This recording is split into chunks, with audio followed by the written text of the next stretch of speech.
Fromaholics. We're back. Sorry we're extra late tonight. I had a pain issue come up when I was on the treadmill, and so it kind of slowed me down. I was limping around trying to get ready, so you can't exactly move fast when you're limping. But I'm all set now and ready for some escapism, some much needed escapism. And what better way to escape than to dive into an incredible episode of From, which we're going to be covering tonight, season 2, episode 1. We took 2 weeks off from the rewatch, having fun with Doug Hughes, our man in yellow.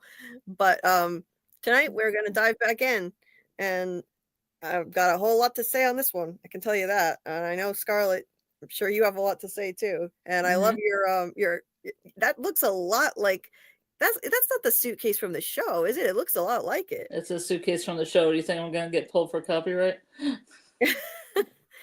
It's the same one. You just got a different shot of it than. Oh yeah, it is. No, it is. I like the one because it has all the different stickers from the different states. Yeah. It's like Texas and Nevada and Arizona.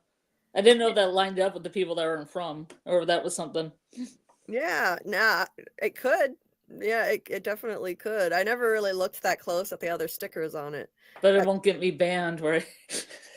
Nah, you're good. Hopefully not. I didn't even think about that when I did it, because I was like, oh, when I originally was going to either get a bus or a rope.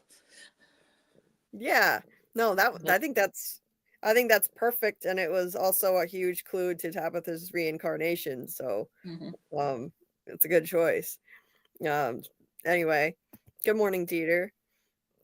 Nice to see you. Yeah, I've got everything. I've got food here. I've got water. So thank you for always looking out for me. I appreciate it. Because I forget all these things.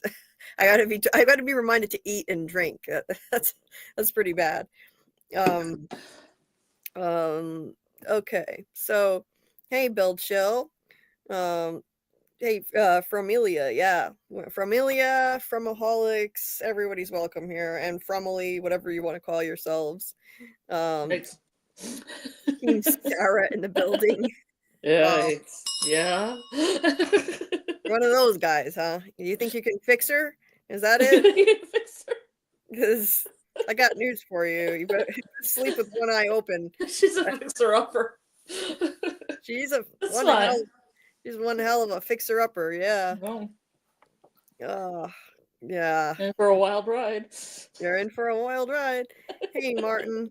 Nice to see you, my friend. Yeah, you're in this one. What? Martin's in this one. Martin's in this one. This is Martin's first appearance. Yes. Oh, yeah, so it's your big TV debut. Hey, Muncher Luncher. Bro, if Bert is Dieter, I'm going nowhere near the soil of his house. What? It's just a Severance thing, I'm supposing. Yes. It's lineage, Julie. Oh, okay. You might be stepping through some lineage in the yard. Oh, is this a theory? Is this a theory that Bert is Dieter Egan or something? I haven't heard that one. That's interesting. Okay. Oh, nice. Thanks, Dieter. I appreciate it. There was we had a watch party in my Discord tonight for season 2, episode 1 of From. We're gonna do them every week, and then a voice chat. Usually we're gonna just jump right over to the live, but since I was running late, they just chatted in there, and you moved over. So thanks, Dieter. You handled that beautifully. I really appreciate it. He even unmuted and took the lead when I was not able to. I was not able to unmute because I was on the treadmill, and I wake up my mom if I do that. So he was great. He was leading a conversation in there. So thank you. I appreciate it. Because Doug was even still there for a while. Hey, Doug Hughes, by the way. Doug Hughes showed up for our watch party. Our man in yellow, he showed up. We got him to join Discord, and he showed up for our watch party last night, which there was a mix-up, and it wound up being last night and tonight. We just showed the same episode. Um, and he showed up to both. He was there. I mean, the second one, I don't know if he was there the whole time, but he was there for the whole one yesterday. It was really fun to have him in there. So I appreciated that he joined and he participated in some conversation after last night too, which is great. Doug is just amazing. He's our ambassador. You know, he gives so much of his time and attention to us as the fans and connecting with us, and he's our friend at this point. So it's really awesome. We love having him in the fold. It's an honor. It's been so much fun getting to know him and having him on these lives, and we'll let you know the next time he's going to be on, when we know for sure, but I can tell you, he will definitely be on again soon. And we'll be having a special live to discuss his play Deadline, but that's probably not going to be until around the middle of March, because his writing partner Marcia Kash is actually going to join, and she wants to do it, but she's going to be on a trip. So once she gets back from her trip, she'll join and we'll have a nice discussion on Doug's play Deadline, which is a murder mystery with comedy elements. And I've said a million times, I think fans of From would love it. So I'm really psyched that some of you guys ordered it. And I think, did I put the link to it I don't think I put the link in the description of this video, but I'll add it later. Yeah, so when the stream is over, I'm going to add the link to where you can get it to the description of the video. You can order an e-copy, so that way you can avoid shipping fees if you want, or if you just like e-copies. You can also order a physical copy, and if you're not sure if you want to check it out, well, there are 32 pages available for free on the playscripts.com website, so that's almost half the play. That'll give you a clear idea if you want to order it, a copy of it, and read it or not. For me, it hooked me in right away, so I think it'll hook in a lot of you guys who choose to check it out. And let me see if I can get the link here. Let's see. Here's the link to where to get it. I'm going to add it to the description of the video after the stream, so that people on the replay can check it out too. So that's the link to Doug's play Deadline, and I think it's going to be a lot of fun talking to him about it.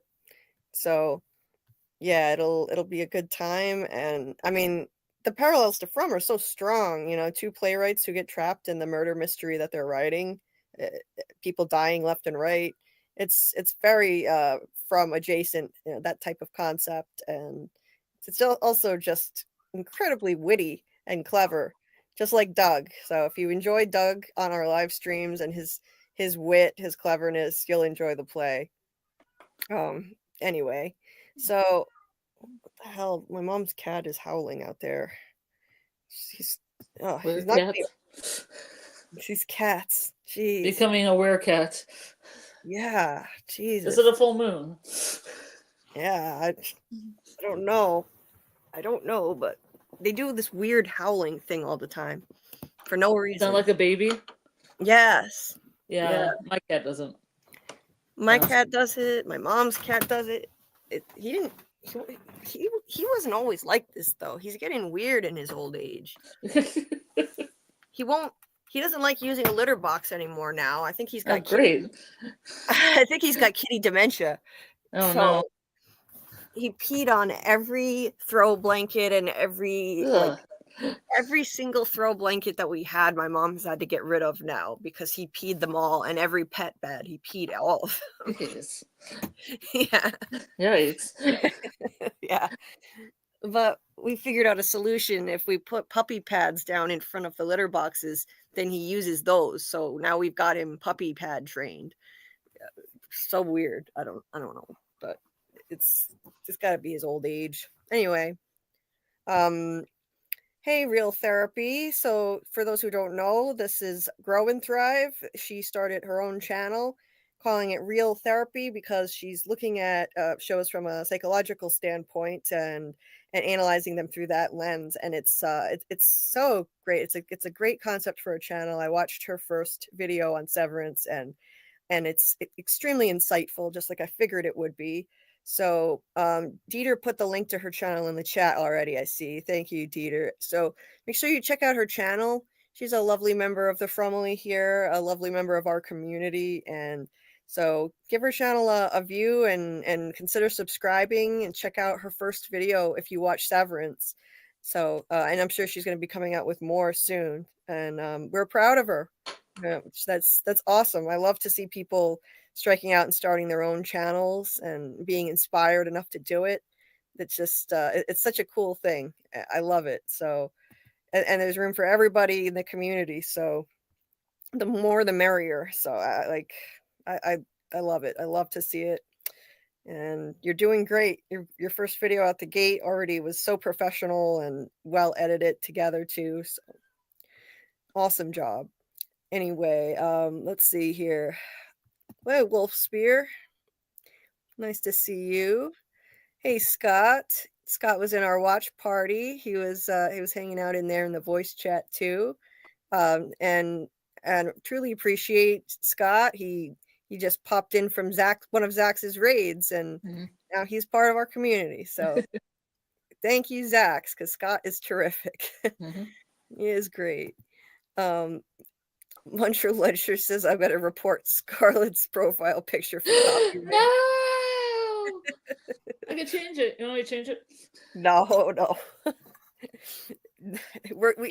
If anything would get pulled for copyright, it would be my 800 or 900 pictures. That's true. I mean, you're going to be showing very large pictures from this said show. Oh yeah. So I think we're good. Let's see. I mean, I'm drawing a picture of a rabbit. I could just put that up. Yeah. Has nothing to do with the show, but it's not copyright. Yeah, I think we're good. Hi, Amy. Nice to see you. Let's see. Amy and Doug were in the watch party last night in our Discord, just hanging out in there alone for a little bit. And oh no. Yeah, but she DM'd me and I took care of it, so it was great. It worked out beautifully. But she had a little one-on-one time talking to Doug, so that was cool. Hey Trace, nice to see you. Let me see. Who else? Did I miss anybody? Let's see. Oh, Fletch. Hey, Fletch. Greetings from Maholics. Hope you're doing well, Fletch. Nice to see you. Knowledge of the play comes with a price, Julie. Yeah, knowledge comes at a price. So yeah, be careful out there, but no, trust me, it's worth the read. It really is. Okay, did I miss anybody? Oh, Peekaboo. Believe it or not, that's a Kendrick Lamar song. It doesn't sound like the name of a rap song, but trust me, he manages to make even that badass. So that tells you something about him. Yeah, we're gonna be doing watch parties every week, Fletch. So maybe you can catch the next one. And let me see if I missed anybody before we get started. Hey, Brandon K. Nice to see you. Just popping in before work. Well, glad you could pop in. So, oh, Amy. Yeah. I totally understand. I totally understand how you feel. I mean, I get it. Like I may not seem shy because I mean, I'm a social person and I never shut up and I do really long lives, but sorry. my voice is not my voice is so hoarse. So I completely understand. Like Doug is a brilliant, talented guy, and I'm intimidated sometimes, like I get tongue-tied, and I figure I'm normally pretty articulate and I have a decent vocabulary, but I start kind of stuttering and and fumbling around and trying to find the right words. But so I completely understand, but there's no reason to be intimidated by him. I get a little nervous sometimes, but yeah, I mean, it's normal to feel that way, but he is the nicest guy. Trust me, he's not going to judge you or look down on anybody. He could not be nicer, and I mean, he's one of us now, so nothing to be intimidated by or nervous about at all. Their buddy. He's our buddy. He's our buddy. The man in yellow is my friend. Yes. We're going to be rooting for the man in yellow next season. Like, what's going on? We're going to be... He's my buddy. Yeah. What's he doing? We're going to be rooting for this dude. We're going to be rooting for the villain. At this rate. Yeah. But, you did great, Amy, and I really appreciate you hanging out with him and letting me know that he was in there so I could show up, and then it all worked out beautifully. So yeah, and I know he's got he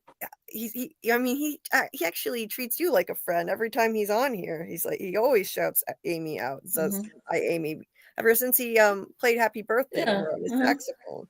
So I know he's got a soft spot for all of us and Amy. So I mean, yeah, nothing at all to be nervous about. Hey Doc, nice to see you. We'll be doing our live with Doc on Friday night as usual. Are we going to? Because he said he was sick. Oh, is he sick? Are you sick, Doc? Are you still sick? If he's that's right. We need to check in with you on that.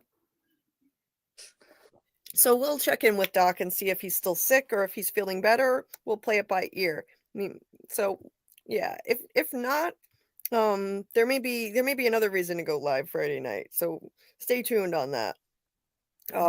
Doug might want to join us. So either way, we'll probably be doing a live.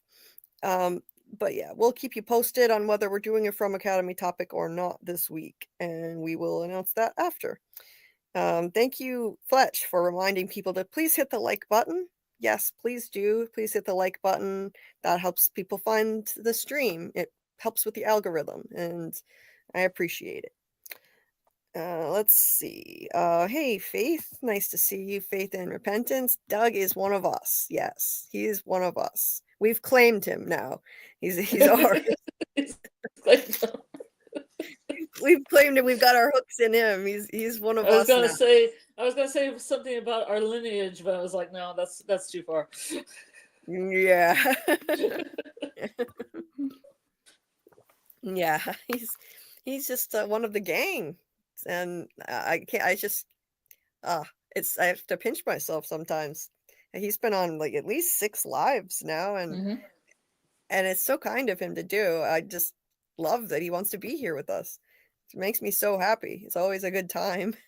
Everyone enjoys it. So we're very grateful to have him. Hey, yes, thank you, Faith, also for reminding people to hit the like with the many thumbs up. Thank you very much. And let's see. Okay, I'm gonna pull up my photos. We're gonna be doing a giveaway soon.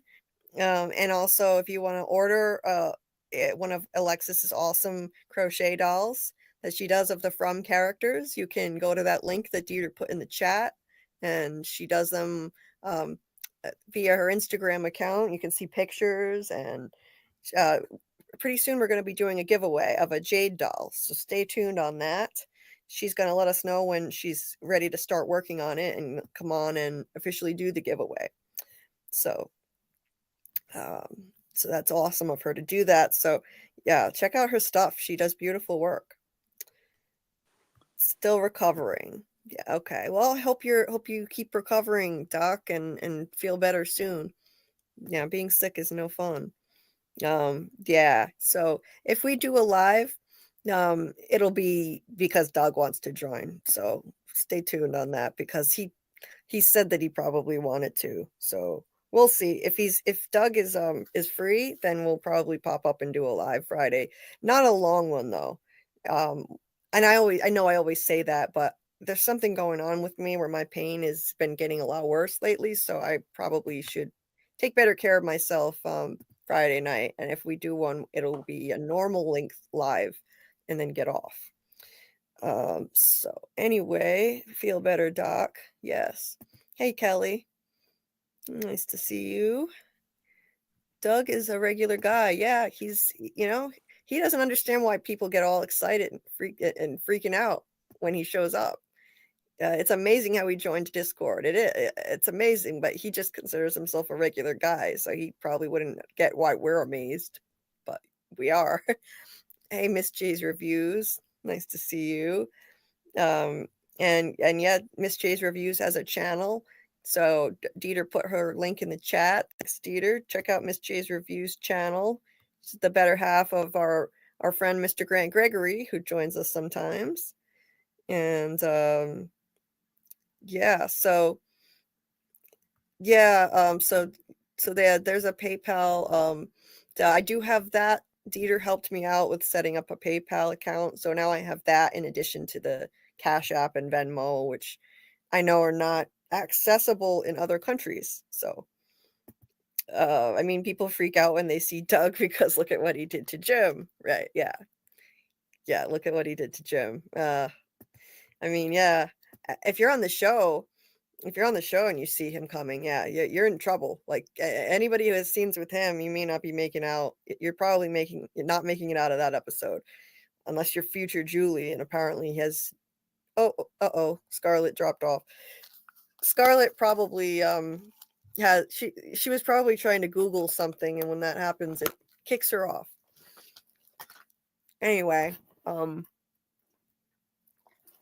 so actually, speaking of Mr. Grant Gregory, I was gonna send him an invite in case he wanted to join, because he did say I don't remember if he said he wanted to join this particular one or what. Okay. Yeah, I forgot to send him a link. Okay.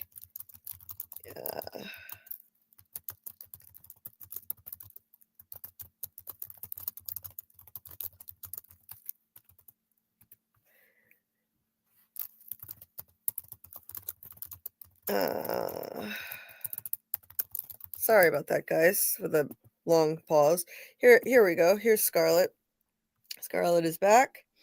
Were you Googling something? Yeah, I just wanted to see. I wasn't jostling along with the rabbit, and of course, it just kicked me off. So sorry. Naturally. It's just something visually I could sketch really quick, so I could fill it out while we're talking. Right. I'm a multitasker. Yes, you are. You are a multitasker. Hey, AA. Nice to see you. Hope you're doing well too, AA. I'm not doing well at all, but this is a nice escape. Going to try to keep this live to a manageable length, so we're going to get into the breakdown so I don't make my pain even worse. Yes, Doug, I love that. That's a beautiful way to put it, Faith. Doug is a candle who never let the world blow out his flame. He shines bright. It's beautiful. And it's true. He, because he hasn't had an easy go of it in life, and yet he's never stopped. He's persisted, and when he wants something and he's passionate about something, he goes for it, and it's inspiring. And look what's happening for him now at this stage in his career. It's incredible. So yeah, he's a truly special human being. He does have that special light. It's a great way to put it. Yeah. And we're so grateful to have him as a friend and a member of our community here. I'm just so grateful. We're gonna miss him so much when he becomes too busy with the From filming to hang out with us. You shouldn't have let Scarlet Google that stuff, Julie. Yeah. Yep.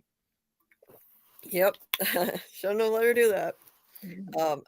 So Grant might pop on and join us later at some point, and in the meantime, I am going to put up the pictures and we can start breaking down the episode. Except I'm still in Severance. I gotta go back to my From pictures. Here we go. Let's see. How many did I put in this time? I don't even know. I know it was at least 800, but I don't take as many as I do for Severance. I actually don't. It's weird. You would think I would take more for From. This is my number one show, but I don't feel like it's as necessary. I don't know why. I take a Maybe lot. it's less flashing lights. Yeah, less like really crazy fast images flashing on the screen. Yeah. Yeah. Well, I remember the ones you were showing about Mark's eyes and everything, and how it kind of flashed from like real bright to like dark, and hallucinations, etc. Yes, I mean, exactly. hallucinations of this season come later. Yeah. Yeah, we're not there yet with this season here, but that's coming. So it opens with that the jukebox turning on, just like season 1 opened with the jukebox turning on, and so it's paralleling the way season 1 opened, with Boyd walking down the street, ringing the bell, the jukebox turning on, and except there's nobody here, and he's looking around. It's empty. There's a storm coming in, you can see, and his hand starts to shake, and the song "A Hard Rain's Gonna Fall" is playing. And his hand's shaking, he looks around, and people watching this must have been confused, because season 1 ended with him in the well, so what's he doing walking down the street, Brave choice. Right? I mean, when people haven't been watching it, I mean, I hadn't rewatched it. I was like, wait a second, is he in the well, or the whole Right. like baby Jessica? Right. See, now I'm gonna make like Yellow Jacket references, because there's some like the girl falls in the pit and she's like, it's like a well, like baby Jessica. Well, a hole's a well. Right. You'd be laughing so hard if you watched that show too. If only I watched Maybe it. not. But, well, reminded me of, I wasn't sure if it was a well. I wasn't sure what Boyd was in. A hole, a well. Yeah, but I thought it looked like a chimney, but Oh yeah, it could be a chimney. but then I figure, eventually, like, it does appear to be a well, like it's just got no water in it. But it sure looks like a chimney, and I like how they We'll have water soon. Yeah, maybe. It looks.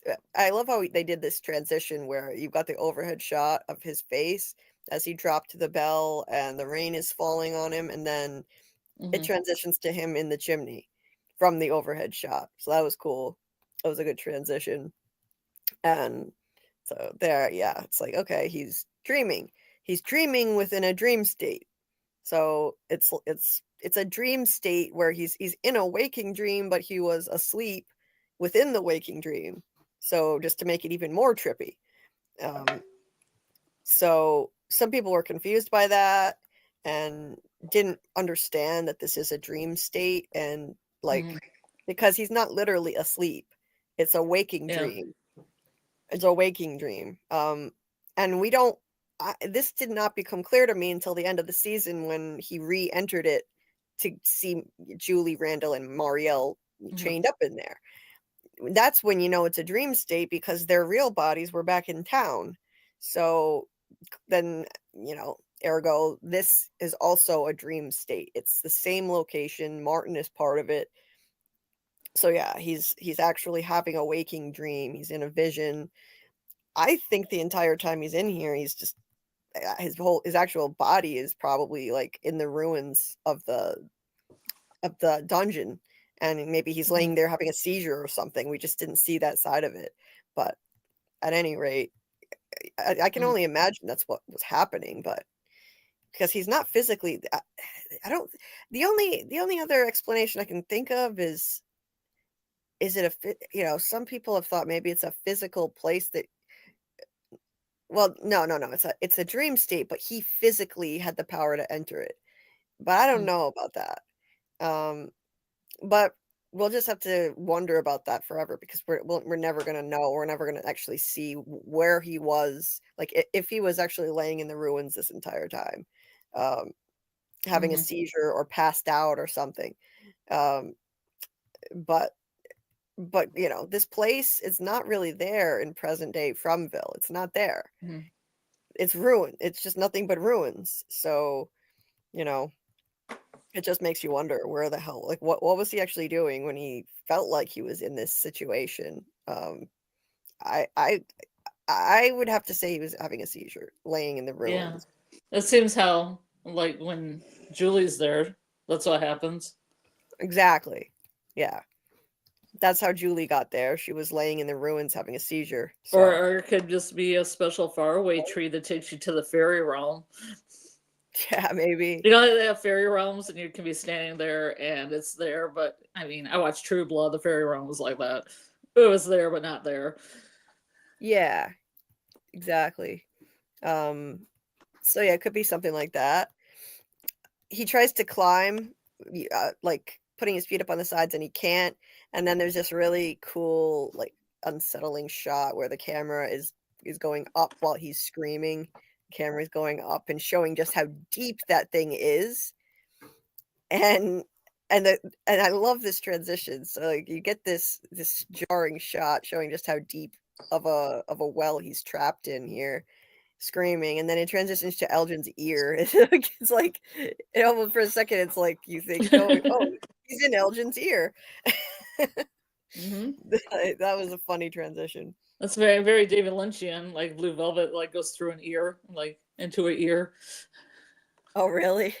That's cool. Yeah, I think in Twin Peaks too. It's kind of like a motif. Ears. Yes. And they also, interestingly enough, the what is that called? I can never think of the term. Diegetic music? Diegetic versus non-diegetic. Mm-hmm. So diegetic music, it can only be heard by the characters, and non-diegetic Mm-hmm. music is music for us to hear. That's not part of the story world. Well, Mm-hmm. this is both. I Mm-hmm. like how they transition it into both. So the Hard Rain's Gonna Fall song that was playing while Boyd was walking down the street in the dream. Mm-hmm. That's that's that is non-diegetic. That so you think that song is just for us to listen Mm-hmm. to as part of the background, and then it turns into diegetic music, which Elgin is actually listening to. So it's like, And then I got confused because Nathan Simmons had an interview where he said he was listening to a David Bowie song on the headphones. yeah, that's And I was weird. like, but are you supposed to be? Because there was some question about it, you know, whether he was listening to that or not. And I Hmm. was like, well, him as an actor was listening to Bowie. I don't know him as a character was listening to Bowie. Yeah. But he was listening to Bowie somewhere along the line. Right. He was probably listening to Bowie, like, as an actor, but I think that the impression we're supposed to get is, I mean, when you're watching it, you hear the song playing again when it shows his ear with the earbud in Mm-hmm. there. You hear the song, so he's Yeah. definitely listening Yeah. to the song. He must Mm-hmm. have just been I agree. he must have just been listening to Bowie himself as an Mm-hmm. actor. Mm-hmm. And so Well, some actors don't like to watch themselves, so it'd probably be the impression they had when they were, you know, in the moment. right. So so Tom is the first person to see the bus pull up, um and Elgin starts panicking Mm-hmm. immediately because he Tilly. had the dream. And yeah, he definitely recognized the place. Yeah, there's no doubt in my mind that he Mm-hmm. saw the place in his dream and he saw something horrible, but I guess we'll never know exactly what. I still don't think we know all of it. I don't think he can Mm-hmm. remember all of it because he remembered the boy in white singing the cicada nursery rhyme. That's it. Mm-hmm. I I highly doubt that triggered this kind of a reaction. So there had to be more. I'm Mm-hmm. sure he saw some horrific thing that was going to happen, and Like so getting he his can't. eye gouged out by a screwdriver. Maybe that, you know, he might have. Um, maybe we'll find the season open and he'll say, "Oh, I remember the rest of my dream, and this was it." You Yeah. know, remembered it a little too late. Too late. That would suck for him. So he's yelling, "Stop the bus, we have to turn around. We can't be here." So he knows that this place is, a serious threat. He's in an absolute frenzy here. He says, "We can't be here." And he's begging, "Please, please, can you just stop the bus?" Then he says, "You don't understand. Bad things are going to happen if..." And that's when Randall grabs him. So, what bad things are going to happen? So, he knew something. There was something more in the dream than just... How would he know bad things are going to happen based on a boy in white singing a nursery rhyme to him? There's more to it. There's definitely more to it. But we might never know unless, again, the season opens and he says he remembers the rest of his dream. But, Randall immediately gets up and restrains him. He's that, dime store Chris Evans guy who's always running into the middle of things. Whenever shit gets serious and there's some kind of emergency, he always is one to step up. I'll say that for him. Because Elgin seemed like a lunatic who was putting them at risk by distracting the bus driver and freaking everybody out. And so he stepped up and restrained him, and then he's puking all over Randall. See, again, that was a visceral reaction that he had to his dream. Boy in white and the cicada nursery rhyme would not be enough to cause that. He saw more. He probably saw a lot more carnage in that dream than that. I like this red shirt's reaction here. This guy. That's what I'm saying. Look, these actors really sell it for the little bit of acting they get to do. She's like holding something over her face, so yeah, she's not getting an after splash. She's protecting. She's holding something over her face. Smart lady. Yeah. It's also you don't want to be in the splash zone. It's also covering her nose. I'm sure that helped too. She's got something over her nose. That's hilarious. They enjoyed their few seconds of screen time. That's awesome. Yeah, that's so gross. It's all chunky and everything. Yeah, let's get up really close. This is how deep we dive. Let's analyze the chunks. What do we think? Let's see what Elgin ate. Let's see what he ate in the last 24 hours. Let's see. What do we think he had for dinner or lunch? We do the deep dives, folks. This is what we do. We don't miss a thing. Anyway. Is there a pattern that vomit made so we can analyze that? Is it in the shape of anything? Yeah. See, maybe it foreshadows something. Is it pointing at Mari? Does it mean something? Yeah. What about the color? Oh, it's yellow. It's yellow, yeah. It's yellow. So you know what that means. That always has to mean something. Yeah. In all seriousness though, I just noticed too, all the seats are blue and there's this mustard yellow up here. Yep. Mustard yellow everywhere in this show. This bus was destined to come to Fromville, clearly. It reminds me more of Ann Arbor colors and Grand Rapids colors, like U of M, but that's what struck me about it. Yeah. Well, yeah, 'cause it's a Grand Rapids bus from... Yeah, but that's the wrong side of the state. Ann Arbor's on the east. On the east side. Don't let me get started on Michigan stuff, because that movie Holland that's coming out on Amazon Prime, it has Nicole Kidman in it. It's about the Tulip Festival in Holland, and everybody got excited about it, and they were going to film there, and they were going to do stuff there. And guess what happened? They filmed for one day there, and then they made a set in Tennessee. Oh, wow, that sucks. After the whole city was like, this is going to bring income into our city. I don't know if I even want to watch it. Yeah. Imagine like somebody taking the thing that's your city, but then not even giving you the money to make a movie about the thing that's your city. Yeah, that's shitty. Boom. That's shitty. Everybody go watch Holland on Prime. We've got some guesses on what he had for lunch. Oh, all right. You want to do a poll? Yeah. We should do a poll on this. Muncher Luncher looks like he had oatmeal. Bill Chill, Elgin's chunky noodle soup. Elgin's chunky noodle soup. Not the zoom in. Yeah, sorry I subjected you to that. The fine detail. Fine detail. You gotta do it. Oatmeal and some yogurt. It's in the shape of the tree symbol. Yeah. You know, it could be it could be important. Hey, you never know. Anyway, the bus pulls in, and it's actually kind of interesting now that I think about it. This looks a lot like the way the town looked when Boyd had that dream. Except the town was empty, but it's like it's like he was having a premonition dream of the storm rolling in. I mean, I guess the storm was already there. I don't know. Either way, it's cool. It parallels what he was dreaming about. It looks exactly the same.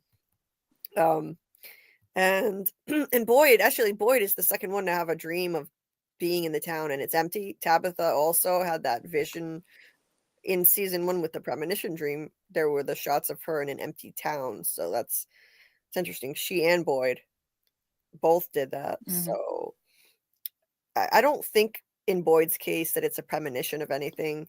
Honestly, I think I mean, it's possible it could be. I mean, does it I mean, everything in this show seems to mean something. Like that dream in particular, I've never really looked at that closely as potentially being a premonition of something. I don't think Boyd is literally going to wind up in an empty town.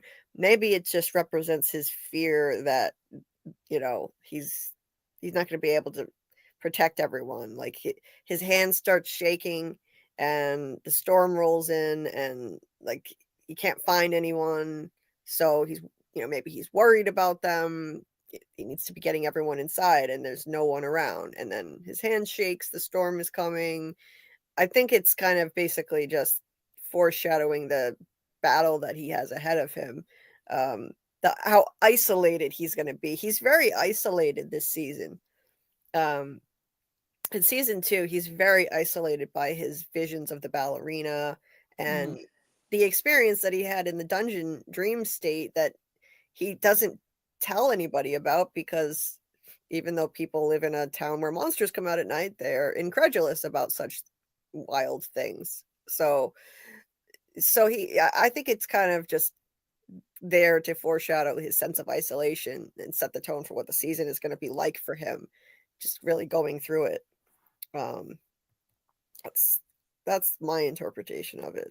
But I don't know.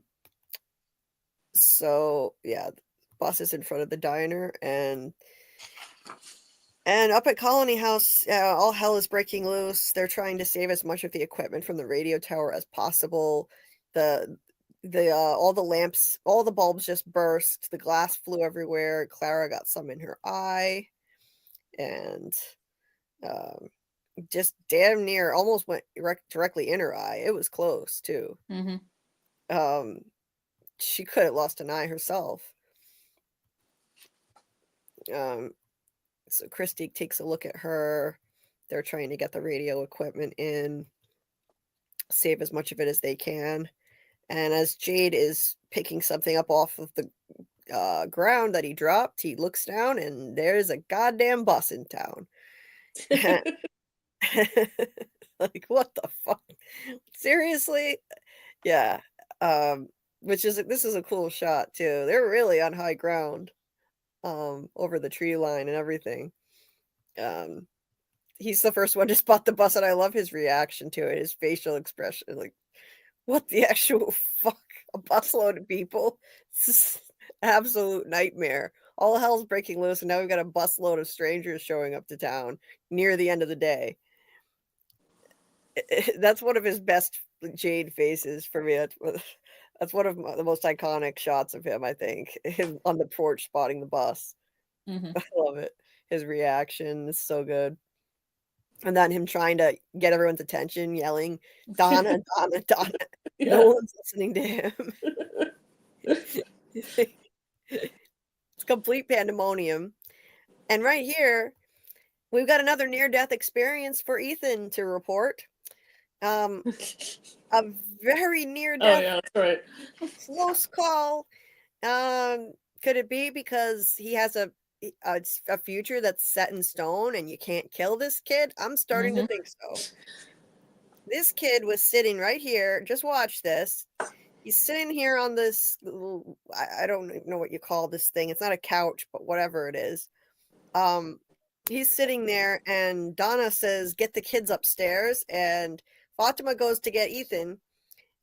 And then, so she goes over. A split second later, just after she's gotten him out of the way, the radio tower comes busting through the window and would have taken Ethan out. Right there. Okay, like, that is the closest of calls. And it's starting to look to me like Ethan is indestructible.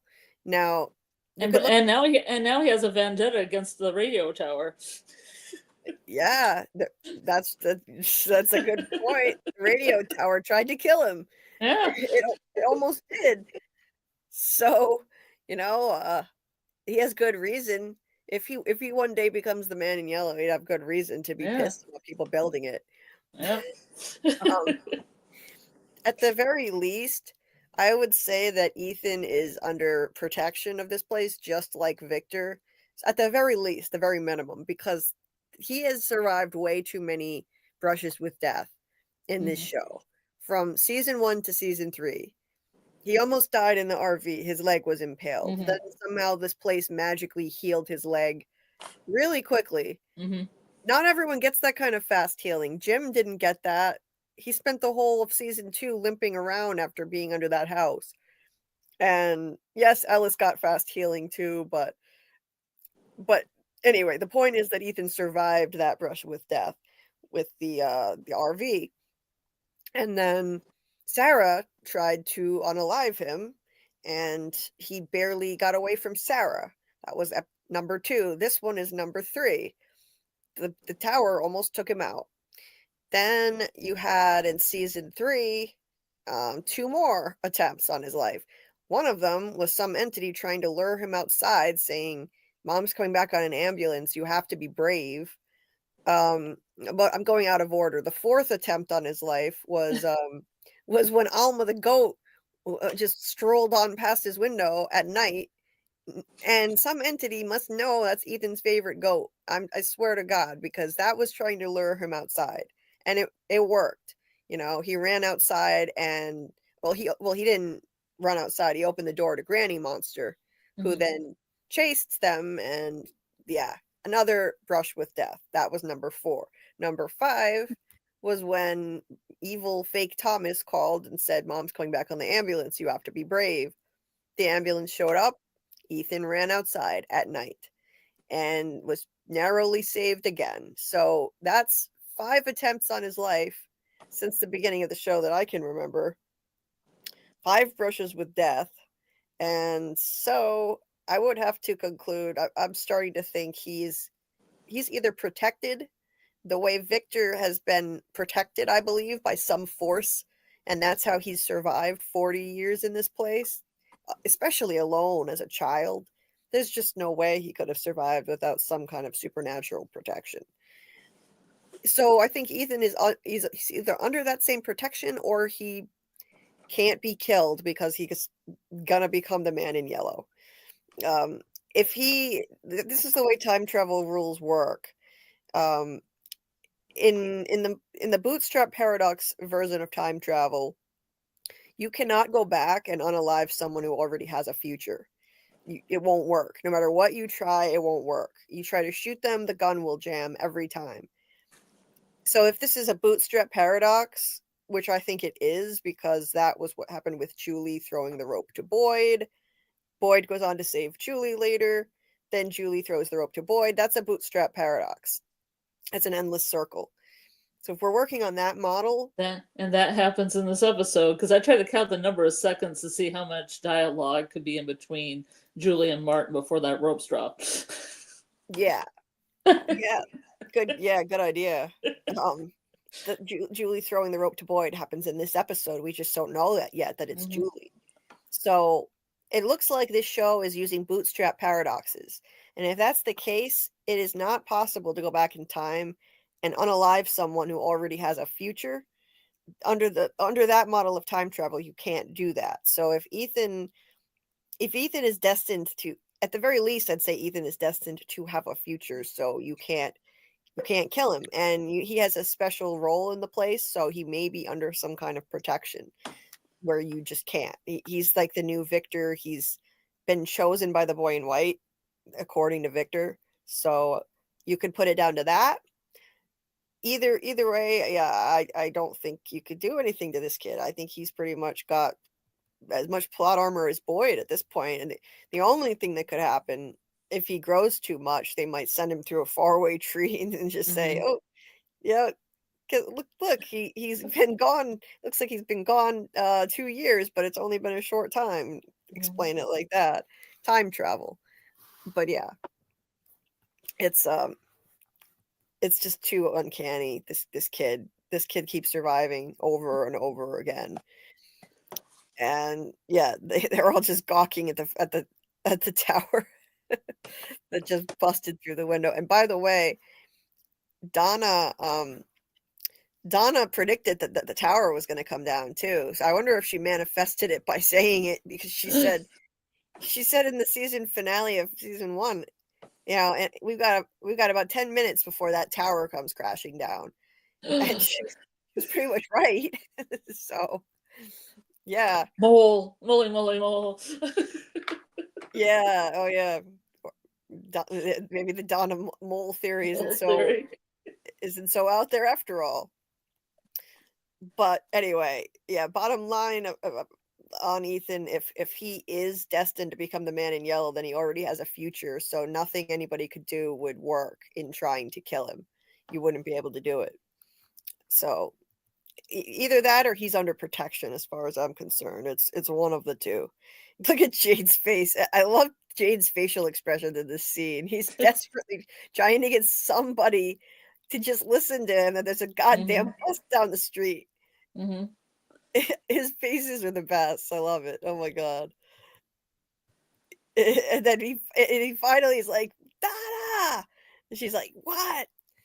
There's a goddamn bus in the front of the diner." And everybody just stops. Everybody just shuts the hell up. Like, what? Everything gets silent. Yeah. Like, oh god, now what? Now we got a bus load of people who have no idea what as Donna says later, what kind of shitstorm they just walked into. And Jim is looking at this giant hole, which is not natural, by the way. This is not how things work. So this was a supernatural force that did this to the house. That part is not even debatable. And Jim, as an engineer, I'm sure he would know that as well. All she did was dig a hole in the basement floor, but some entity did not want her doing that and didn't want anyone else seeing that cave mural. So the floor directly above the hole caved in, filled up the hole, and covered up the mural. So even if someone else gets into the cave through the cave entrance, I don't think that mural is going to be accessible. It's just buried now. The mural is right down there, straight down. So I think that's, the man in yellow may not be able to physically show up yet, but I think the man in yellow collapsed the house and filled in the hole. He definitely didn't want Tabitha digging that hole. I think he was the one who collapsed the house and filled in the hole. What do you think? Yeah, I think he might have power over forces, but not being corporeal himself. Like, he couldn't attack somebody with his hands, but he could influence things. Yeah. Like the air, like the storm, perhaps. Mm-hmm. Like a Like wizard. the storm. Like a wizard. Like Ethan. like Ethan and his wizard stick, maybe. Yeah. I'm gonna pop out for a second, pop back in, because it's doing that thing where the the photos are really tall for me for some reason. Okay. I'll pop right back in. Okay.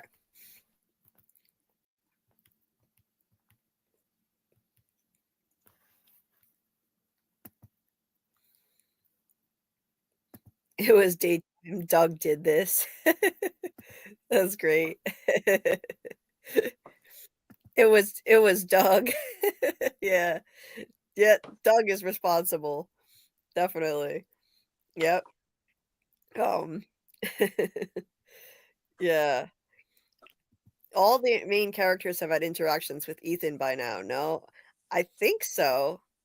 I think so. I'd have to go through the list and think about it, but probably.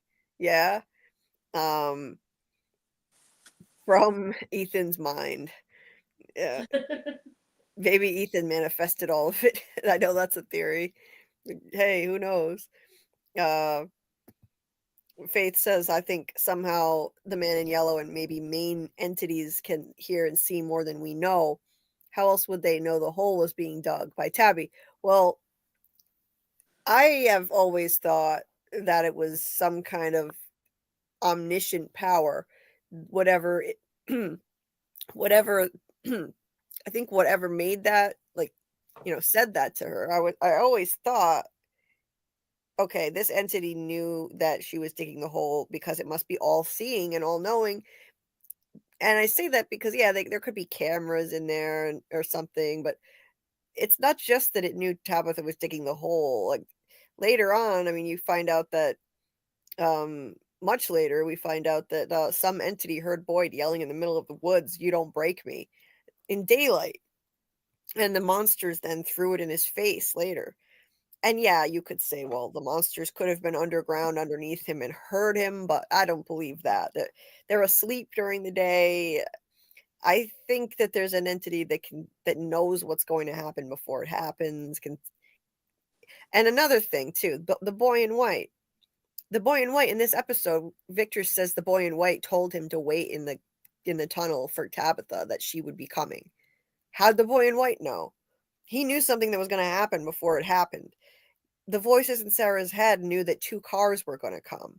So there are entities here that can anticipate or see the future events. So it's either the ability to see the future, some kind of omniscient power where you can see and hear everything going on, or it's time travel related. Now that we have story walking, aka time travel, I would say that's another option. They might be able to know what's going on because these entities have been to the future or are from the future. So that could be another. Actually, that could be another meaning to the title of the show. From It's not just about. I think the main thing is it's about where they came from, the origins of the town. Yeah. Maybe it's also a reference to the fact that there would eventually be time travel and someone is from the future. Man in yellow. Maybe the man in yellow knew Tabitha was digging the hole because he's been to the future and he knows. And the boy in white as well. The boy in white knew Tabitha was coming in the caves ahead of time, like 2 days ahead of time. So, yeah. So I think it's Scarlet. Do you think that these entities know the future because they have visions of it, or do you think it's time travel related? If you had to pick one or the other, I don't know. I never really thought that they had a view of the future, but like how did the man in yellow know she's digging the hole, and how did the boy in white know Tabitha's going to be coming in 2 days into the cave? It's true. They're monsters with supernatural abilities. I mean, monsters of ESP. When the monsters can read people's minds, we know that they know how to get in people's heads. So there's mind reading ability. So maybe also the ability to see the future, as well. Maybe the higher ups have a little bit more of that cognition. Yeah. Yeah. So, yeah, I just have Or been they've been there before. I mean, maybe he's been there. Well, it's Ethan, so he's been there before. yeah. That solves Yeah. that right there. He's been there before. That's why he knows, because he's been there before. Yeah. Well, I mean, if Ethan becomes the man in yellow, then that's how the man in yellow knows Tabitha's digging the hole, because he Yeah. was there. Mhm. But It just goes round and round. yeah, it's Goes true. back there. It's true. I've always had the assumption that this evil entity can see and hear everything that's going on, because it knows how to get in people's heads via the monsters. It knows things about them that it shouldn't know. So I think there's some level of mind reading ability, the ability to see the future. But it's possible now with the addition of time travel that some of these entities might have been to the future, and that's how they know, including the boy in white and the man in yellow. So yeah, now that's something that I'm still debating for myself. I'm not sure at this point. Hey Ronnie, nice to see you. Was just thinking about how much I missed this show. Well, glad you popped in. We miss it too. That's why we're still here every week diving into it. So we're here every week doing rewatches for one episode at a time on Wednesday nights. Normally it's a little earlier than this, but at least we try to shoot for earlier, but I have not been doing well for the last few weeks, so I can't seem to make it work. But I'm trying. I'm trying to move it to 10:15 p.m. Eastern, but I'm not doing well right now. Hey Kimberly, maybe the man in yellow and boy in white can story walk too. Right. That's a possibility. Yes. That's an absolute possibility. Absolutely. Um yeah. So they do because the writers told them. Good answer, Scarlet. Yeah, that's great. That sounds like something Doug would say as we're trying to, like, parse this out, you know? That's a very practical answer. Yeah, so Fletch asked, "Do we believe Boyd Boyd's mind traveled to Martin's dungeon, or did he travel to another timeline?" I think it's both. Mhm. Or is it a mind dream state? I've always believed Boyd was in 1864 due to having the bottle note with him. If he was indeed in 1864 and those dungeons were still active, I wonder who did destroy it. That's a good point. I wonder who destroyed it. I never even thought of that, Fletch. I think it's both. I think Well, there's 3 of them, right? So all 3? wait, where's the third? What do you mean? Can you bring it up again? No, That one? before. He said mine traveled to Martin's dungeon. They traveled to another timeline where it's mean line straight. Okay. Yeah. I'd say Yes, yes, yes. yes. Yes to all of them. That's what I Yes. meant by a triple yes on my part. Yes. I think that he definitely traveled back in time into a dream state of the past. So he was in a dream state. I don't think we can even really debate that it's a dream state, because we saw the dream state again later with Randall, Julie, and Marielle. And I never understood it until I saw that, because we know their real bodies were not actually there. Those were not their bodies. So they were in a dream state. So I think this has to be a dream state.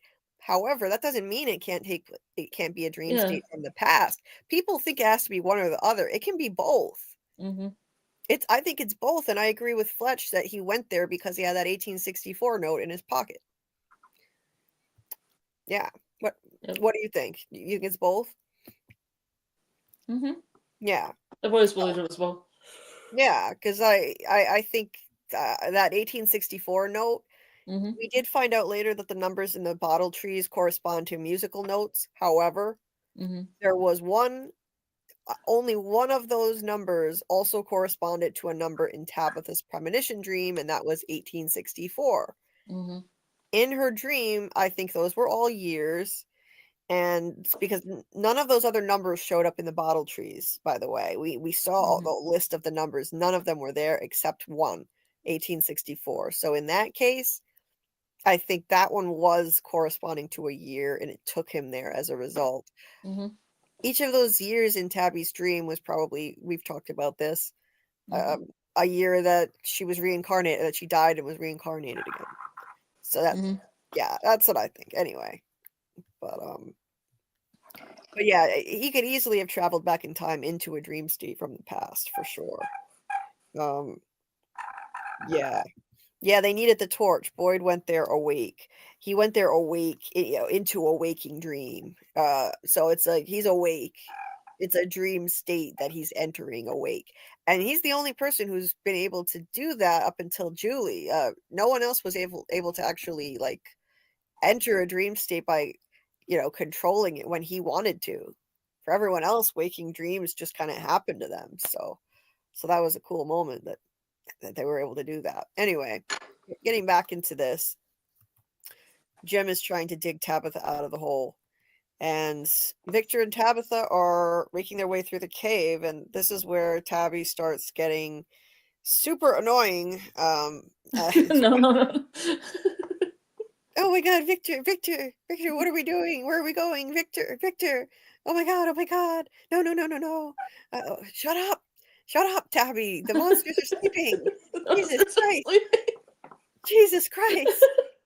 Shut up, woman, come on. I can't. Oh my god, shut up. That's what everyone was yelling at the screen. Shut the F up. Oh my god. And it's like, I understand it's a scary situation, but come on, lady. He said the monsters sleep here, that she continued doing it. What are you doing? Oh my god, it was annoying. So let me see, where am I at in my notes here? Let's see. So yeah, she says, oh my god, where are we going? And where she said, where are we? Victor says, we're underneath the town. This is where the monsters live. This is where they sleep. I can get us out. Okay, so this is really interesting here. A lot of people don't even talk about this. The boy in white told him what to do and told him to wait and knew that they were coming, that Tabitha was going to be coming. Remember, he had been missing. Let's not forget. He had been missing since the Colony House massacre. So, and we estimate that around a day and a half to 2 days went by when he was missing. That means he was down in the cave that entire time, and the boy in white knew how to keep him safe, told him to stay down there, and knew Tabitha would be falling in that hole, and said to wait for her. He said, I can get us out. The boy in white, he showed me the way. I went through the tree, then I was here. He told me to wait for you. He showed me where to hide. So he showed him the way out of there. He showed him where to hide so that he'd be safe for a couple of days down there with the monsters. And that means the boy in white knows what's going to happen before it even happens. He knew about Tabitha falling through the hole. He knew this was when she was still just digging. I mean, yeah, he could have maybe predicted she was going to dig until she falls through, but I think he knew, he had some kind of foreknowledge of what was going to happen. And he also knew where to have Victor hide so that he'd be safe from the monsters. So he has some kind of ability. Yeah, there's only so much he can do. I don't think he's not the one controlling all this, but he helps wherever he can. I see him as a helpful entity. If it wasn't for the boy in white, Victor, Julie, and Tabitha could have all died. He ushered Victor and Julie to the tree, got them in. Julie got to a safe place on the night of the massacre. And Victor, yeah, it did send Victor into this cave. Yes, it was dangerous, but the boy in white showed him a place to hide where he would be safe. And lo and behold, Victor is safe. So I would contend the boy in white was helping and saved Victor, Julie, and now Tabitha by extension by having Victor wait, because the boy in white knows Tabitha is essential to this story. Of course, he would want to make sure she survives. She's one of the Chromonockles. So again, as we go through this, rewatch, I'm going to keep pointing out where I think the boy in white is helping now. And back then, I didn't believe it. Believe it or not, I didn't believe it until season 3. That I thought that he was some kind of evil entity, but I changed my mind, and now looking back on it, it makes sense to me personally. Now I understand people disagree, and it's still ambiguous, but I see ways that he's helping, clearly helping. Anyway, she still doesn't shut up even after he says this is where they sleep. Like, oh my god. And how is Victor so calm, cool, and collected here too? He's normally not like this at all, but he he says it's okay to be scared. We just need to be quiet. Of course she doesn't listen to this, but Yeah, to be quiet. yeah, have to be quiet. Yeah. I just don't know where he's been going to the bathroom for 2 days. Yeah, And yeah, and yeah, like you can survive for days without food, but that's a long time to go without any water. That's a long time. time to go without relieving yourself. Yeah, but maybe the boy in white was bringing him snacks and water. Bucket. Yeah, yeah. So, so he's so calm, cool, and collected through this. I think that after 40 years of being stuck there, I think he feels a sense of invincibility when it comes to the monsters. I think on some level he senses that the monsters are not after him. He is under the boy in white's protection, in my opinion. Honestly, you could even say that the evil entity is protecting him because I see it this way. He's a useful tool. He is severely traumatized, and he's always telling people to stop asking questions. Don't go looking for answers because people who do that don't come back. That's a useful tool to keep around. So it could even be. I personally tend to think that the big bad is keeping him protected so that he can basically be a human, walking, talking warning sign. Don't go looking for answers.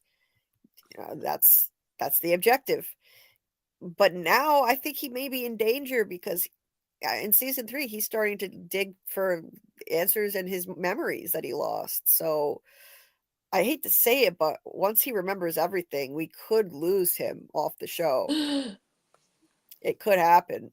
I would be devastated, but it could happen.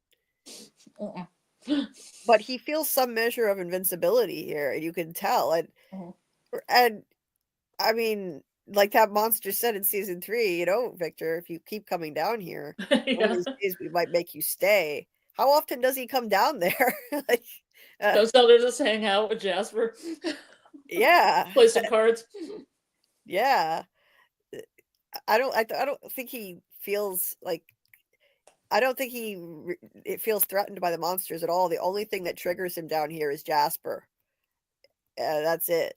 So, and when he went back to the cave with his father in season 3, he wanted his father to stay there, to stay out of it, because he knew his father would be in danger, not him. I think on some level he knows that he's not really in danger, but the problem is he might be now, and he might get complacent and find himself in danger with the target on his back because he's digging for answers now, in my opinion.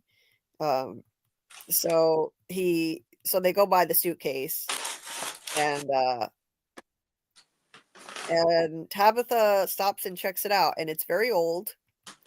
It's got stickers all over it. Looks like one of them is from I believe it's the 1964 World's Fair. Is that the year? I forget.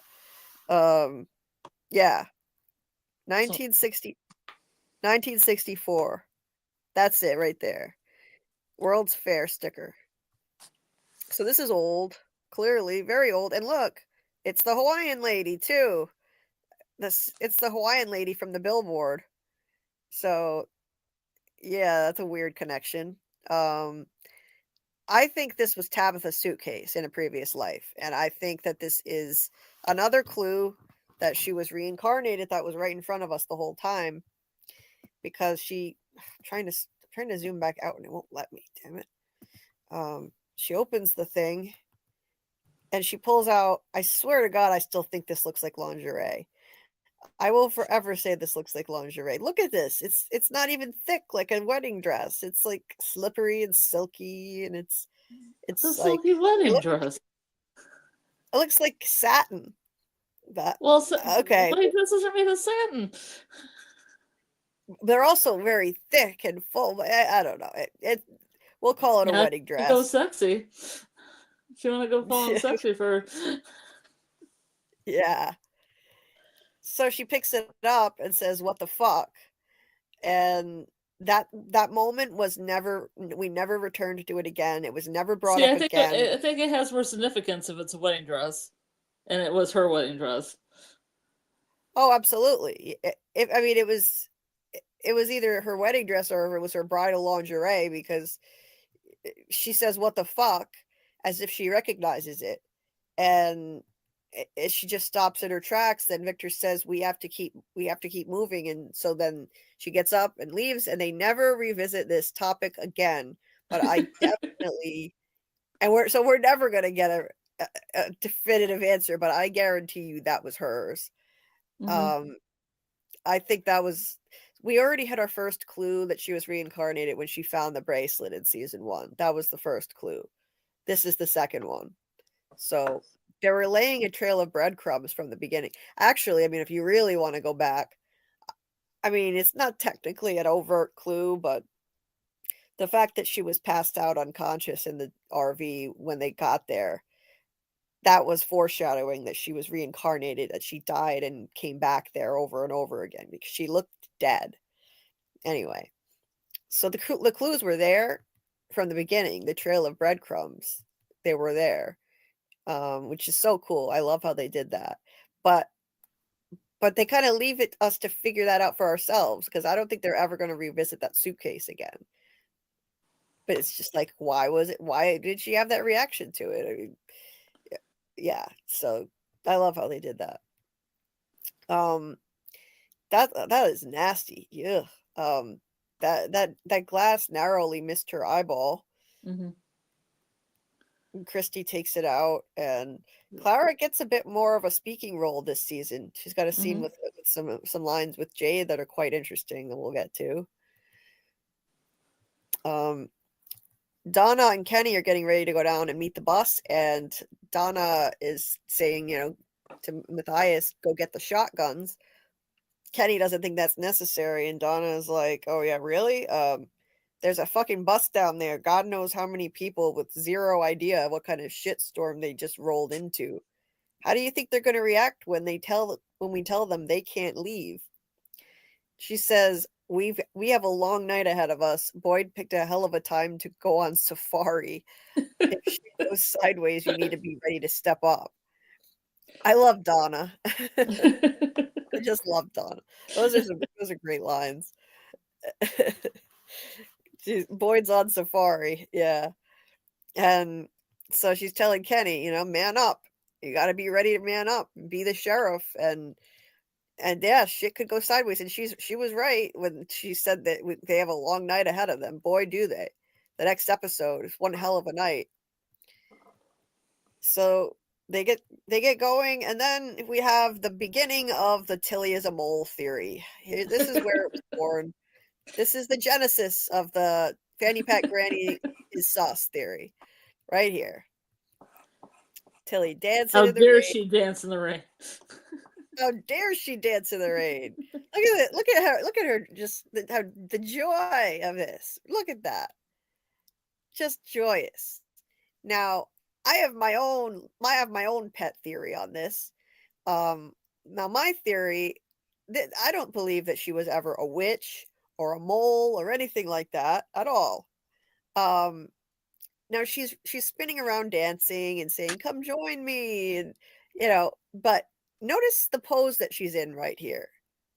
She puts her arms up and she starts twirling around in circles, and granted, it's not like straight up ballet dancing, but it's reminiscent of a ballet dance, the way she puts her arms up in the air and she spins around. And I really like the manifestation theory of related to this show, that people's fears and nightmares can manifest into things. I think it's possible that people's actions can also manifest things in the show. Not Or if she, intentionally. yeah, Huh? she was thinking of a ballerina when she was doing the dancing, or maybe Yeah. a music box when she was a kid Yeah. playing a song. Because I mean, Yeah. most girls get one of those at least once in their childhood. Oh, absolutely. I had one. I have. So I believe I really like this theory about manifestation, and I believe that she manifested that music box. Not intentionally. I don't believe she's any kind of evil entity that manifested this music box monster, but I think that the big bad kind of uses people's fears, nightmares, thoughts, feelings, actions, and it manifests things out of them. And in some cases, good things are manifested, like the livestock in the woods. They're manifested from somewhere. Maybe people are, dying for chicken and or goat's milk or something. But I definitely Arse think and goat cheese. there's some goat cheese. Oh yeah. Yeah. So just take note of the fact that she's doing this dance, and Boyd is still trapped in the well for this entire episode, and we have not seen the ballerina music box yet. We don't see it until I think Boyd might spot it at the very end of the episode after this has happened. It's either the end of this one or the beginning of the next one is when we see the ballerina music box. So that I particular think entity, it's the next one. I think that entity took that particular form because she did this unintentionally. Again, I don't think she deliberately manifested anything evil. But yeah, that's my opinion on that. Because otherwise, what the hell was the point of this? If you think about it, what was the point? Just to establish that she's a kook who loves dancing in the rain? Uh, Yes. it's out of place unless it has a meaning to it. In my opinion, it had to have a meaning to it. They're all just watching her, and they're all miserable and drenched, and she's thrilled and happy. I like how this lady's just smiling at her, like, what a sweet old lady.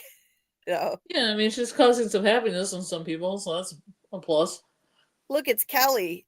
It's Kelly and Brian right here. Oh yeah, It's Brian and Kelly. better days The, for them. That's a better the ill time. the ill-fated Brian and Kelly, indeed. Yeah.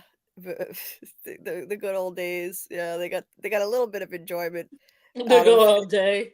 I can't even say good old days. You know the good old day the good old day. Yeah. before before you got some rebar through your head.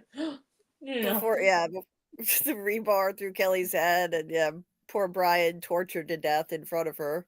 Yep. Yeah. But right now, But Brian was being a complete dumbass, and they were in the bar, and he opened the door to the monsters. So, I mean, I feel bad for them, but I was just yelling at the TV, like, you idiots, don't open the door. Yeah. Anyway, um, so then this is another theory that people have had. Maybe Tilly made the rain stop, because as she's dancing, the rain abruptly stops. She says, the sun is out. Rain." She said, "Oh, the sun, rain dance is done." It even rhymed. Um, so like it's like a reverse of a rain dance. She made the rain stop. Rather than rain dances are supposed to make it rain. That was what the Native American tradition indicated. You do this dance to bring on rain, not the other way around.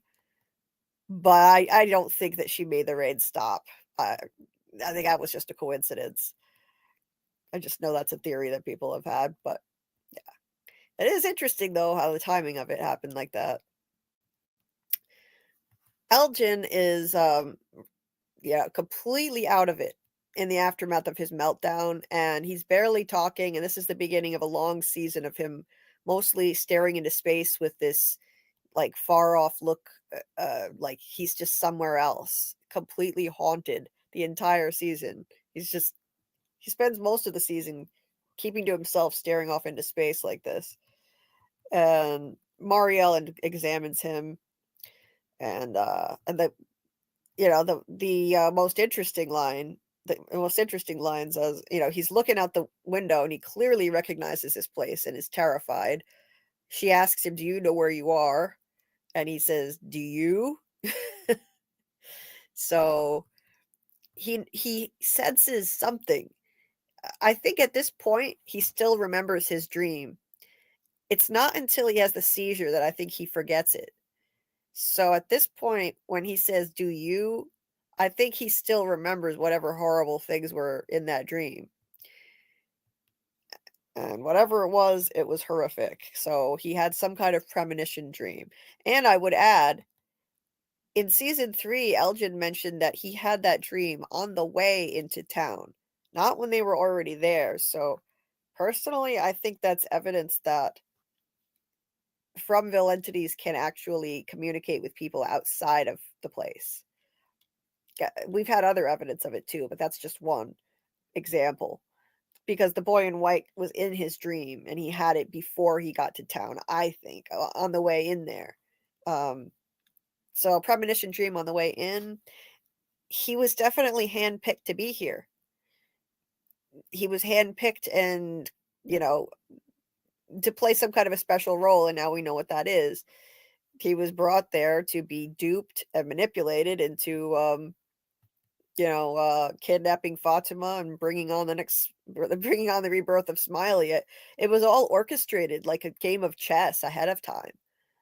Like, at this point, Smiley hadn't even died, of course, but I think the big bad anticipated all of that, and this is like truly like a game of chess, anticipating their future moves and future events, and putting all these chess pieces in place to get them ready for what was to come.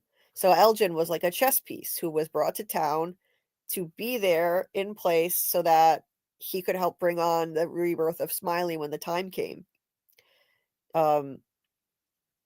Because we've seen evidence that the entities here have some kind of knowledge of what's going to happen ahead of time. And all of it was orchestrated. Boyd was manipulated from the beginning by those visions. He was manipulated into giving the worms to Smiley later. And so the whole thing was just a big mind game, and Elgin was brought there, I think, to be in place to basically help usher in the rebirth of Smiley. And he's one of these people that just wants to help, like Sarah said in season 3, and this is the kind of people that they target. People who just want to help and can be tricked and manipulated. He was never evil, he just wanted to help. Of course, Randall comes on and he's a dick. Randall comes on and he calls him a freak. And he establishes that he's an asshole from day one, and yet he has a heroic streak at the same time. Go figure. But Elgin just sits there with this look like he's seen something horrific and he's in a state of shock. Barely says a word. And he doesn't want to get off the bus yet. He just kind of sits there like he knows that they're in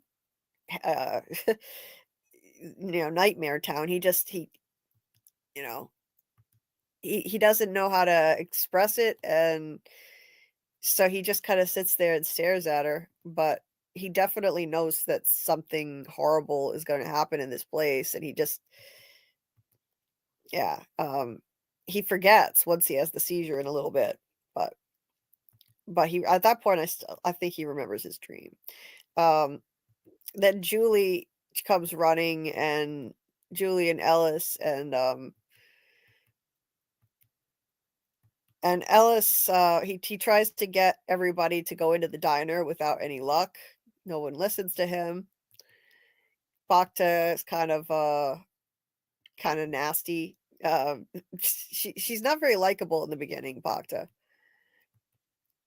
Julie runs down and finds Jim with the hole, and she's freaking out. Well, before I continue, let me check in with you guys. Hey, Aunt. Nice to see you. Let's see. Hey, Larry. Yeah, I agree that Randall deserves a redemption arc, and I think he's already getting one. You know, he did some heroic things in season 3. He saved Julie, Sarah, and Ethan when they were outside at night. He got them onto the bus safely with him. And then when the ambulance came, I mean, he ran off the ambulance without a second thought to help Boyd, and wound up getting his face clawed as a result. So, um, I think he's earned redemption at this point. He's already there. He really is. He still acts like an asshole, but you know, at least he's there when you need him. He's there when like he turns into He can be an asshole, but at least he's there when you need him. yeah. You know. Yeah. Oh yeah. Um like all of a sudden he flies into action and becomes, you know, he goes from dime store Chris Evans to Captain America. Ballerina is young Tilly. Oh, that's interesting. That's interesting, Fletch. Yeah, intriguing. There is the sense that maybe Tilly has been there before and she's happy to be back. Like, I know that's a theory that she's been there before, and now she's, for some reason, she's happy to be back and she's made herself Loved right it. at home. Loved my first trip. Gonna wait to Yeah. come back. Tilly was happy with rain. The entity didn't like that and stopped to the rain. Yeah, that could be. Maybe she was enjoying herself too much. Yeah. It's the reverse rain dance. It stops raining after her dance. Drought. Yeah, you're right. After that, like the crops don't grow anymore. I see. They get a drought. Yeah, that's true. That's a good point. Yeah, Fletch pointed this out, and it was so spot on. In season 1, episodes 1 and 2, Jade and Tabitha are the only 2 characters that looked dead. They both looked dead. Jade hit his head on the rock. Tabitha got knocked out in the RV, and that was spot on, Fletch. Like when you pointed that out, I was like, "Oh my god, that's amazing foreshadowing." Amazing, because yeah, they did die and come back over and over again. That was foreshadowing. Beautiful foreshadowing with this show. It's why it's like a work of literature that you have to analyze. It's amazing. Shouldn't be opening that suitcase, Tabitha. Yeah. Hey, David. Nice to see you. That's the sacrifice dress the girls wear. Oh man, I don't know. Jeez. Sounds very Pit Girl Yellow Jackets. Yeah. And or Midsummer. Take your pick. Yeah. Or Ankui Kids. White's a nice the color of the Ankui Kids as well. Yeah. Is Victor the mole? If you keep coming down here, we'll make you stay. I don't think I think Victor's innocent. I don't think Victor's, you know, any kind of mole or anything like that. I think he just feels invincible because he's survived 40 years down there. So he's not, on some level, he knows the monsters are not coming for him. Maybe he just believes the boy in white is protecting him, and that's a strong possibility. Plus, Jasper puts on a hell of a tea party, you know. He does put on a hell of a tea party. Yeah, he's got quite a spread. That's why he wants to go down there. Yeah. Yeah, and yeah, you should start watching again now. It's fun, you know. It's fun to do rewatches. We just started our rewatch of season 2, so yeah, you should join. Let's see. Anyway, so let's see. So moving on. So this moment between Jim and Julie was cool. You know, she was just kind of frozen in fear. He was telling her like, "We need go get help, get as many people as you can," because you know her mom's down there, and he just comes over because she's completely frozen, and he hugs her. Actually, you know, he's a good dad. You know, in moments like this when it counts. You know, he says, I need you to listen to me. Now is the time for you to be strong. Your mom needs you. And she's really gonna have to step up now that he's gone.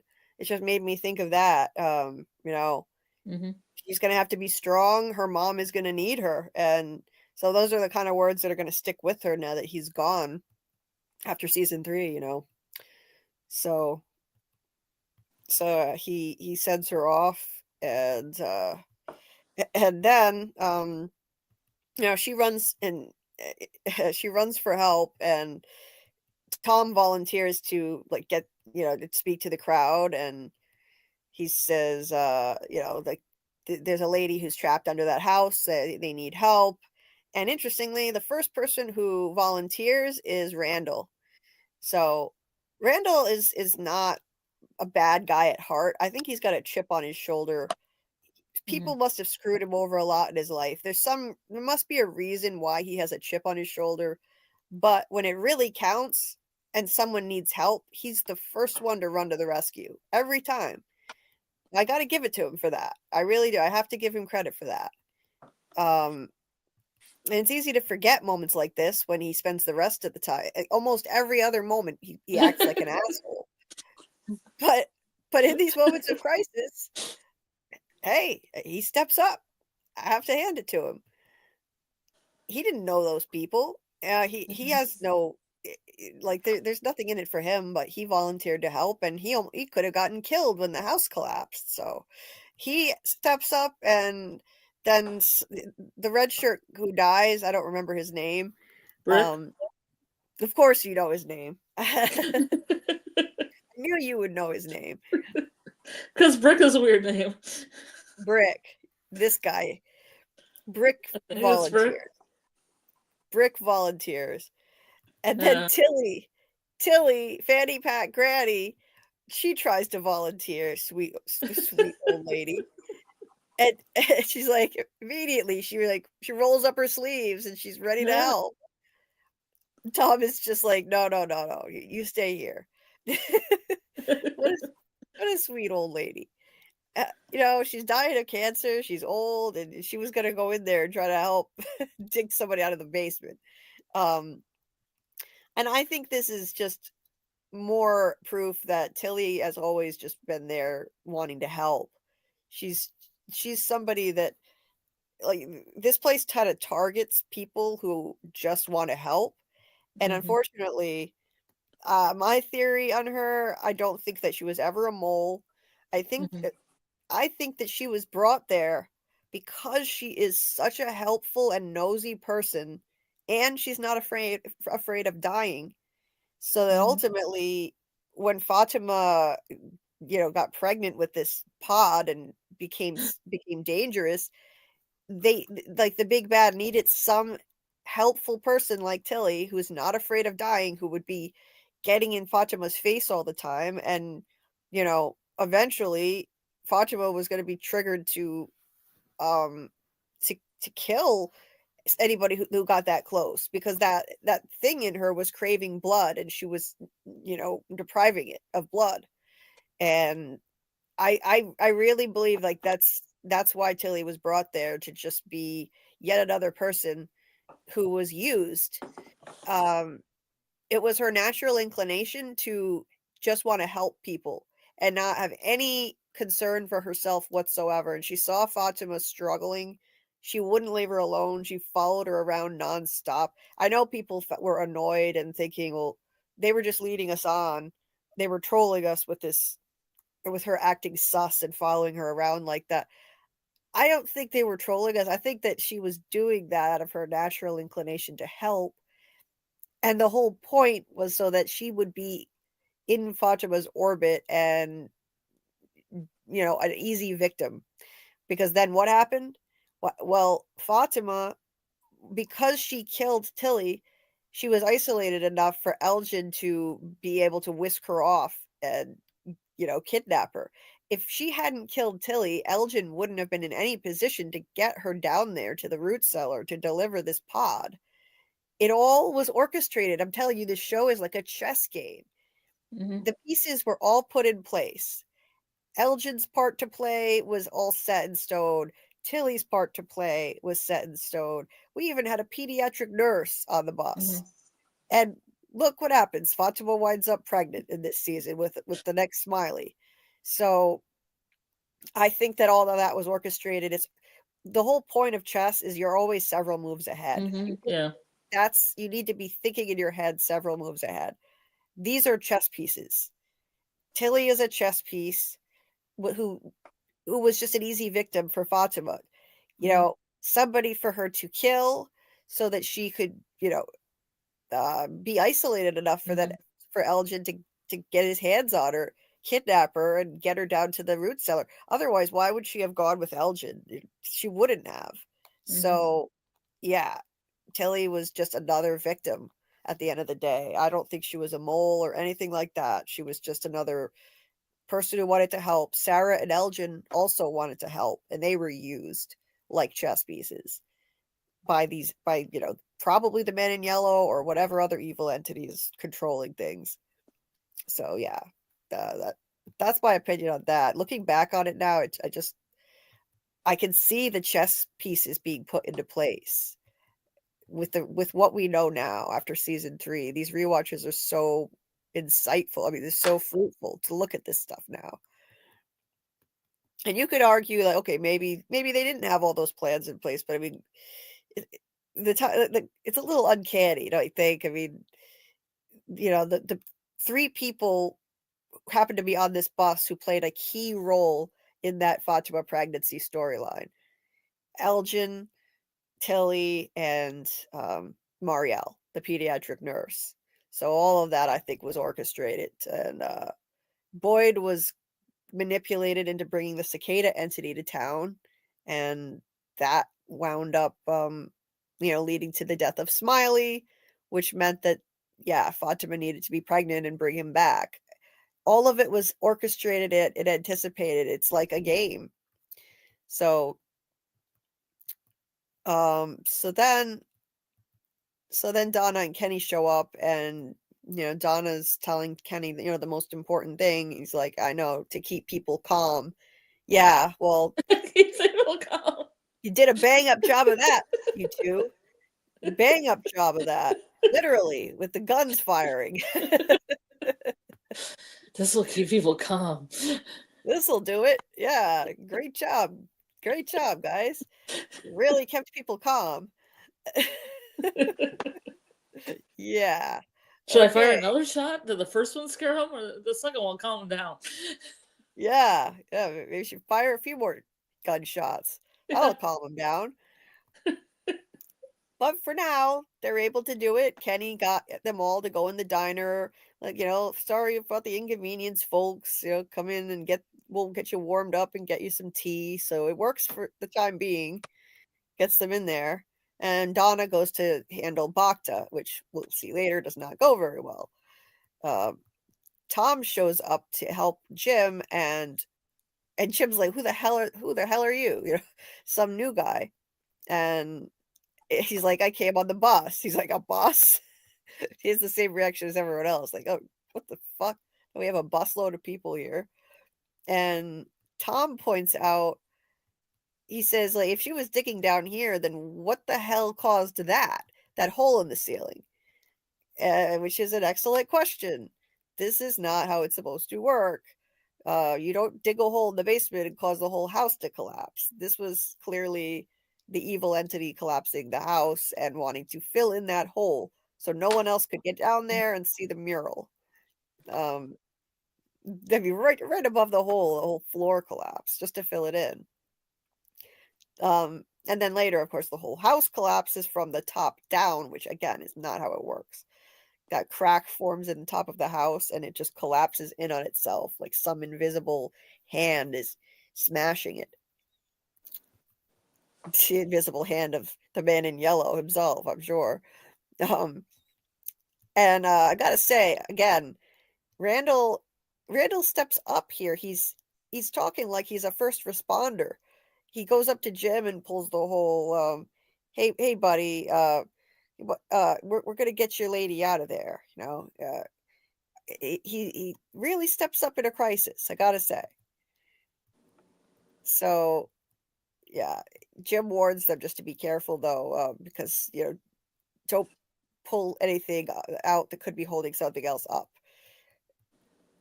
Uh, and Tabitha and Victor head through the tunnels, and she's doing her oh my god, Victor, no, oh no, oh no, no, and then they see this rats eating a crow. This is such a great metaphor. I love this. It seemed like just a random thing at the time, the first watch, but it's a metaphor. These are rats in a literal maze. This is a maze of tunnels. Jade called them all rats in a maze nibbling on their cheese, referring to the people in town. And so these are like the people, symbolic of the people. I see the crow as symbolic of the watcher entity, the big bad that's tormenting them all. Uh, I hope this is foreshadowing that they defeat that entity in the end. That's my theory. I hope that that's how it's going to end. Because it's striking imagery. What is a crow even doing down here at all in the tunnels? And they show this to us for a reason. Everything like this is intentional. The fact that Jade had that memorable quote, "Rats in a maze," to me that seems like this is the intention. The rats are symbolic of the people who are trapped in there. And yeah, so hopefully this means they're going to prevail in the end, break the cycle. The crow, I mean, crows in different mythologies can be considered good or evil, but in this show, I think they represent the evil entity that's kind of watching them and lurking over them. The way they stand up in the tree branches and look down ominously on people when they get to town. I think they're supposed to symbolize the big bad. I think they symbolize good. Well, I And you know mean, what? I don't really have any evidence for it, but I've always kind of thought with the tarot card scene and everything, they were doing a good deed. well, yeah, it could be. But anyway, that's my theory on that, on the rats in the maze with the crow, but who knows? We'll see. But either way, I just What's the love the rat symbol. symbolize? What do you What's think the rat symbolizes? the rats or the people? Ugh. Because Ugh. Jade called them rats in a maze nibbling on their Oh yeah, that's cheese. right. I'm sorry, you just said that. I've been so hazy this week. Sorry, It's all right. my brain. Having Yeah. serious brain fog. Yeah. No, it's all right. I understand Yeah, brain you fog. just said that because he did that rats in the maze, and he did that kind of noise. Yes. Yeah. Nibbling on their cheese. Yes. Uh, Okay. trust me, I understand brain fog. You don't have to explain that to me. I get it. I So get my own. yeah. So, yeah. Yeah, they So maybe they definitely aren't so nice. I don't know. yeah. Yeah. I mean, I guess I associated crows because I thought that Elgin was going to be on the side of good, and he had a crow on his shirt. And he wound up being used as a tool of the evil entity, so you could say that that's more argument that the crows symbolize the evil, you know? Mm-hmm. Yeah. Um, so anyway, um, they showed us that for a reason. I don't think that was just either way. I don't think it was just like for the hell of it. Um, and we've got a shot of a monster sleeping there. Boyd. Oh, and by the way, as after they saw this, Tabitha's immediately like, no, no, no, no, we have to go back. No, no, no, no. Like seriously, where do you think you're gonna go? The whole floor caved in. What is she even talking about? Like, where else are you gonna go?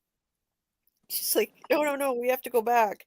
And, Victor says, "There's no going back, we have to go through." That's what he said, meaning the boy in white. He said, "We go while they sleep. You have to be brave, we both have to be brave." So that's what the boy in white said, that they have to go through, there's no going back. And so the boy in white gave him detailed instructions, again, helpful, helpful. I will argue that. I will die on that hill till the end of the series. And if I'm wrong, I'm wrong, but I say he's helping. Um, So Boyd is in the well and he's like saying, "Oh, Sarah." He's yelling for Sarah, and he says, "You said we'd be safe inside that tree. Well, this doesn't feel very safe to me, Sarah." Um, Technically, the boy in white told Sarah in her head, "You'll be safe." He didn't. Maybe he didn't mean both of them. Maybe he couldn't guarantee Boyd's safety, and he meant he knew Sarah would be safe, and she is. Sarah was sent to the church basement in town. Yes, that's the town where everybody's going to want to kill her, but at least she's in a safe hiding spot of the basement and not where Boyd is at. Boyd is in a much worse spot, and I don't think the boy in white put him there. I don't think he had any control over that. Maybe it was the 1864 note in his pocket that sent him there. And I also think it's possible that the boy in white cannot control where the trees go, but he has a certain level of control. Maybe he knew Sarah would be safe, but with Boyd, he didn't make any promises. He just told Sarah, "You'll be safe," and Sarah interpreted that as we will both be. So boy in white wasn't lying. It's like, you always say. Exactly. So Not so much about the, guy in front of you, but yeah, so I don't think he was lying to her at all, and I think it wasn't his fault that Boyd got stuck there. Boy in white may not control the trees. He might be able to see the future and know who's going to be safe and who's not. Yeah. And it's also possible Boyd got here because of that note in his pocket, and the boy in white couldn't do anything about it. I mean, what was the alternative? Boyd would have probably died out there if he hadn't gone through the trees. So this was the lesser of two evils, and I still say the boy in white was helping. So, so he's yelling, and he hears someone say, "Hey, are you real?" And Boyd has his lovely trademark Boyd response, "Yeah, I'm real. Are you fucking real?" Yeah, I love his lines and his delivery, right? "Are you fucking real?" Martin says, "I can help you if you help me." Boyd says, "Okay, yeah, anything you want." And Martin says, "You promise?" Boyd says, "Just get me out of here, man." And Martin says, "You'll have to climb." Boyd is like, "Well, I tried, I can't." And Martin then says, "Wait. Now we know what happens. We've seen the other side of this now." So Martin says, "Wait." And in season 3, we got the reveal that Julie had shown up, and Martin tells Julie to throw the rope down. So a few moments later, the rope comes down. And it's just cool now, having seen the other side of it, looking back on this, knowing Julie was up there the whole time. It's crazy. She threw him the rope. I like to edit the sound for her and onto this and see how it would sound all together. Oh, yeah, somebody should do that. Yeah, somebody should edit the whole thing together, both sides of it. Yeah. Because then it was cool. Like, they actually showed this part again in season 3 when Julie did it. They showed the rope falling and kind of hitting Boyd in the head. And him looking up. It was really trippy. Trippy stuff. I love it. So this is the beginning of the bootstrap paradox. There is no clear start or finish to it. So Julie came from the future, story walked, threw him the rope. He then climbs the rope, he escapes. By the end of the season, he saves her from the dungeon dream state. And she then is able to go on to save him after he saved her. So it's an endless loop. Everything would have been different. Like if he hadn't saved her from that dungeon dream state, then well, the fabric of his whole reality would have been different. He wouldn't have even been able to get out of the well to begin with. So it was kind of all predetermined, if you look at it that way. Like Boyd was always meant to prevail over that whole thing. Figuring out how to save them from that dream state. It had to happen that way so that this loop could be completed, and Julie was able to throw him that rope. And then, Julie Julie felt so compelled to go back to the ruins. She felt this irresistible urge to do it, and she had to do it in order to complete this action that had already occurred, like to complete the loop. By doing that, she wasn't changing anything about her present reality. She was actually just keeping it status quo. If she hadn't done it, I mean, you'd see Boyd literally just evaporate, I guess, because she's the one who saved him. So in season 3, it's just that's just it's so trippy. And it's very hard to understand when you're not used to bootstrap paradoxes. I mean, it's hard anyway. But if you watch the German series Dark, they have a master class example, many of them, of this type of thing. It's an endless loop. There is no clear start and no finish, and everything happens this way because it was always supposed to happen this way. There was no version of reality where she didn't save him. She had to, so that she'd continue to be able to walk it around because he saves her later. On and on and on, endless circle. It's trippy stuff.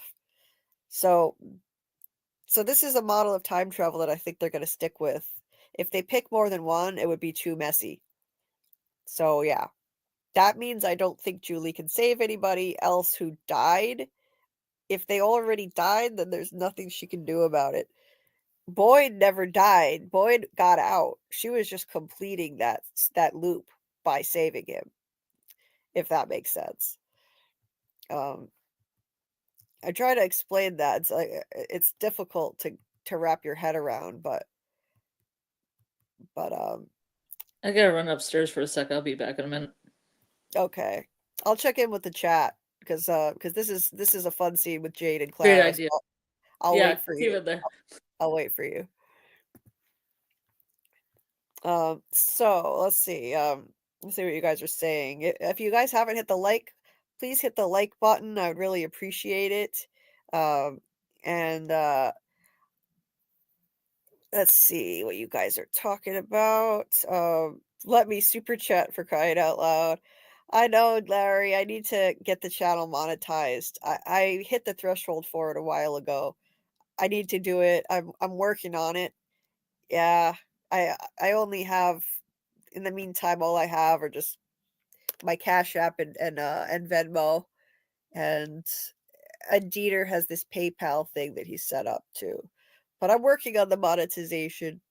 It's an arduous process. It really is. I want to do it. Believe me, I would love to do super chats. It's fun. That whole situation is fun, and get making emojis and stuff like that. Hey Debbie, Amiibo Babby. Severance makes me mad at other TV shows. Imagine if From had an actual budget. Not that I want to change anything, but yeah, I know, right? Severance, you can tell they have the big bucks. They have the big bucks. So if From had more money, they could make it even more incredible than it already is. Faith, yeah, I gotta work on that. The monetization thing, I need to get on that. It's a process though. You have to, like, I'm applying for it, and I have to I qualify for it. I did a while ago actually, but I'm working on it. I'm working on it. In the meantime, I do appreciate that people have sent cash apps and Venmo in some cases, and it's helped because I spend too much money on this stuff. StreamYard costs a lot, believe it or not. StreamYard is $45 a month, which is really nuts. So just to be able to do these live streams and make videos, I pay StreamYard $45 a month. I pay Canva $15 a month to make my thumbnails. And I'm paying for Apple TV and MGM Plus too, although I need to get rid of those. Because they're costing me too much. It's all adding up to be too much money. Anyway, Bill Chill says, "Dead bird, why would a crow be in a cave?" Exactly. Why would a crow be in a cave? I think somebody had a really interesting theory that we always hear the crows in town, but we never see them except in two cases. We saw one in the cave, dead. We saw another one crash through the colony house window and died. So other times we hear them and we see them in the closed captioning, but you only see them at the fallen tree. other than that, you don't see them. So I liked this theory that the crows are actually on the outside, just outside of the pocket dimension. So now and then you can hear them. And every once in a while, when a portal opens and someone enters town, a crow can slip through at the same time by mistake. And birds have these kind of like an internal GPS system. Birds have a strong sense of direction. So if they're passing into something that could be like a pocket dimension, they could go berserk and just panic. Their internal GPS is all thrown off. So that could be why that crow went ballistic and crashed through the window and died. And maybe that's how this crow wound up dead. It went ballistic and somehow wound up crashing into the cave and died in there. So yeah, I liked that theory. I found that really interesting because you never see those things except at the fallen tree. And at the fallen tree, I think that's just on the outskirts, like in a liminal space in between our dimension and theirs. Because remember, when they circle around, no one ever sees the tree again. So I think it's like a liminal space, and the crows can be right there, but they're not actually in Fromville. You hear them, but you just don't see them unless one slips through every now and then, that thin spot between dimensions. And that's how that one wound up dead, in my opinion. Yeah. That was not my theory. I wish I knew who came up with that idea about that. I would credit them. I didn't come up with that thing. My thing is the symbolism of the crows and the rats. That's my theory on that thing. But yeah. Anyway, Scarlet, you back now? I thought I heard the noise. Oh, okay. Yeah, I had to put some stuff away. I didn't want to make a racket. Oh, okay. Hey, Ricardo. The trees are upside down, young and old. Oh, hey, Justin. Nice to see you, my friend. Thank you very much. That was an awesome explanation how they might do time travel. Thank you. I was trying to explain it as clearly as I could because it's such a complicated thing to try to explain. But I think that that's how it's going to work. And if they've already shown us that model of time travel through Julie's story walking, and I doubt they're going to change it, or it would be too messy. If they change it now and we go into, say, a grandfather paradox model, that would be a problem. The grandfather paradox model allows you to go back in time and save someone who died already, or unalive somebody that has a future. You could go back and and do that. I don't think they're going to do that because, again, they've already shown us this closed loop bootstrap paradox model of time travel. Julie saved Boyd because she was always meant to save Boyd so that he could save her in turn, on and on and on forever. I was actually psyched because Doug Hughes watched my video where I explained that, one of my season 3 deep dives, and he said that he thought that my explanation was clear and made sense, and that was something that had been bugging him as to what was going on with that. So he liked that. So I really appreciated it because I didn't know if I explained it well enough, because it's a cumbersome thing to try to explain, and I didn't feel like I did a good job of it. So yeah, thanks, Justin. Let's see, and it's always nice to see you. So glad you're here. Yes, thank you for hitting the like. Thank you very much. Thank you, Justin. Thank you. You're the best.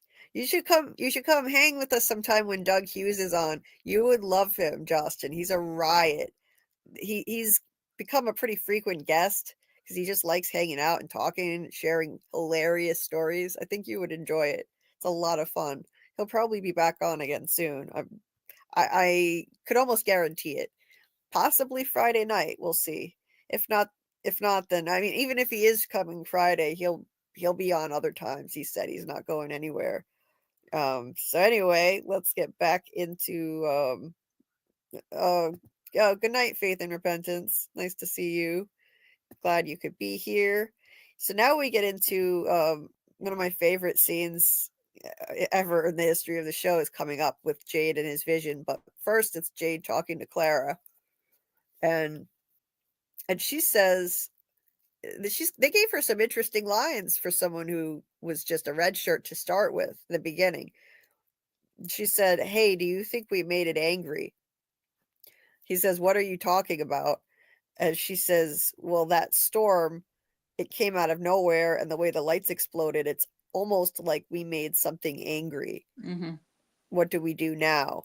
So that's interesting that she said that, like, where did she get that idea from? Because that was, the boy in white told Sarah telepathically that Mm-hmm. Nathan was right. This place is angry now. Mm-hmm. We got to get into the tree. Um, so I found that interesting that Clara thought maybe somehow they made this place angry and brought on the storm. So this could be fodder for the Clara mole theory people out there. Um, I don't I don't think she's a mole, but yeah, it's cool that they gave her those lines, huh?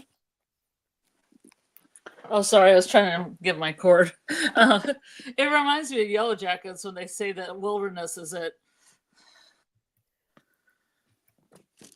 Yeah. So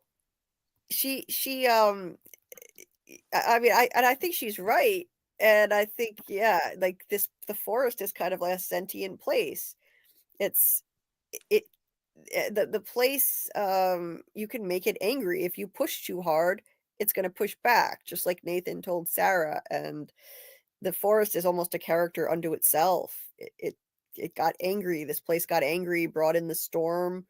Uh, the trees, it's like they're alive. They're moving closer, which Victor says is bad, sounds menacing, and um and the forest, it definitely seemed pissed that Boyd and Sarah went out that far. It doesn't want to be disturbed. Clearly, it's like some kind of sacred ground, and it doesn't want people going that far out. Um, I'm sure it definitely didn't like when Jade peed out there and like defiled the ground. Again, I think I definitely think it's like it is a situation where you push too hard, it's going to push back and make the place angry. And Clara somehow sensed that too. So I forgot that she said that till I rewatched it again. And then she leaves, and Jade sees the symbol appear on the wall. I mean, she had said, "What are we going to do?" And he's just like, "Yeah, I got my last rolling paper, so I'm getting stoned." Um, and I don't blame him, He's like, he's just so fed up with everything. Then he sees, the poor guy is just trying to, roll his last joint, and this symbol appears on the wall. This is his, how many has he seen now? His third. This is his third vision. First one was the root cellar, guy under the boulder. Second was the Civil War soldier, and now we got this. And he looks over, and it is our buddy Jasper. First appearance of Jasper. I just noticed that he's even sitting with his legs crossed, all cash, like he's just sitting there like he's just relaxing. He's chilling there, and then he lets out that blood curdling scream, and it's the same exact scream as the guy under the boulder, of course. Same sound bite. And Jade is just like, he has 0 fucks to give at this point. He is just done. He doesn't even give a shit. He's not scared. He just screams back at it, which is one of my favorite Jade moments of all time. It was amazing. And then he's just like, it disappears, and he goes back to rolling his joint like nothing happened. And things scare him after that. Like, it's not like he's like unflappable, but at this point he's just like, I got 0 fucks to give. I don't care. He's done with this shit. So yeah, I think You gotta get out of my head. what you were gonna. No, I sent you that link to that song. I got no fucks left to give, and I've said it almost about when the words came. Oh, really? No, I sent you the link to the song. I don't know if you ever heard it, where it was like, this guy has got a ukulele. I got no fucks left to give. And I was about ready to say it, and then you said, I have 0 fucks to give, and I'm like, get out of my head. I'm in your head again. I'm in there. Living rent free in there. Yes. That's so funny. Well, you're in my head all the time too, so I don't know. We have that weird mind meld thing going on. Um, It's a very surreal place. yes, it is. It is. Um, so yeah, we got our good buddy Jasper's first appearance on the show, and I looking back, I think that he just amounts to what I always thought he was to begin with, which is just he's a symbol of the fact that this place wants to use people as puppets and make them do what it wants, manipulate them.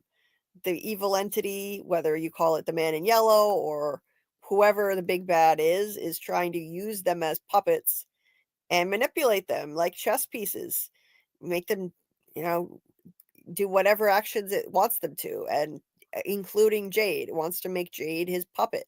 That's why he sees the dummy in particular. Jade is at the center of all this, along with Tabitha, and so yeah, that I just think it's symbolic.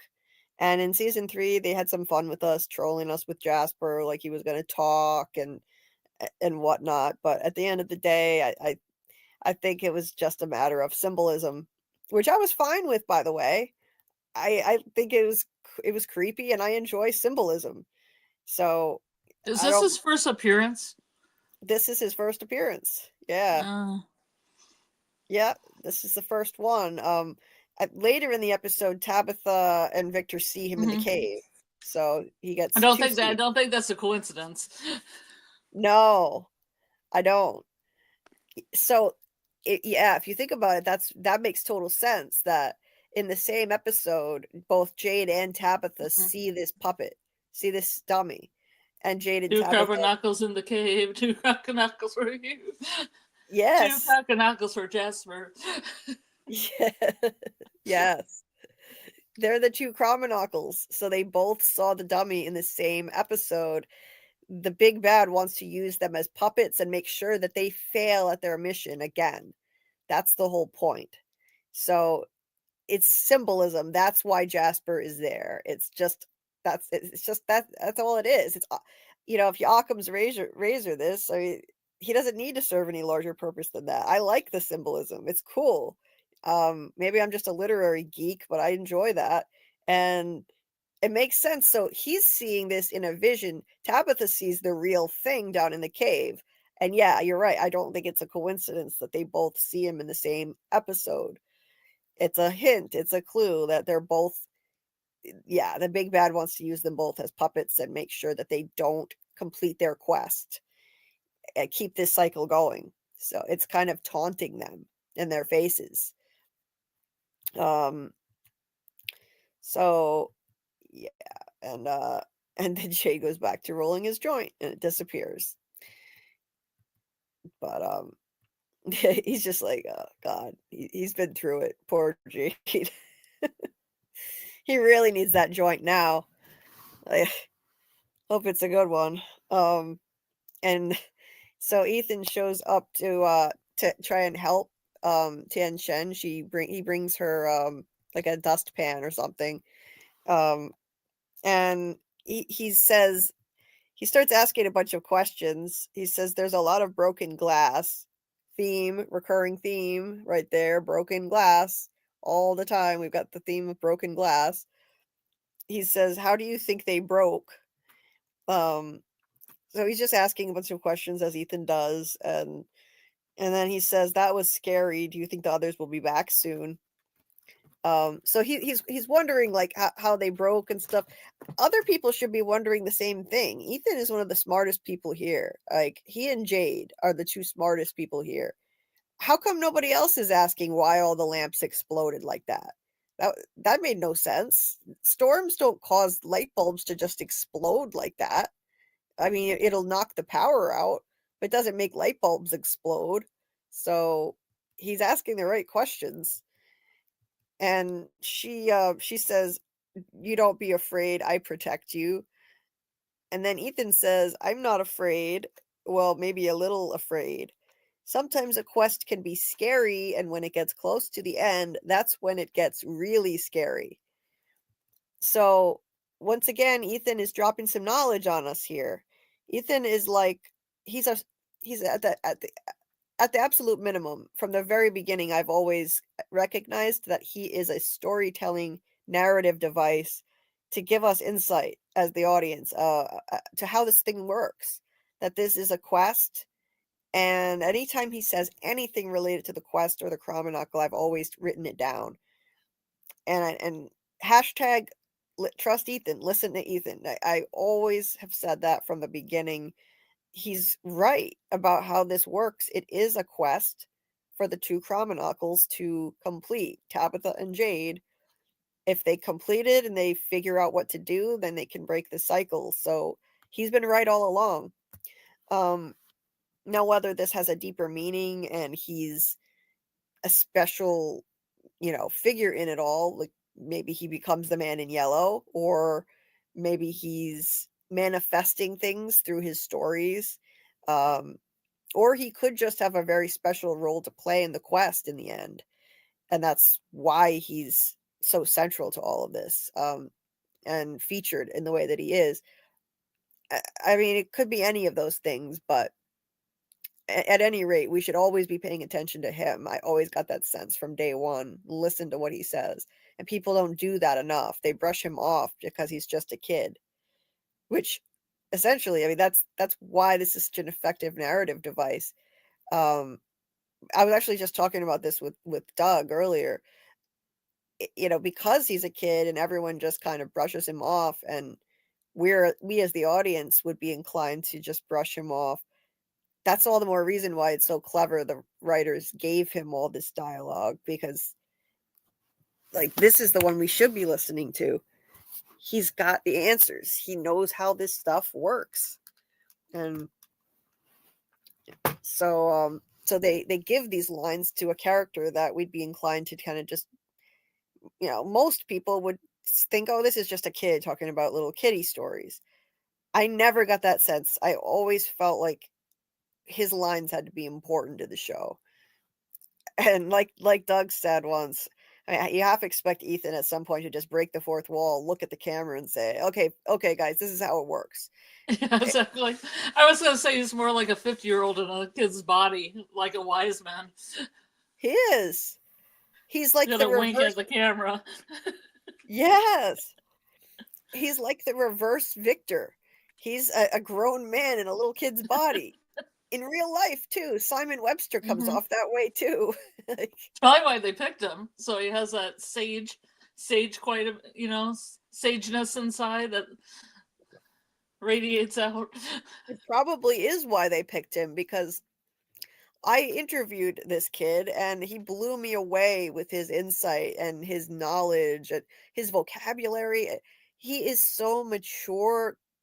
And even I looked at his old interviews when he was little from season 1, and it was the same thing. I mean, he was a little, he was a little like a little more childish, cutesy, but the stuff that would come out of his mouth, it blew me away from day one, like how smart beyond his years this kid is. Man, so yeah, he's the reverse Victor. He's the 50-year-old man in a kid's body. And yeah, look at him there in yellow with his quest stick. I have to point out, again, they feature him like this a lot. So could it be a clue that he becomes the man in yellow one day? Maybe. I'm just keeping my mind open to that possibility. I'd rather it not be that way, but this isn't about what I want to happen, We're calling the clues as we find them and seeing where they lead. But at any rate, so he's saying that when a quest gets close to the end, that's when it gets really scary. So that's something we should remember as we go further into this. The showrunners have said that in season 4, shit's gonna get real. So that's when it's going to be getting close to the end. They're planning on around 5 seasons. That's what they've hinted at. And so season 4 would be getting close to the end. I think season 4 is going to be a bloodbath. So we should remember what Ethan said. Again, when it gets close to the end, that's when it gets really scary. Season 4 is going to be wild. Just wait. It's going to be wild. It's going to be like David and Gilles said with the dragon on the cave painting. It's like all hell's going to break loose. There's probably going to be another massacre, I think. So, and that dragon in the cave painting is symbolic of the fact that, yeah, shit's going to get real in season 4. It's going to get a lot worse. So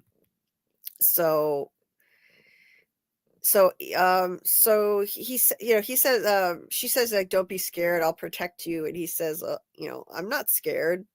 And he's like, well, maybe a little scared. So he does admit he is still a kid. He's a little bit scared. And yeah, but he said, it's okay because quests are scary. Hold on, I lost my place in my notes. Where did I go? Okay. Yeah, so moving on, he goes and follows Jade. And Jade is trying to just smoke his last joint in peace. He can't have any peace from this last joint. Nope. Yeah. He had to get the hell out of that room where the creepy dummy showed up and Clara was bugging him. Now Ethan's, I love this scene though. Him. The scene's great. I know, right? He's like, he said Ethan is asking his million questions as usual. Like, what are you doing out here? He's like, oh, for fuck's sake. Like, just go back inside. Clearly he doesn't know how to talk to children. Not at all. Ethan's like, why? Jade says, I don't know, kid, do whatever you want. Ethan says, cigarettes are bad for you, right? He says, it's not that kind of cigarette. He's like, what's wrong with you? He's just being that typical annoying kid that won't stop asking questions and bugging you. But he's full of insight. That's the thing, though. So Jade finally starts listening a little later, but Ethan's like, what's wrong with you? And Jade says, I don't know, kid. I just spent the last week thinking we might actually get out of this shit box, only to see our plan come crashing down around us, literally. And Ethan says, so we try again. Again, listen to Ethan. Listen to Ethan. People need to do more of that. He says, so we try again. Jade brushes it off, and Ethan says, so we try something else. Whenever the chromonocle failed, and Jade says, what the fuck is a chromonocle? I like that part too. Me too. Yeah. Which is ironic because he's one of the chromonocles in the story. So it's perfect. A little bit of irony there. Little does he know he is one of the chromonocles on a quest. He just doesn't know it yet. And so I really enjoyed that line a lot. Not only is it funny, but it's ironic. And he says, never mind, you're friends with Victor, right? Do you know which one is his room? So he's the only one who's making any sense. He and Ethan, focusing on Victor. Let's see what Victor knows. Victor's been here for 40 years. More people should be investigating Victor. And so yeah, they go and do that. And we go back to the cave. Now, again, Tabitha's still doing her, let's go, Victor, oh my god, let's go. And they come upon all this random shit. Really old shit. It's all like antique looking. There's an old wheelchair, a bird cage, an old dressmaker's dummy thing, whatever you call it. Oh, there's Jasper already back there. I didn't notice him in the shot too. Oh yeah, Jasper's getting ready. On the truck. Yeah, he's getting ready for his close-up back there. Oh yeah. Yep. I didn't even notice he was. I didn't even notice him in the background before. Yeah, he's there. Yep. Lurking. And then there's an antique wagon, a bike, a bunch of trunks. And so, you know, let's see. So they look around there. There are a bunch of old books. Some people have wondered if all the Bibles in town are down there. Maybe that's where all the Bibles went. An old TV. I like to think that the monsters are down there watching like 1950s old TV sitcoms that I love people dressed Lucy. Yeah. Like, I mean, they have all kinds of things. They have a magical haunted jukebox. Why not a haunted TV too? Yeah, I've been waiting for that. I've honestly been waiting for that to happen, and it hasn't happened. It's disappointing. It's a missed opportunity. It is 100%. I want that. I think that would be hilarious. You know, they could be down there watching TV, watching maybe, you know, even if it was like some made up TV show of all the archetypes that they have, like the milkman and the librarian. Yes. Exactly. Smiley could be like the main character, but it isn't Smiley. It's just like the 1950s TV version of Smiley. Right. Yeah, that would be hilarious. My God. Maybe he's like Mr. Rogers or something. Like Mr. Rogers. Well, he has a cardigan on. Has a cardigan on all the time. Yes, get out of my head. I'll say a cardigan all the time too. No, you get out of my head. Yes. That's my dreamscape. Yes. So, you know, who knows? Maybe you know, I think it was Taryn Matheru who said that maybe the monsters are dressed like this because they watched old sitcoms or something. They you know, they dress like them as a result or something like that. I think he said that. But whatever the reason, I mean, they probably just found a bunch of old clothes and from that period and just put them on, I guess. But anyway, there's the waitress monster that was Tony's old girlfriend who was always behind him on his live streams. No, that was a cheerleader. Oh, was it the cheerleader? Does he always have the cheerleader? Yeah. Yeah, you're right. Thing for the cheerleader monster. You're right. She's just in a similar pose to where the cheerleader was. I thought it was her. Yeah. Yeah, you're right. It's the cheerleader. Anyway, Tabitha sees the sleeping monsters and starts to freak out again. Like that's not going to help. You need to keep moving forward. I don't know. She's just not thinking logically at all in this. So that, yeah, she's panicking, and then the dynamic completely shifts because Victor shines his light around and he sees the dummy. If I can find the shot where I actually have it. Where are you, Jasper? He shines the thing around. The question no one asked. Yeah. Oh, and there's a grandfather clock. That's another thing too. Timey-wimey. Another timey-wimey stuff, foreshadowing that time travel's going to happen. And also, it's a twofer. Also, ancestry because it's grandfather clock. Oh yes, yes. Origins. Everybody talks about their grandparents. So. Good catch. Yes, absolutely. That's absolutely it. That makes total sense. Anyway, so he shines the light over to Jasper and he's just chilling there. They always pose him in such a casual way. He's just got his arm down, like you said. He's always got his arm down. Yep. And when he appeared to Jade in his vision, he had his legs crossed. It was so funny. He's just chilling there. That's how Doug poses his Mini-Man and Yellow Dolls too. So all cash. So this is what triggers Victor. He wasn't triggered by the monsters. He was completely calm and collected up to this point. But then he sees the dummy and he completely loses his shit, goes into a meltdown, you know, panic attack, fetal position. And meanwhile, like the monsters are all around there. and she just runs off into a corner, rocking and in that fetal position. And it's she this is where things shift. And I was actually talking to Doug about this recently, and this is the moment where the dynamic shifted, and she took on the maternal role with Victor. She became like his mother figure. This is where it began, right here.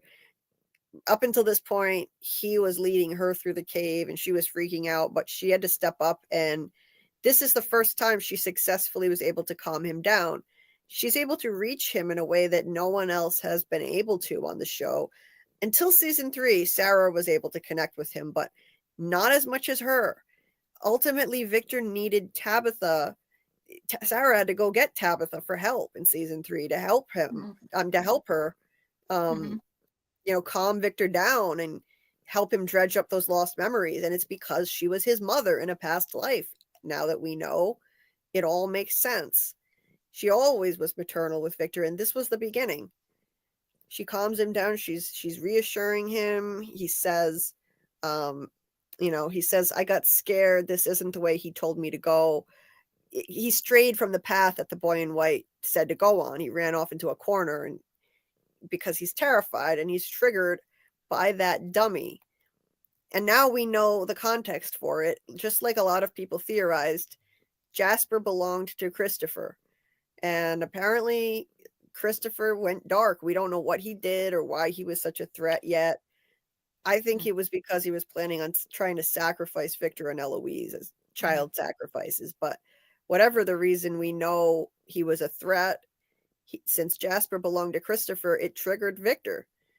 And she takes on this motherly role, and she says, listen, I know you're scared, but we have to move. Okay, look at me. She does that whole motherly thing. Look at me, Victor. We've got to go. And she gets him out of it. She gets him out of that, and she gets them moving again, with some effort. It takes a minute, but sorry, this is freezing up a little bit. But yeah, this is where you see the maternal role start to emerge, and no one else has been able to reach him in the way that she has.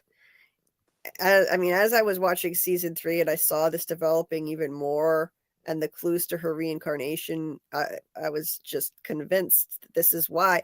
And it's not just because he needed a maternal figure since he lost his own and he's very childlike. Not just anyone would have been able to do this. It's because it's her. It's her reincarnated. That's why she's able to reach him and connect with him. It's pretty wild to look back on it now and just see her already becoming his mother again. So she takes his hand, and she gets him up and she gets him moving again. Meanwhile, Jade is rifling through Victor's stuff, and Ethan says, you shouldn't be doing this. He's always telling people what they shouldn't be doing this. Right? Yeah, in yellow. You shouldn't be rifling through this room, Jade. Yeah. Yeah. He told his dad, like you said, he said you shouldn't have done that after Jim hauled Victor out of the diner, It's kind of interesting. I was always telling people what they shouldn't be doing. You shouldn't be doing this. He says Victor wouldn't like it. And he's highlighted there, as he says it, in his yellow shirt. So who knows? Could be. We might look back on this one day and say, see, it was foreshadowing. He could become the man in yellow. But for now, it's just a working theory. Honestly, I'd rather it not be the case, I hope. But what are these things back here? Is this? I can't tell what this is a drawing of. Looks like a bird bath or something. What the hell is that? I don't know. And then that looks like a boat up there, I think, with blood. around it. I don't know. It looks like a Great. boat with blood. Yeah. Maybe it's Boyd's boat. That's a bad sign. It's got blood around it. So he's looking through, he's like throwing Victor's stuff. Basically, like if you're gonna go through Victor's stuff, at least be respectful. Don't trash the place. He's just throwing everything everywhere. And oh yeah, see, look, what is this? There are two. Oh, they're stools. They're the stools. Oh, the stools. Those, the diner stools. Those. Interesting. That's what. Why? Why did he draw the diner stools? Yeah. He's laying on the floor of the diner one day, and he's like, "Hey, I need that angle." That was definitely aliens. Aliens. Oh yeah. I don't know. Yeah. I can't tell what this thing is, but from a distance, it kind of looks to me like a dragon all by itself. In space. It looks like a dragon in space. Could be aliens. Could be aliens. It kind of looks like a dragon, maybe the lonely dragon. Yeah, and that's got to be a boat. That looks like a boat, and there's blood. A river of blood. You know. That's a bad sign. Were there arms? What is in the front of it? Some flailing arms? I don't know. I don't know. What are these things? I can't tell, but yeah, I don't know what those are.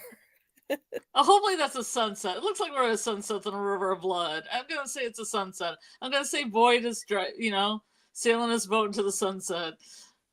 Yeah, let's hope. And these are the monsters, and they're like, "Drat, foiled again." And he's like, "I'm on my boat."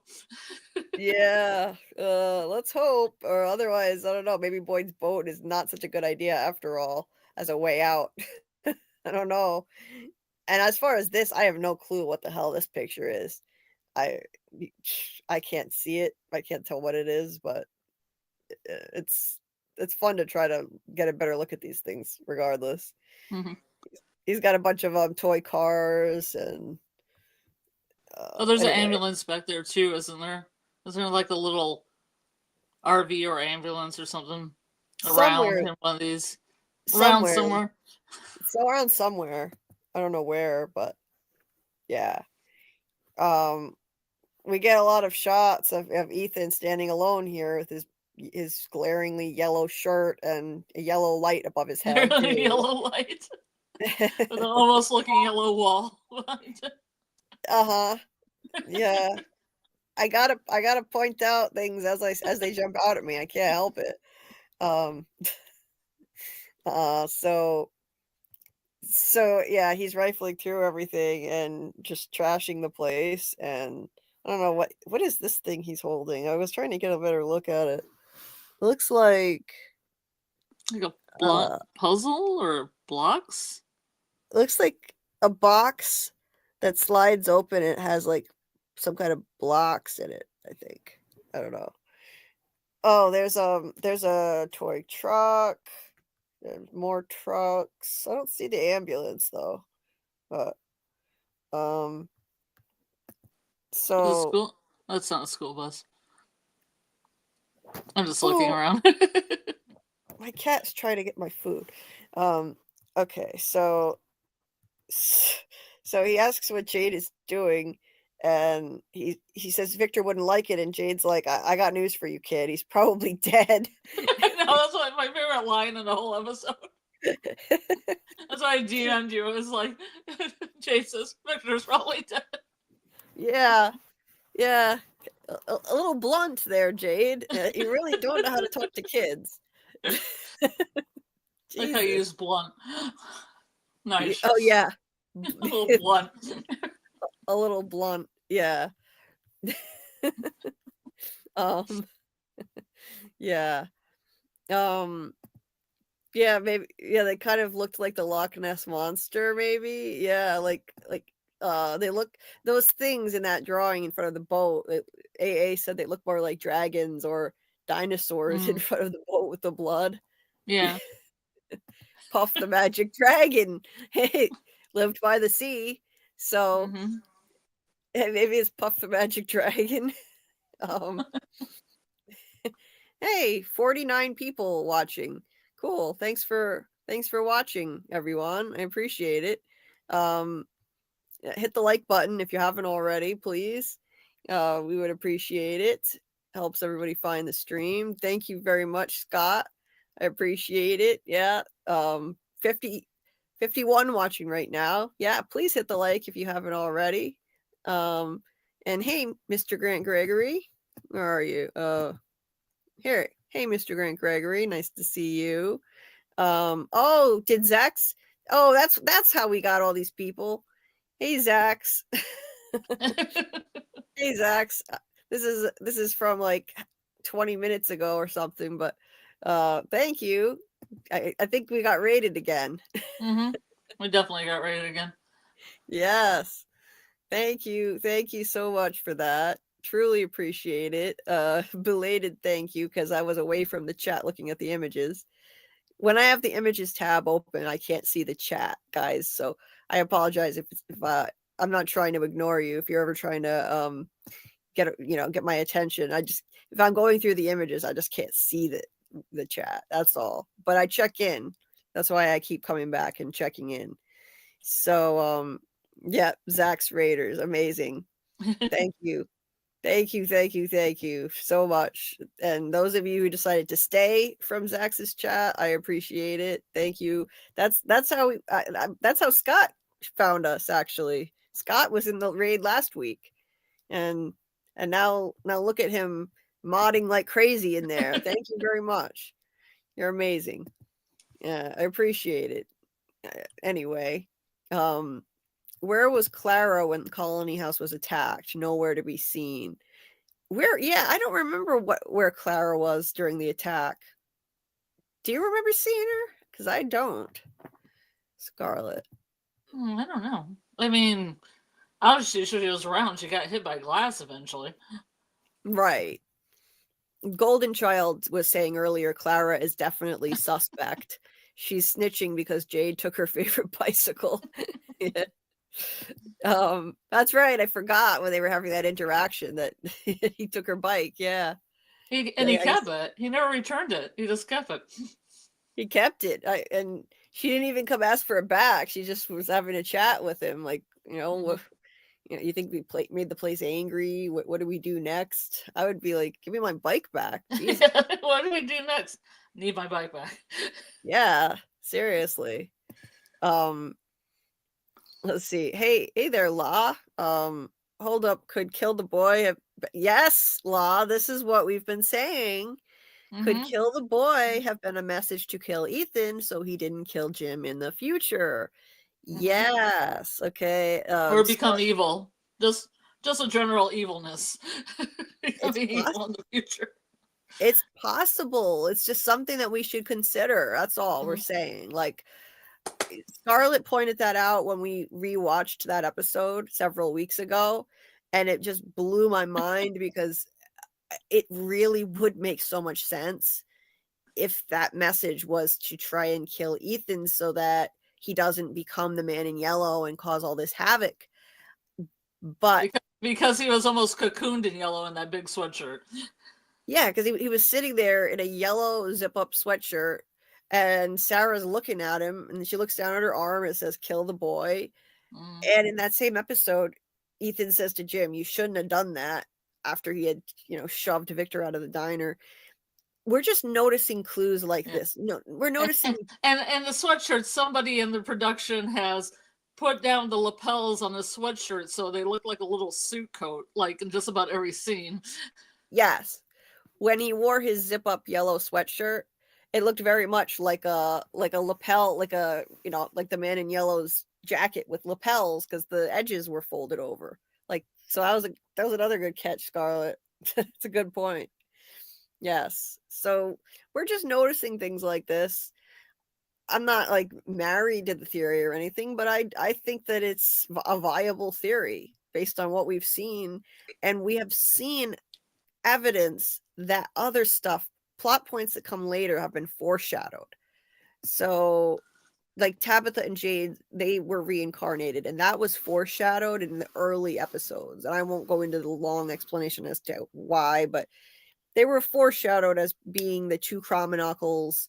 There were multiple scenes, two Chromonockles for the cave, and Tabitha and Jade both getting knocked unconscious when they got to town, appearing to be dead. That was foreshadowing that the reveal that they had died and come back over and over again. So things like that are confirmed as foreshadowing, and it just makes you wonder, did they foreshadow anything else that might be revealed later? So you look at things like this with Ethan, and there are things that jump out that could wind up being foreshadowing if he turns out to be the man in yellow. So I think it's a viable theory. And it makes more sense than it being someone like Randall, in my opinion. So, yeah, it would make sense. The thing of it is, that has always driven me crazy, that kill the boy message. Why? Why? And this would explain it if that's the reason. I always thought it was meant for Ethan, and then when he got all emo in season 3, I was like, okay, yeah, maybe.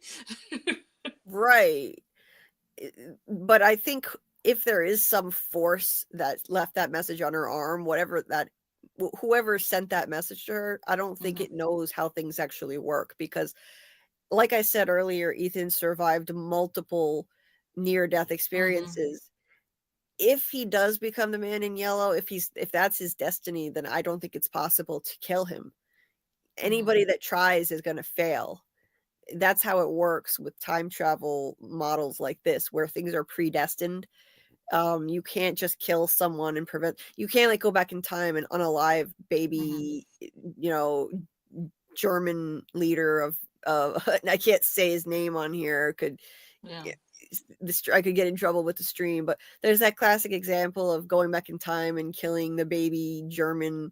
You're really descriptive. How do I describe him without saying his name? Tiny little mustache. Charlie Chaplin played him in a film. Funny mustache guy from Germany. Funny mustache guy. So that's why it gets real ridiculous. Yes. So there's one model of time travel where you could go back in time and unalive him before he can grow up and become that. But in the predetermined bootstrap paradox model, which we're seeing in this show with Julie and Boyd and the rope, I don't think you can go back in time and unalive someone if they already have a future. You can't do that. It doesn't work in this model of time travel. So if Ethan becomes a man in yellow, if that's his destiny, then I don't care what happens. Somebody could take a gun fully loaded with bullets and point it at him, and if they shoot it, it's going to jam every single time. We've seen this in other shows and movies, that like Dark. If you watch Dark, you'll know what I'm talking about. Anyway, so I do know, because I watched all of season 1. Yes. So yeah, you can't unalive someone who already has a future. It doesn't work in this model of time travel anyway. So yeah. Exactly. Yeah. Law. Think about it. He was the one telling her she can't go back and change things. Magically, someone else who wears yellow is there to stop her when she goes to try to change things. Right. He's telling Julie, you can't change a story that's already been told. He's telling her this is how it works. You can't save people that already died. And yet she's going to try. She's going to go try and save Jim. So it does work. Might be cooking with grease. It's a theory that does work if you actually just open your mind to the possibility. It's viable. If I didn't see evidence in the show for it, I would say so. I go based on what I see in the show and look at the clues and what we're seeing. I don't go down random rabbit holes that make no sense and have no connection to the show, like some of the more tinfoily people do, which is fine. You can do that if that's your thing, but I focus on the show and what we're seeing in the show. And I never thought I'd see so much yellow. I didn't other people are rewatching it and they're like, there's so much yellow, and I'm like, oh, you gotta be kidding me. There's not that much. There's a lot of yellow. There's a lot of yellow. Yes. There's a lot of, and the thing of it is, we don't have confirmation bias because we actually don't want this to happen. I don't want it to happen. He's a sweet kid. I didn't even like it when he went emo. I didn't like that at all. I hated that. We need our sweet Ethan. So I'm hoping it's not true. I'm hoping there's another explanation and that he's just, he's just a narrative device. That he knows all this stuff because he's a narrative device, which I believed from the beginning. Or somebody like the man in yellow is going to use him as a vessel, or try to get him to do stuff for him. Right. And that might be a reason for all the yellow too. He might be like his squire or something. Right. Like he'll be used or manipulated in some way by the man in yellow. At the very least, I think he is going to be essential to the story and the quest. So, yeah, that's why we get all of this dialogue from him, and he's giving us all this knowledge and insight all the time. So, yeah, we'll see what happens. I just like to keep an open mind, even if I don't want the theory to be true. I'm just following me wherever the show is leading, where whatever clues and evidence seem to be popping up. That's the direction I'll go in, whether I like it or not. Even though it had corny voiceovers. Dark had corny voiceovers. You gotta watch it with the subtitles in the original German. It's much better. Oh, it has. I just watched it in the German. There's a dubbed version? Oh, there's a dubbed version. It's terrible. I didn't know that. It's terrible. Yeah, it's really I always just watch everything the original language is subtitles. Yeah. Well, you get the inflection then of the actor. You don't, it isn't some weird like dubbing, like strange dubbing from a character who doesn't really sound like them. Right, exactly. And the guy who plays Noah, he has a really gravelly, sinister voice, as a villain should. And the voiceover who does it has this goofy voice. I can imagine. I just thought that's probably somebody who doesn't fit at all.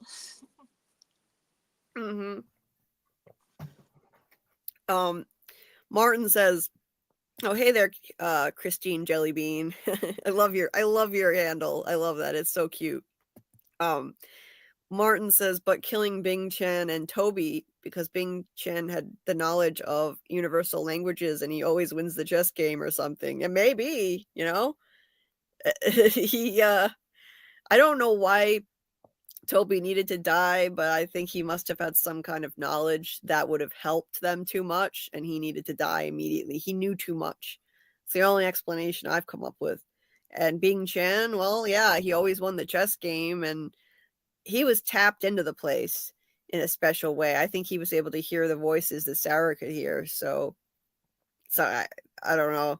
He might have been just collateral damage, though. Toby was probably the target, I think. You're welcome, Christine. It's super cute. I love it. So wait, Law says, during the wait for the new season, I gave myself a deadline to figure out who threw the rope. I was close, but I chose Victor. I chose him because of the rope scene during the colony massacre. Oh, that's interesting. So Law says, I thought it was foreshadowing of him being the one who threw it to Boyd. It was such a loose theory, but I couldn't exactly tie in time travel. Yeah, that was interesting. I didn't have to wait, so I was able to press play. Well, actually, no, I did have to wait because on this one they didn't reveal who threw the rope till season 3. Never mind. But on seasons 1 and 2, I watched them back to back because I found the show late. Interesting. Yeah, Victor throwing the rope. Yeah.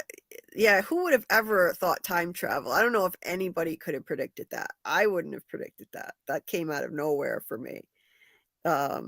But yeah, that was a good theory though, that it could have been Victor. Hey, Grant, welcome. Hey all. Sorry I'm late. Had to cook dinner. No worries. Glad you could join. So, Yeah. So getting back, so we were just talking about. I better shoot. My my device is going to die in like a minute if I don't plug it in, so I better do that. So we're in the scene now where Jade is trashing Victor's room. I'm looking at Ethan, so I have Ethan in my head.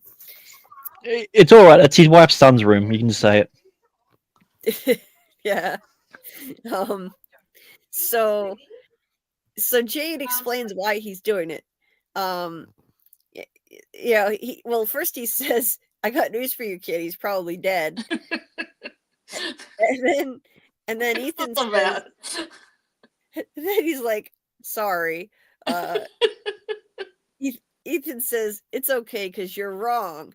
Here again, Ethan knows what the hell's going on. He says, wherever he is, he's doing his part. The quest. That's what this is. It's a quest. Everyone has a part to play. Even you. He's so right. Again, this kid has all the answers. If I'm ever trapped in a weird town and there's a kid that just seems to know too much, I'm going to become his best friend like instantly. I got no choice. I want to survive. Yeah. Especially when he's running around going, "It's a quest! It's a quest! It's a quest!" Yes. Also, I absolutely hate your theory about him being yellow because the more and more I keep seeing it around, I keep picking up on things. I'm like, no, I'll be able to disprove this episode, and then I see two things. I'm like, no, that kind of proves it. I really don't want it to be that way. I don't want it to be that way. But I didn't want time travel or anything science fiction to come into it too much either, and that still did. So who knows? Well, you can just think of it as story walking and not time travel. I would, but it's a weird name, story walking. It sounds like something that you do when you're dreaming. Maybe. Or actually, maybe that's how she does it. Yeah, doesn't even realize because she was unconscious when she was Yeah. When she went through the archway, so. Could be. I'd rather have it be its own thing, quite honestly. Yeah. Instead of just time travel. I look at it though as their version of time travel because Ethan looks at this whole thing as a story, so he calls it story walking. But it's essentially the same as time travel because Julie is in the future when she, goes and throws the rope to Boyd, and she's coming from the future when she tries to save Jim. So I mean, it's the same thing. But maybe it would be cool if it was like a book though, because it has a beginning, middle, and end, and people from the end could come forward into the middle. Yeah, like chapters in a book. Right, but but not a literal book. Like we wouldn't want the show to end and we find out that this was all a never-ending story.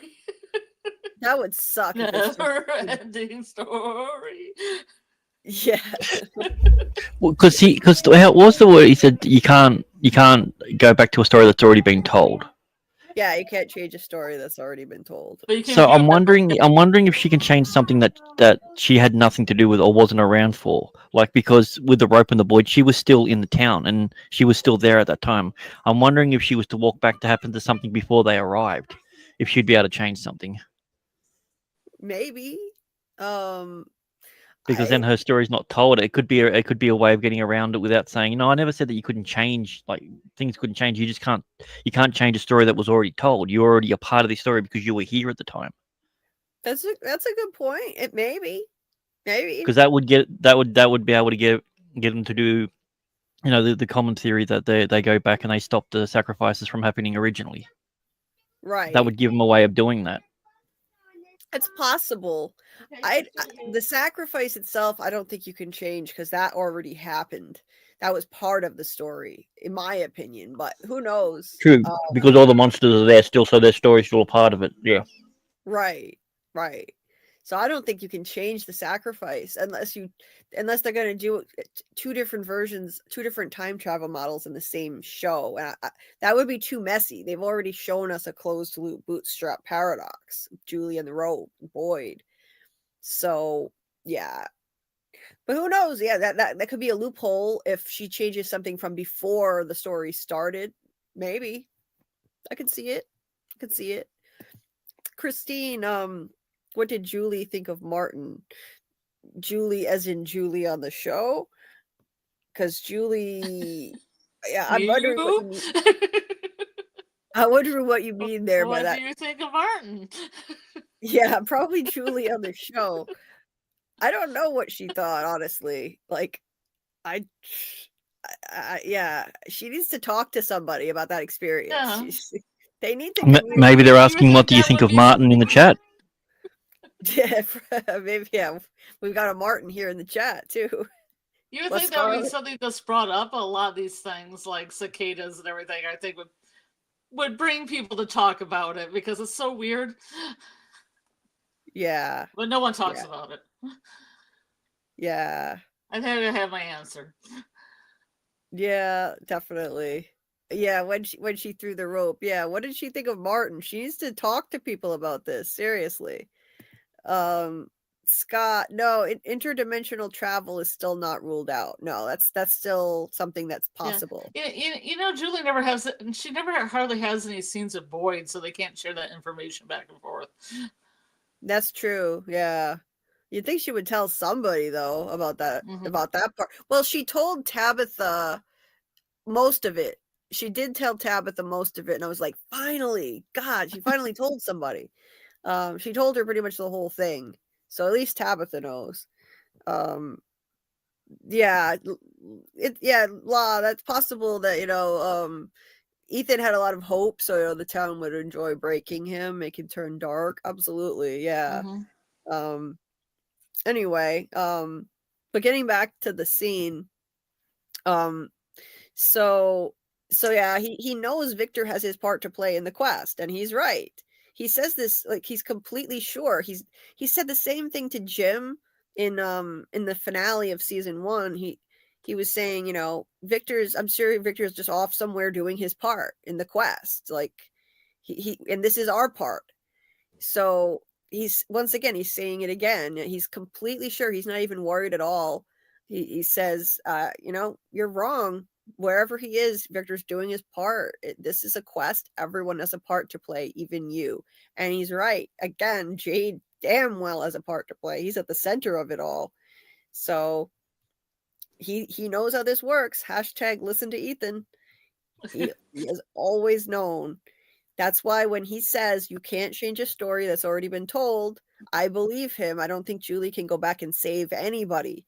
He said that she wanted to go back and try to save Thomas or Tian Shen. This is before they knew that Jim had died. And he said, no, you can't do that. It doesn't work that way. So yeah, once people are already dead and that's part of the story, you can't go back and change it. Jim died. That's it. The end. Boyd, we never saw Boyd die on the show. He always got out of the well. He was supposed to get out of the well. So that's why she was able to do it. It was supposed to happen that way. So yeah, we listen to Ethan. He's got the key. Like, it's just like a big flashing arrow pointing at his head. Listen to Ethan. Like there should be. So Jade shows him the book and he says, look, this is why I'm doing this. He's like, I've been seeing crazy shit lately. Every time I see something really weird, I see this symbol, and this journal is old. Whoever it belonged to kept drawing this thing over and over again that I've been seeing. And then the other night, he's like, 2 of the pages were stuck together, and I found this Polaroid. Of course, Ethan's got to ask a million questions. What's a Polaroid? Jesus fucking Christ. He's like, I'm sorry. He immediately catches himself. He knows he's horrible at this. He's like, Jesus fucking Christ. I'm sorry. Look at this photograph. Yeah. He doesn't know how to talk to children at all.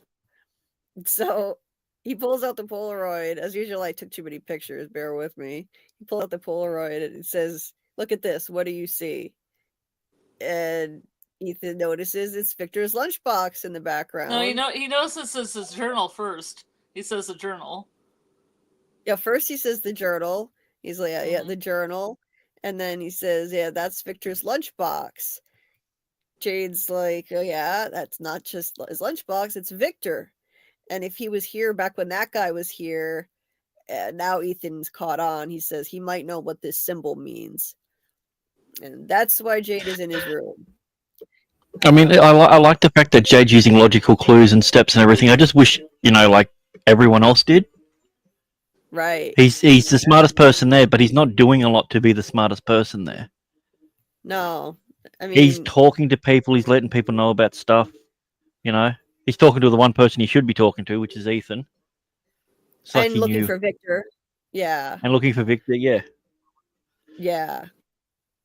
So, I mean, he's the one who's on the right track out of everybody. At least trying to figure all of that stuff out. He wanted to focus on all of this stuff more than the radio anyway. Like, they roped him into the radio project, but he was constantly going off trying to like ruminating over this symbol and trying to figure it out. Jim had to keep redirecting him to get back on task with the radio. Jade had the right instincts from the beginning that the radio was not going to be the end all be all. He just, he pitched in with it, but his instincts kept drawing him back to this symbol.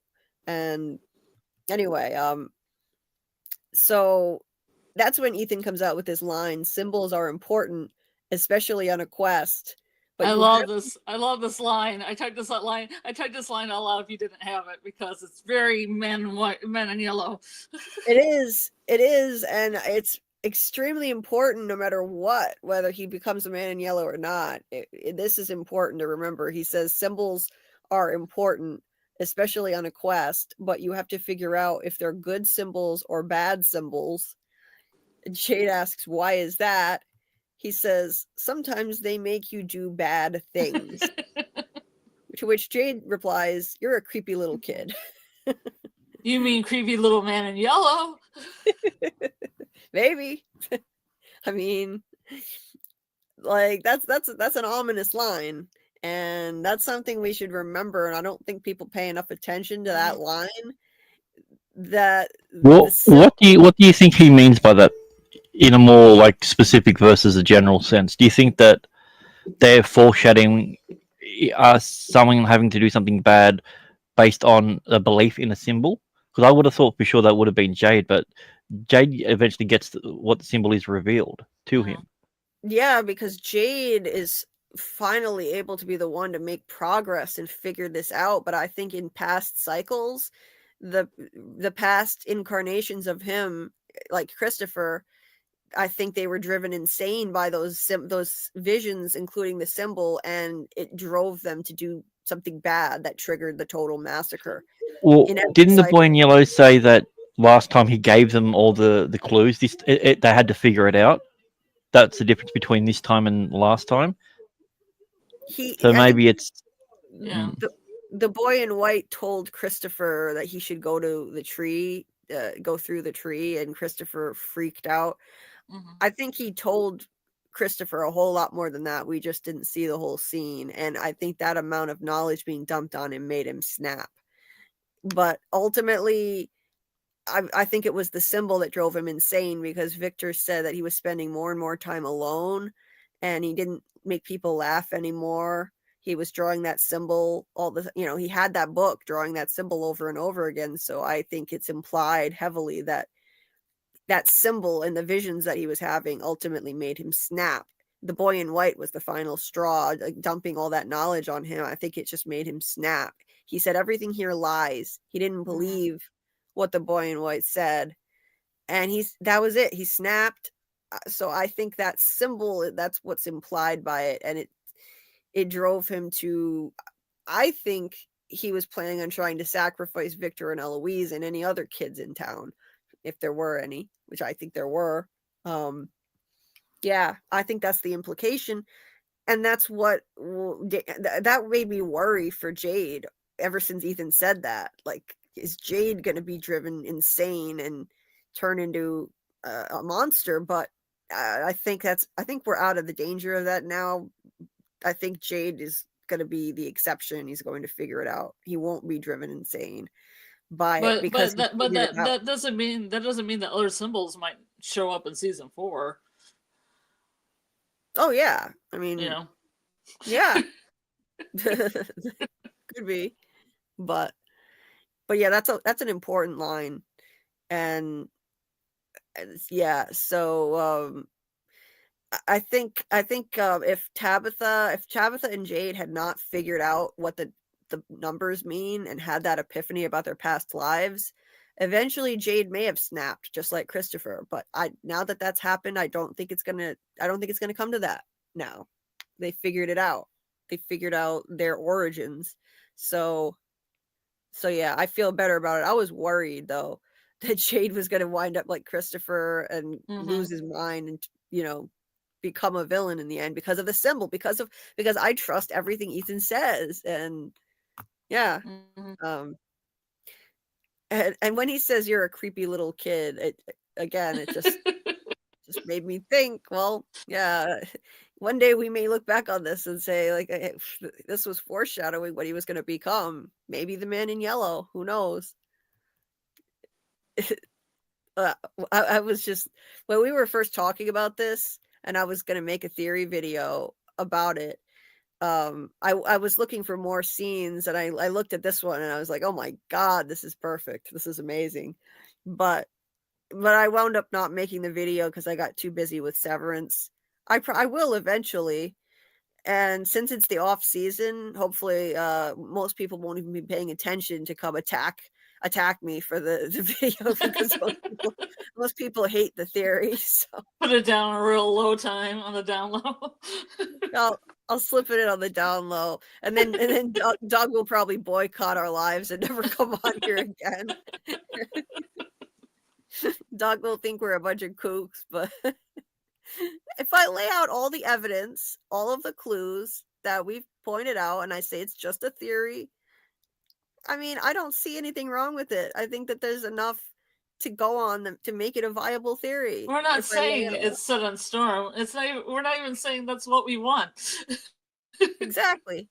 I don't theorize based on what I want. I go based on what I see in the show, strictly on that. So anyway, eventually maybe I'll make a theory video and lay out all the evidence and clues. I think actually it's probably best that I wait till we finish the rewatch because we're finding more as we go along.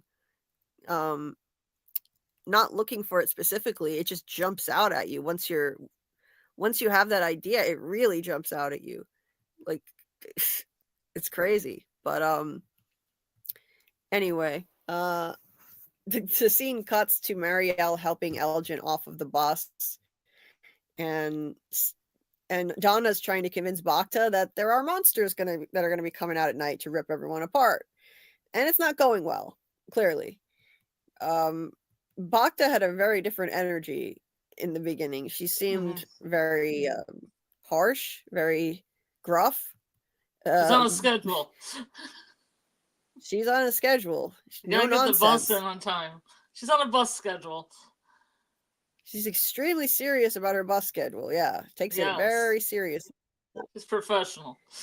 And yeah, so of course, she's not going to take it well that the monsters are going to come out at night.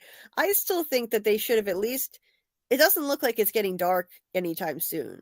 They could have let them get back on the bus and just drive around in circles a couple more times. Maybe they would have. Yeah, I thought about that right? Too. I was just like, Boyd made a point about that in the first episode, saying, come on, people, don't worry about it. You know the drill. They'll drive around a couple of times. We'll put the spikes out. Like, they have a plan set out. Exactly. I guess because Boyd wasn't there and went to pieces. Yeah, because like that starts to get the idea in their head, plant the seed in their head that there's something paranormal going on here. You need to let them do that. Let them see for themselves that the road just keeps looping around and around and they can't get out. Then they might be more likely to listen to you when you say get inside. That makes them more susceptible to going, by the way, this place isn't normal. And they're like, yeah, I know something weird happened. Exactly. So this made no sense to me. Donna says that they had no time. It looks to me like it's not that close to darkness yet. They could have let them drive around. It doesn't take that long. But anyway, they did what they did. Anyway, they're digging out. They're trying to dig Tabitha out of the hole, And Jim says there's some kind of a chamber underneath. So that was just a quick little scene with that. And as they're pulling stuff out, so this is not how it's supposed to work at all. This does not follow the laws of physics. They're pulling stuff out of the hole, and as they pull stuff out of the hole, the more they do it, the more stuff falls on them from above.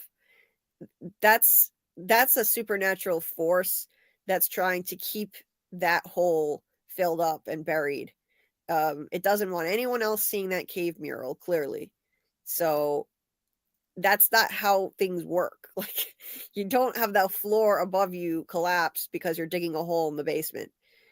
And every time they pull something out, some other piece of debris falls down from above. Yeah, especially when it's not like it's a load bearing thing. It's not like it's up against a wall or anything and you're pulling something out. It's like it's literally in the middle of the floor where it's got no bearing on the rest of the building. Exactly. And I'm surprised as an engineer that in the aftermath of this, Jim never talked about it. That made no sense. But anyway. And then Elgin and Mari finally get outside the bus, and he still can barely even talk. He's so freaked out by this premonition dream he had, and she's gonna try to get him into the diner for some food and water, and he just nods. He's barely even saying anything, and then he starts going into the seizure. And you know what I found interesting about this? I never thought of this before, but his seizure is edited together with the house starting to collapse in on itself. It keeps going back and forth between his seizure and the house collapsing. Like, so you've got debris falling from up above, and you have Elgin having the seizure at the same time. I think that there's a correlation there. I think since Elgin is one of these people who is tapped into the place, there are certain people who are tapped in more than others. People who have premonition dreams, seizures, visions. Like Ethan had a seizure when he got to town. Elgin is having a seizure now. Sarah is tapped in because she hears voices. She has seizures. I think he had the seizure at this particular point because this evil force was right near him, collapsing an entire house. And I think there was a correlation between the two. That's what caused him to seize like that. Right next to them, the house is collapsing, and I think that's why it's even edited together in this way, back and forth between these two things. Because this is not a natural thing. This is an evil force. This is an invisible force collapsing the house. Jim insists on staying behind, and Tom is saying like they've got to get out of there, but Jim won't leave. But none of them are able to get out in time, and they watch as this is not natural. You can see cracks forming in the roof before the house has officially collapsed. It starts up here. Yeah, it's like they've got two ropes and they're just pulling them down with great force over it because it's cracking in that specific line. Right. Exactly. And it's falling in on itself, and they're not able to get out in time. This is such a great moment. I love it. Like the way this was done is so good. The whole thing just goes down, and you see Julie and Kenny reacting to it.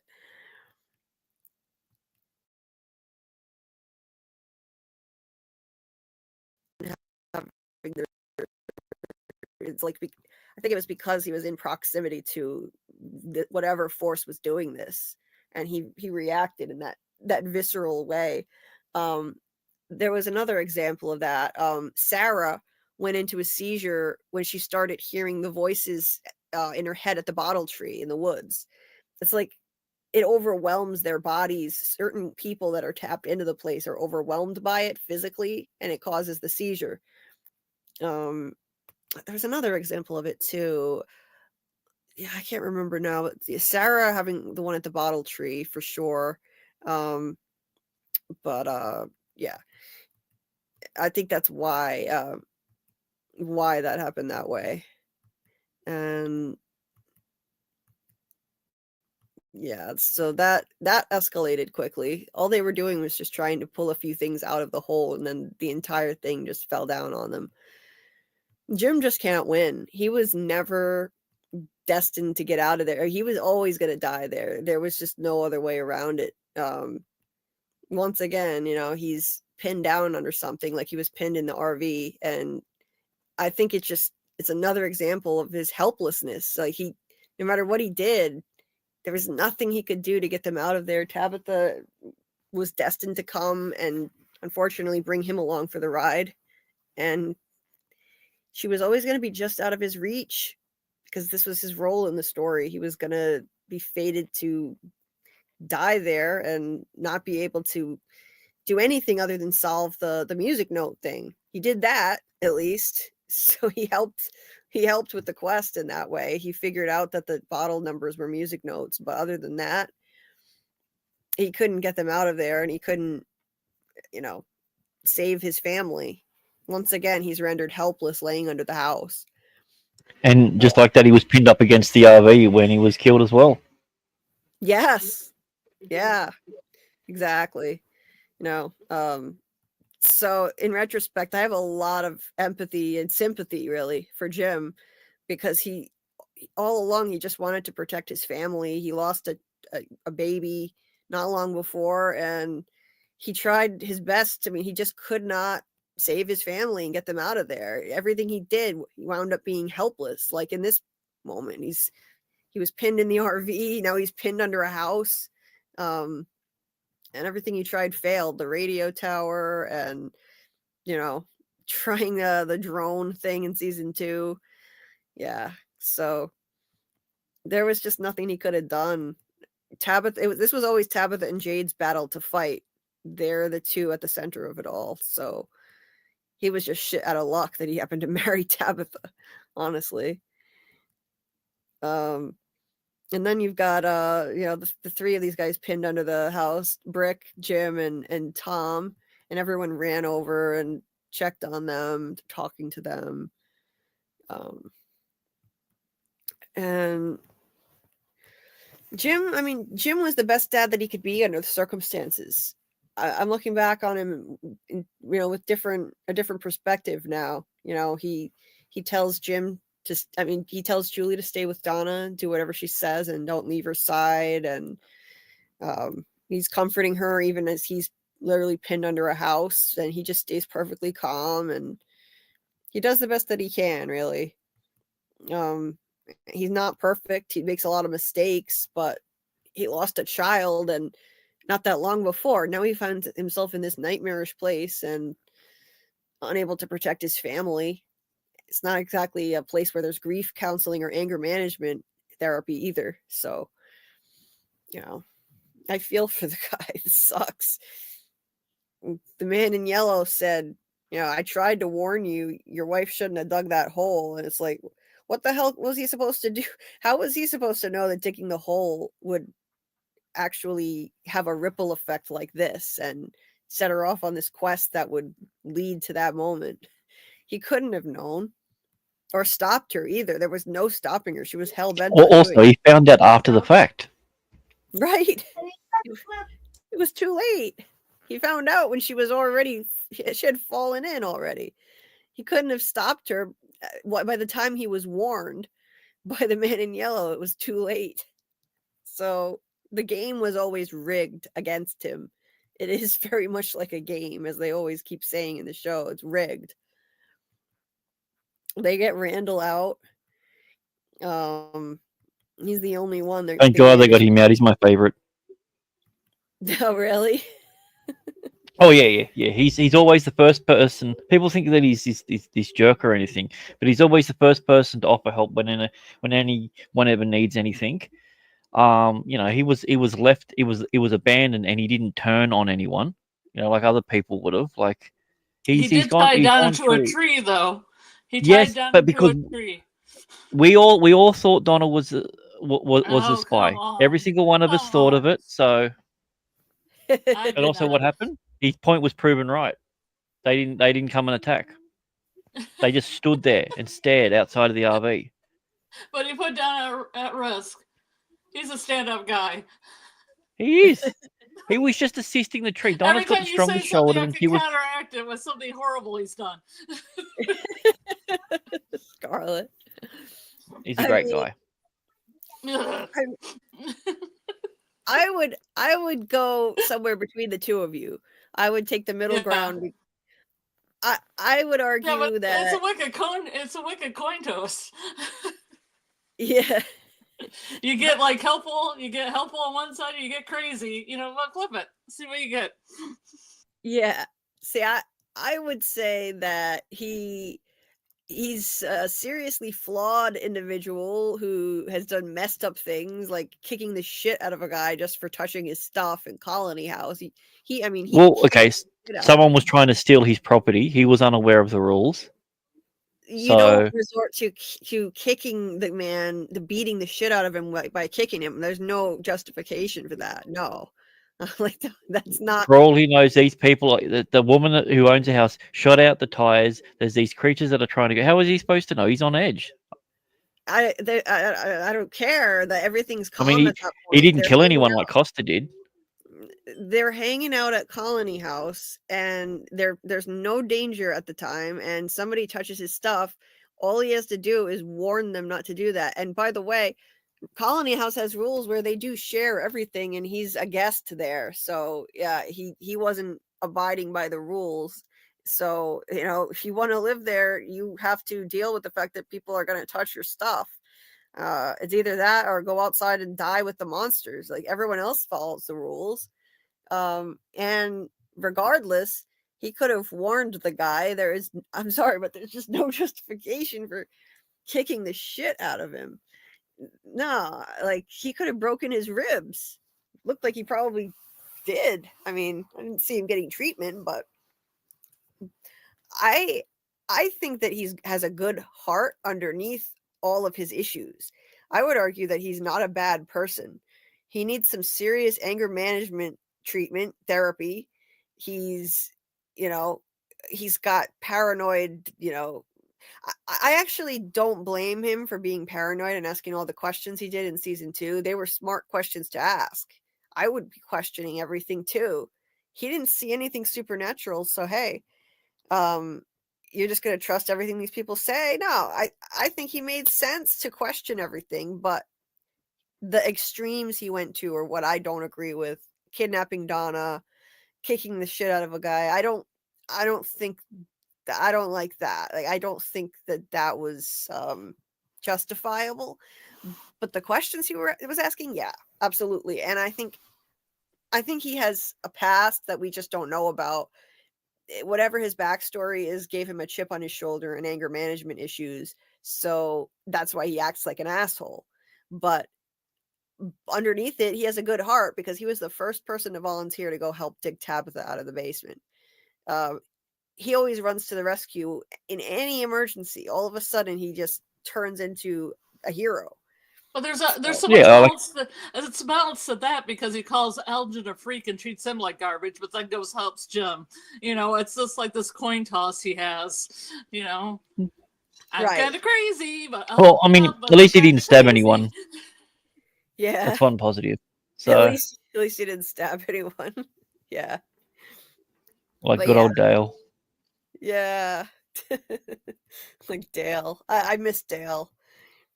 Yeah, everybody in the town's kind of a little high strung with the knives and the guns and the things. Yeah, right. Seriously. Yeah, Miss J's reviews. I'd love to know his backstory too. I'm sure he's got trauma. Absolutely. Like, yeah, and he may not have known the Colony House rules, but what he should have done is confront the guy, not violently attack him. That's where he went wrong. Like, tell the guy off, sure, and then let them explain the rules. That's where I draw the line at the violence. But yeah, to me, he screams like chip on his shoulder. There must be something to his backstory that we don't know. But Dieter, he said you shouldn't have married Tabitha, Jim. Yeah, that's where he went wrong. That's where his life took the turn. The moment his eyes met hers, it was just he was fated for his destiny. Yep. That was it. His fate was sealed. Yep. See, Dieter's been using AI again. What is this? Lost in from and feeling stressed. Julie B and Scarlet know it best. They'll dive in deep, decode the fright. Let's just hope they make it right. Oh, Dieter. Love it. You're so That's sweet. why he's the GOAT. He's the GOAT. Dieter is the GOAT. Thank you for everything you do, Dieter. You're amazing. You're the best. Let's see.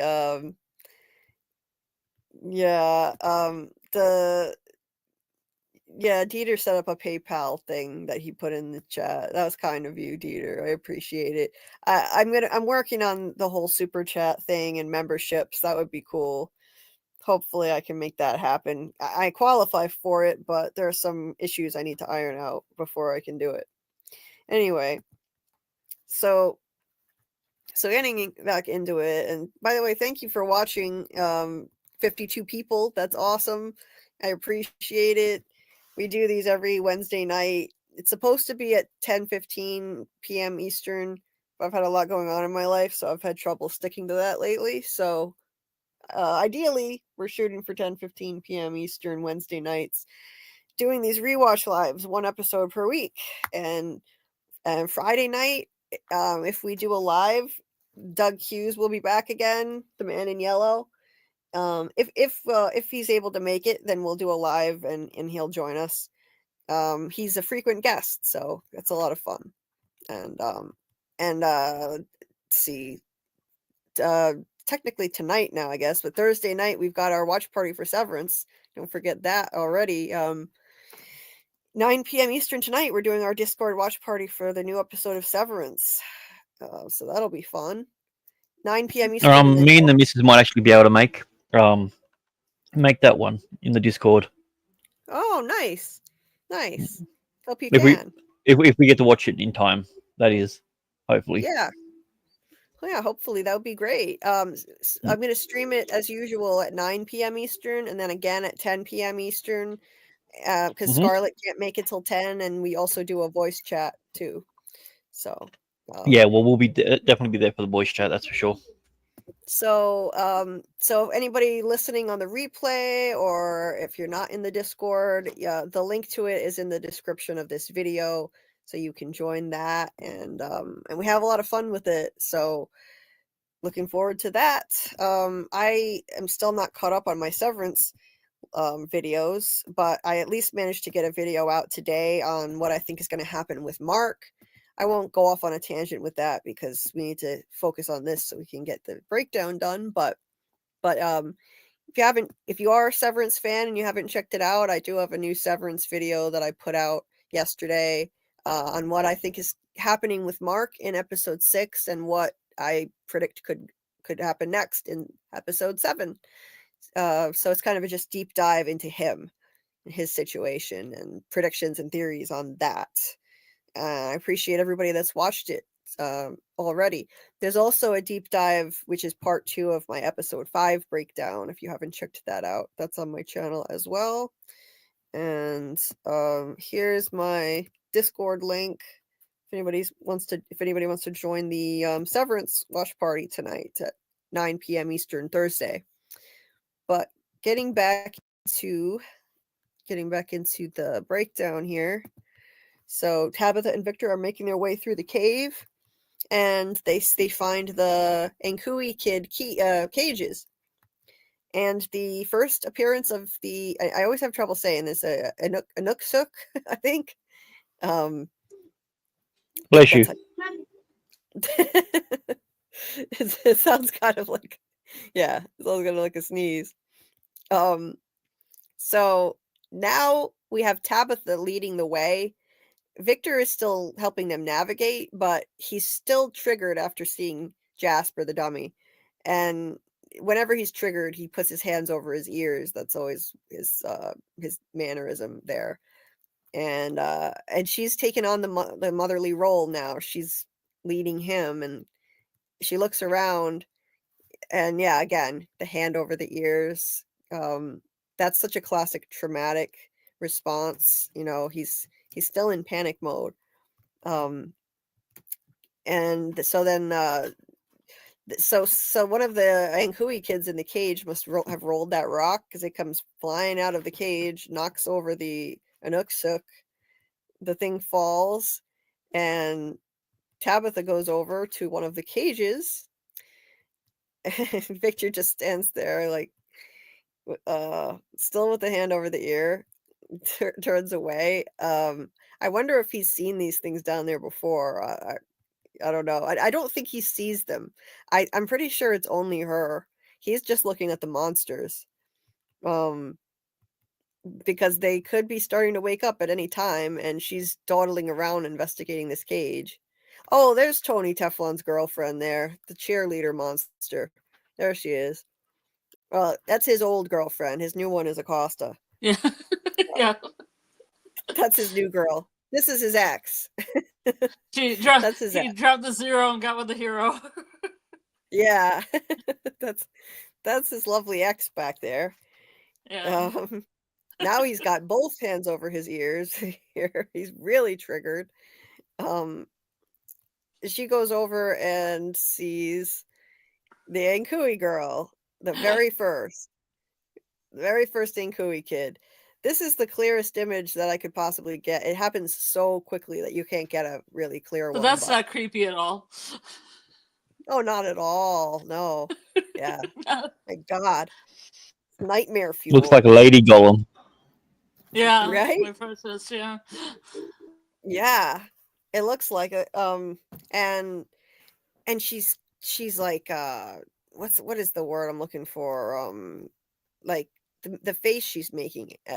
It's not a smile. It's like Grimace. A grimace. Yeah, she's kind of. It's like she's gnarling at them. You know. Yeah, like an animal. Yeah, it's very animalistic. Like, yeah, it's disturbing, and this is the very first one she's seen. And I'm pretty sure. It's like sure an Ankhui cage. Yeah. Yep. Doesn't look very strong. It's made out of branches. You'd think they could just bust through, but you think so? Apparently, we find out later that these kids were sacrificed and they were born in the dark and murdered in the dark. So you have to wonder, is this where they were forced to live their entire lives? Here? Were they living in these cages in the cave? I mean, that's a horrifying thought. But maybe if they were literally living down there, born in the dark, murdered in the dark. I mean, they have the pale skin, the hair falling out, like they're extremely vitamin D deficient, you know? So, yeah, it makes you wonder if maybe they actually were forced to live down there. But when you first see this, it looks like something evil. You automatically think it's something evil, but that's a misdirect. The face that she's making at Tabitha, that they actually turn out to be completely harmless. They're victims of all of this. But just want to play.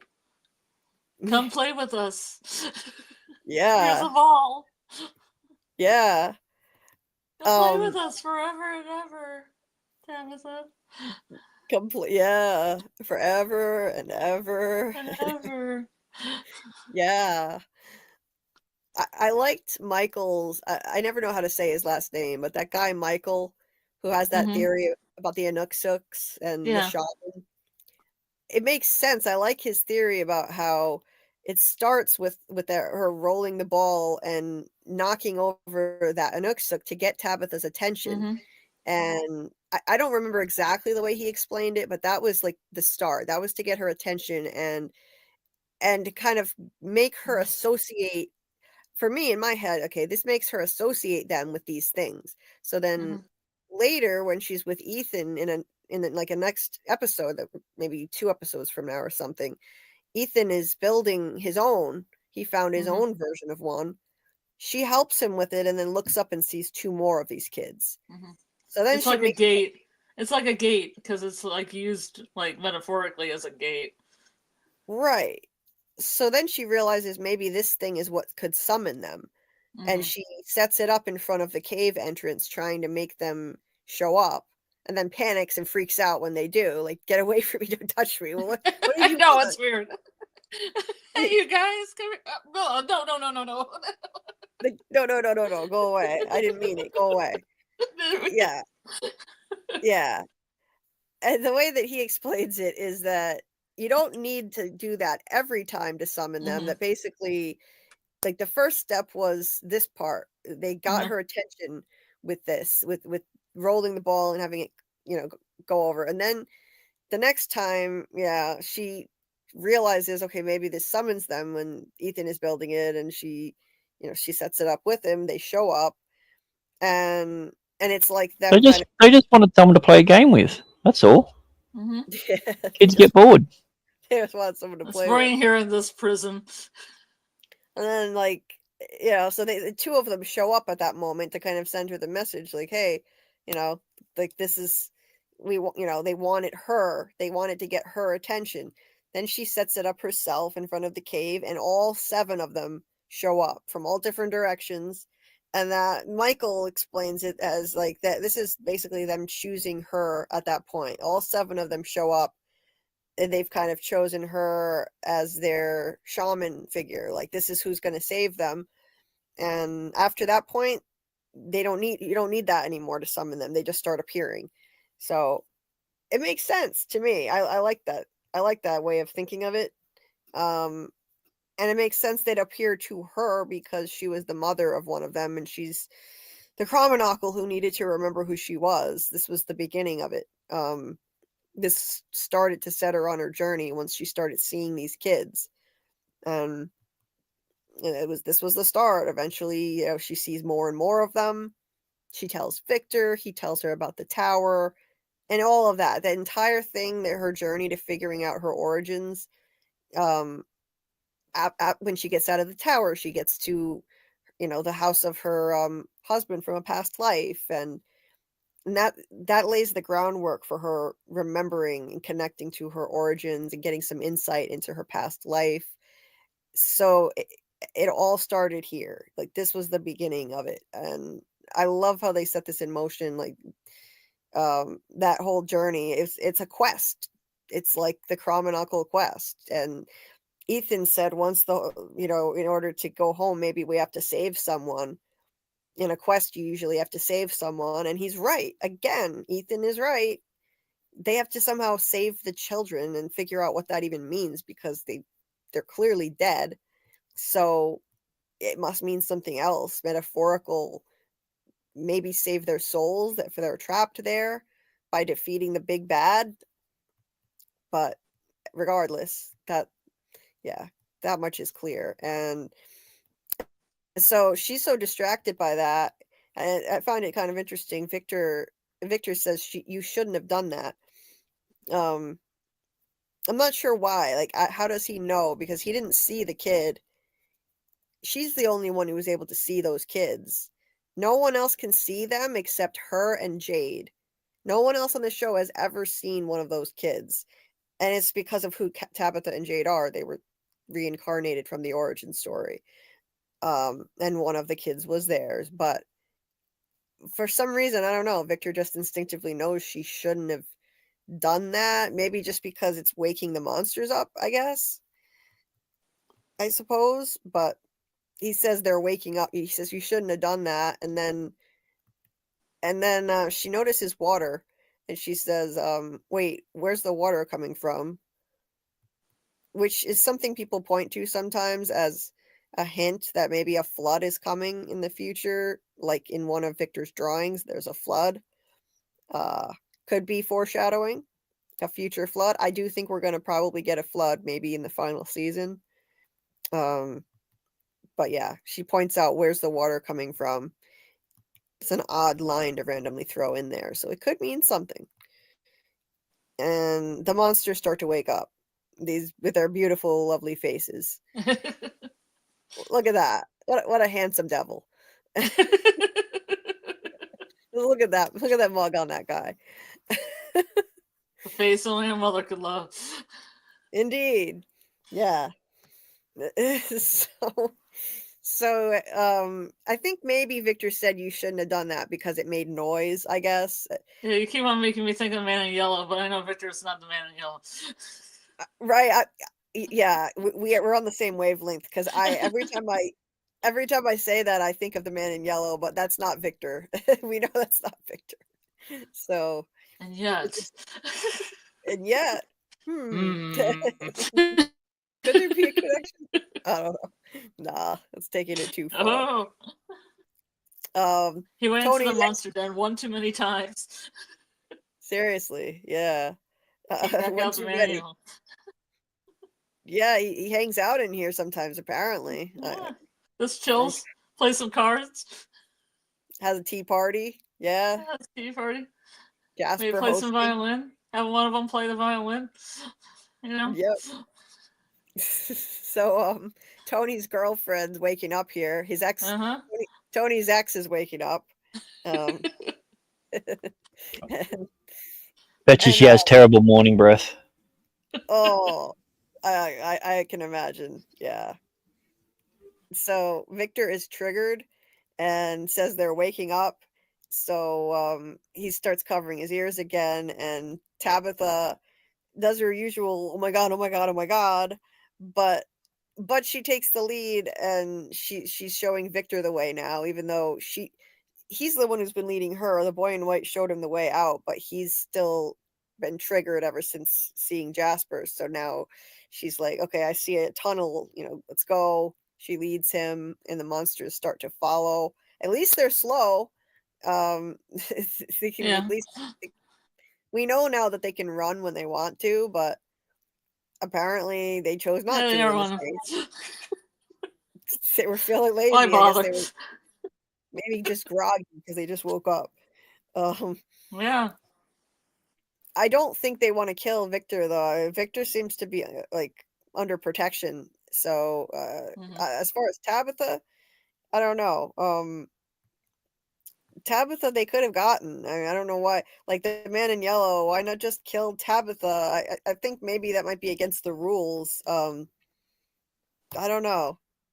Because the man in yellow could have just gone after Tabitha instead of Jim.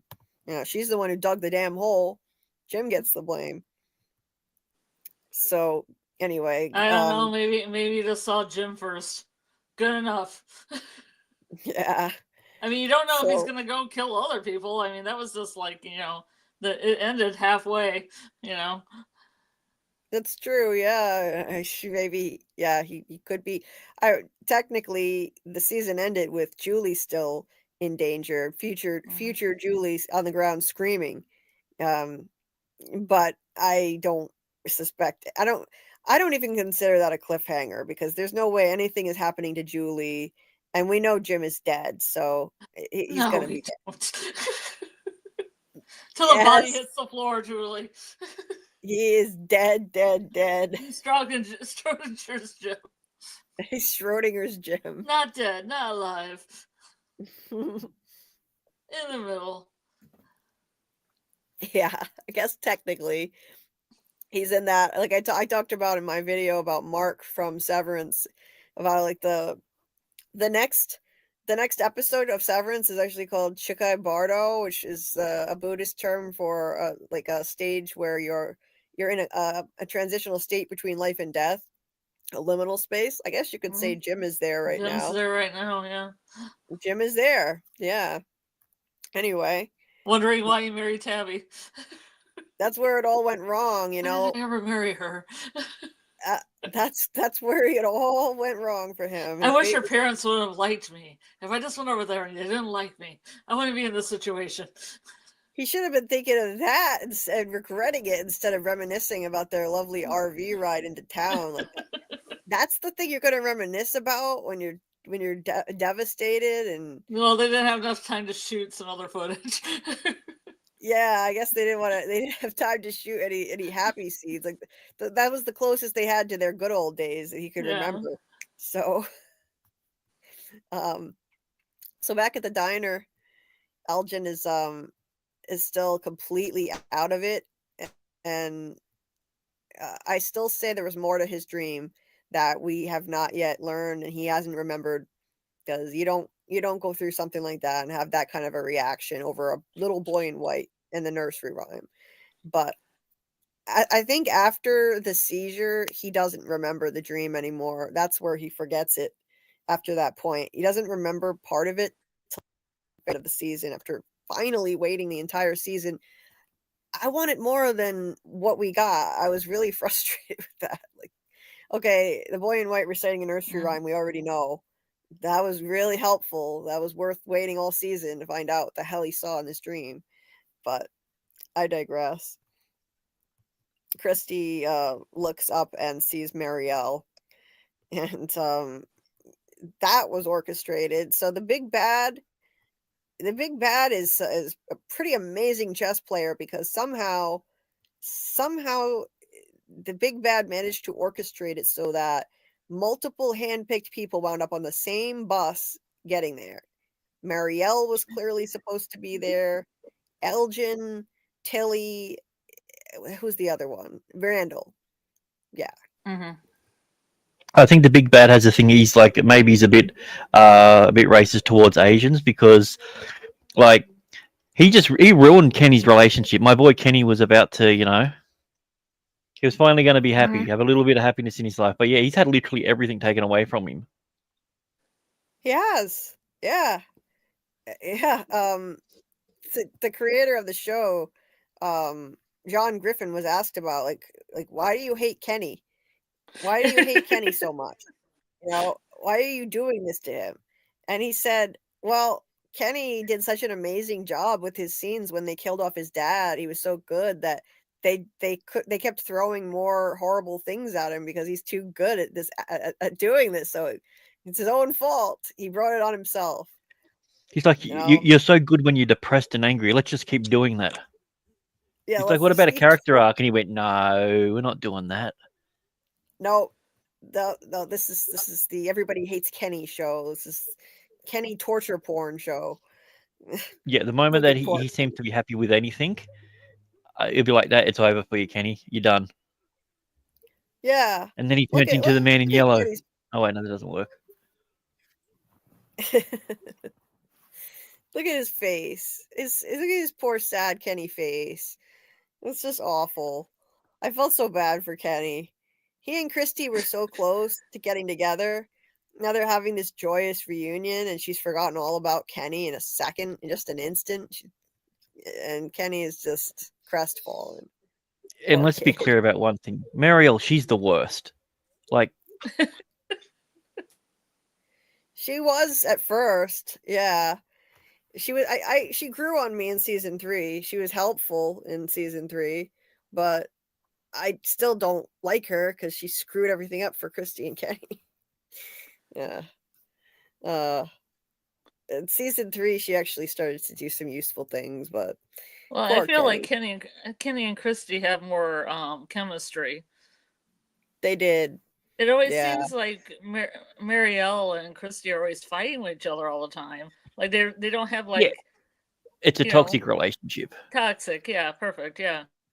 And also, Marielle was better in season 3 because they sidelined Christy. That was the problem. She didn't do anything season 3. 100%. Yes. They basically gave Marielle all the scenes Christy would have had in season 3. To make all the medical stuck in a bear. And she was the one that was taking care of Fatima's baby. I'm just saying, like, maybe there was some sort of shenanigans on her part. Well, I think she was brought there because she was a pediatric nurse, and the big bad had all of this planned out ahead of time. Like, this was all orchestrated, that a monster, Boyd would be manipulated into releasing the cicada entity by killing a monster. It was a multi-step, like 3-dimensional chess game. The cicada entity was something that wanted to be released because I think it could have killed everyone in town. Boyd released it by killing Smiley with easily.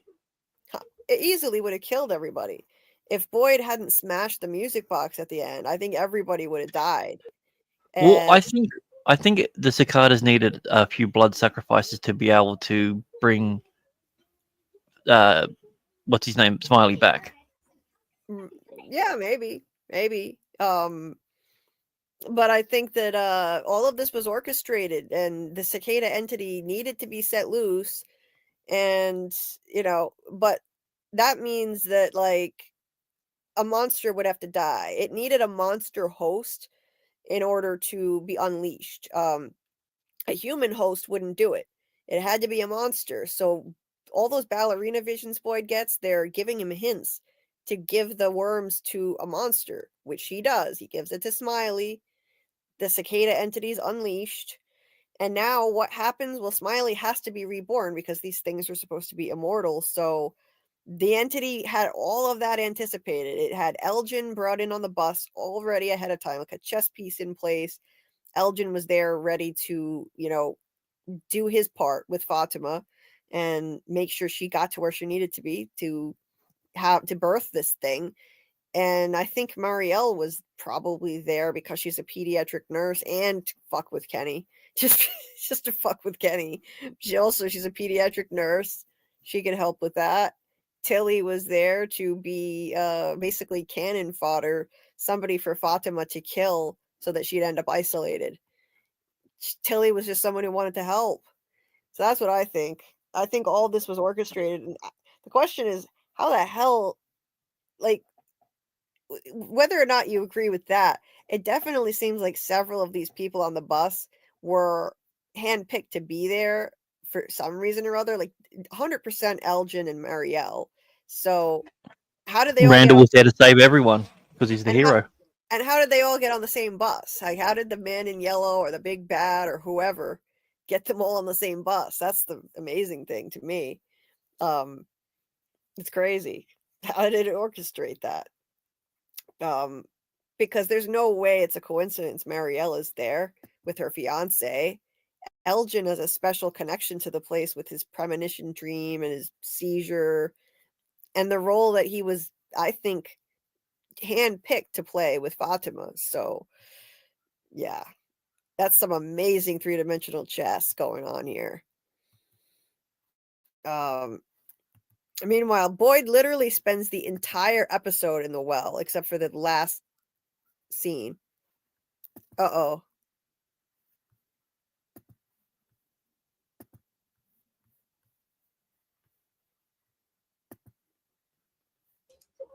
Something happened? Hello? I wonder if your power go out?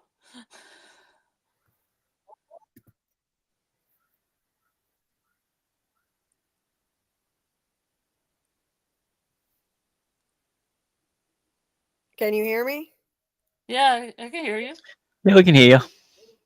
Can you hear us? Wait, how can you still hear me? Because I think I closed the tab that I was in with StreamYard. I can still hear you. I can still hear you. Okay, that's really weird. I was switching from my photo tab and I accidentally closed the StreamYard tab. Oops. Yeah. Hold on. My tab is reloading now.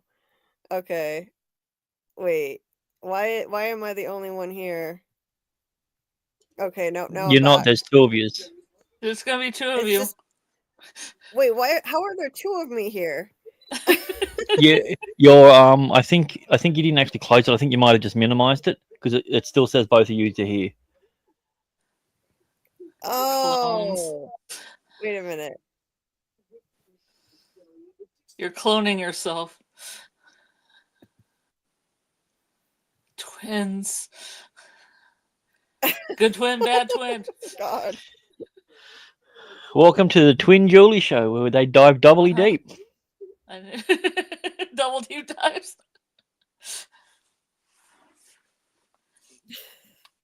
Oh no, it's that.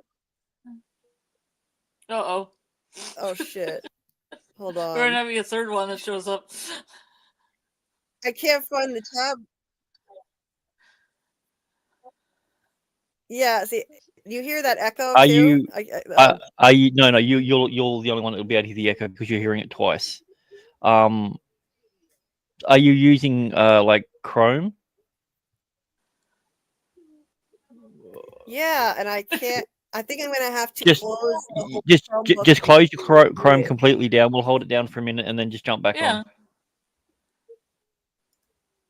Okay, I'll be right back. I can do some promo.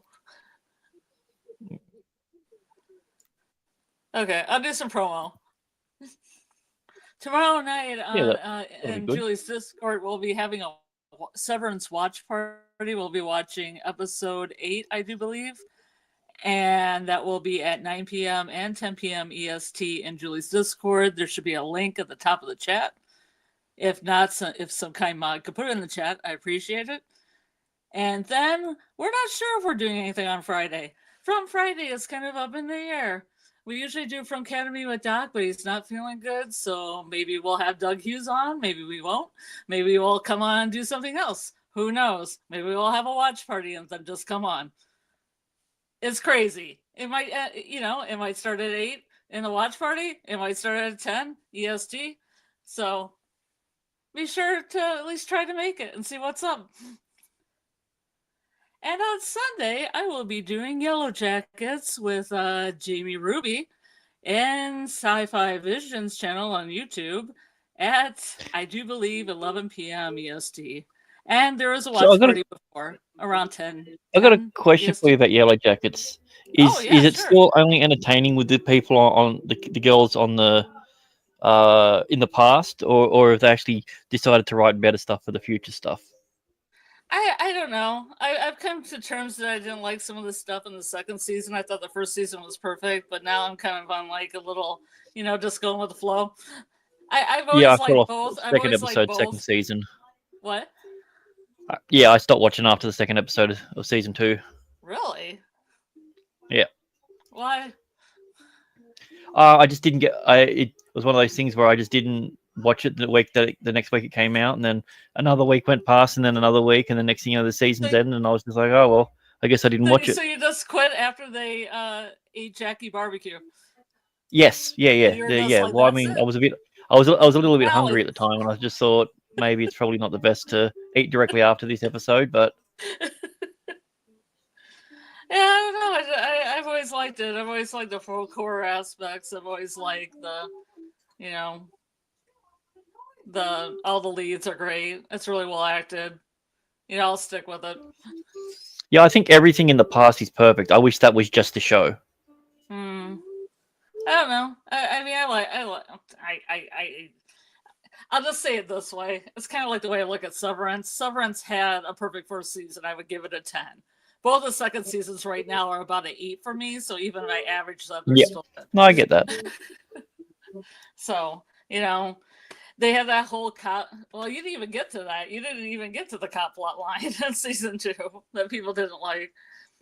No, I don't even know what you're talking about. So yeah, they had a kind of a cop plot line where Kevin Tan, he was the cop that was in love with Natalie, where had to question Shauna and all this stuff, and it kind of went on. And then this younger cop was trying to have a relationship with a 17-year-old daughter, Shauna's, undercover, trying to get information out, and everybody hated it. They just hated that whole thing.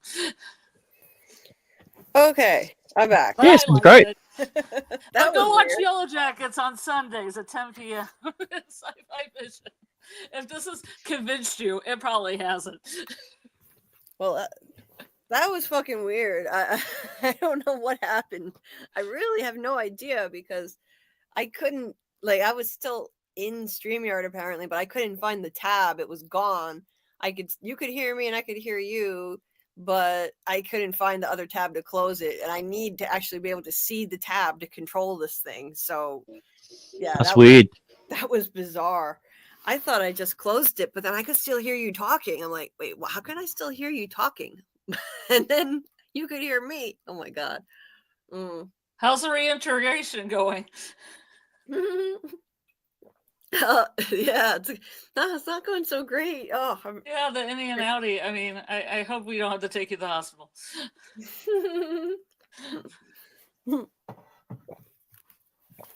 Are we talking to your outie or innie now? I've successfully reintegrated now. Yeah, I'm a whole person. Amazing.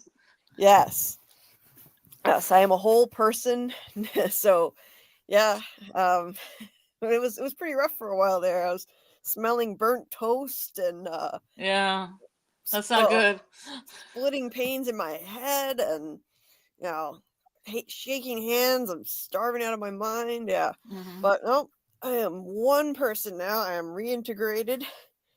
Seeing some Lumen products in your refrigerator. Yeah. You're like, I didn't think these Lumen raisins were in here. What's this box that just says salsa and doesn't have any chips with it? What's the one that says Christmas mints? Christmas mints. Yeah, I don't know. Am I supposed to dip them in the salsa? I have no idea what's going on. I know the salsa thing is weird, right? So let me see. So what did I miss?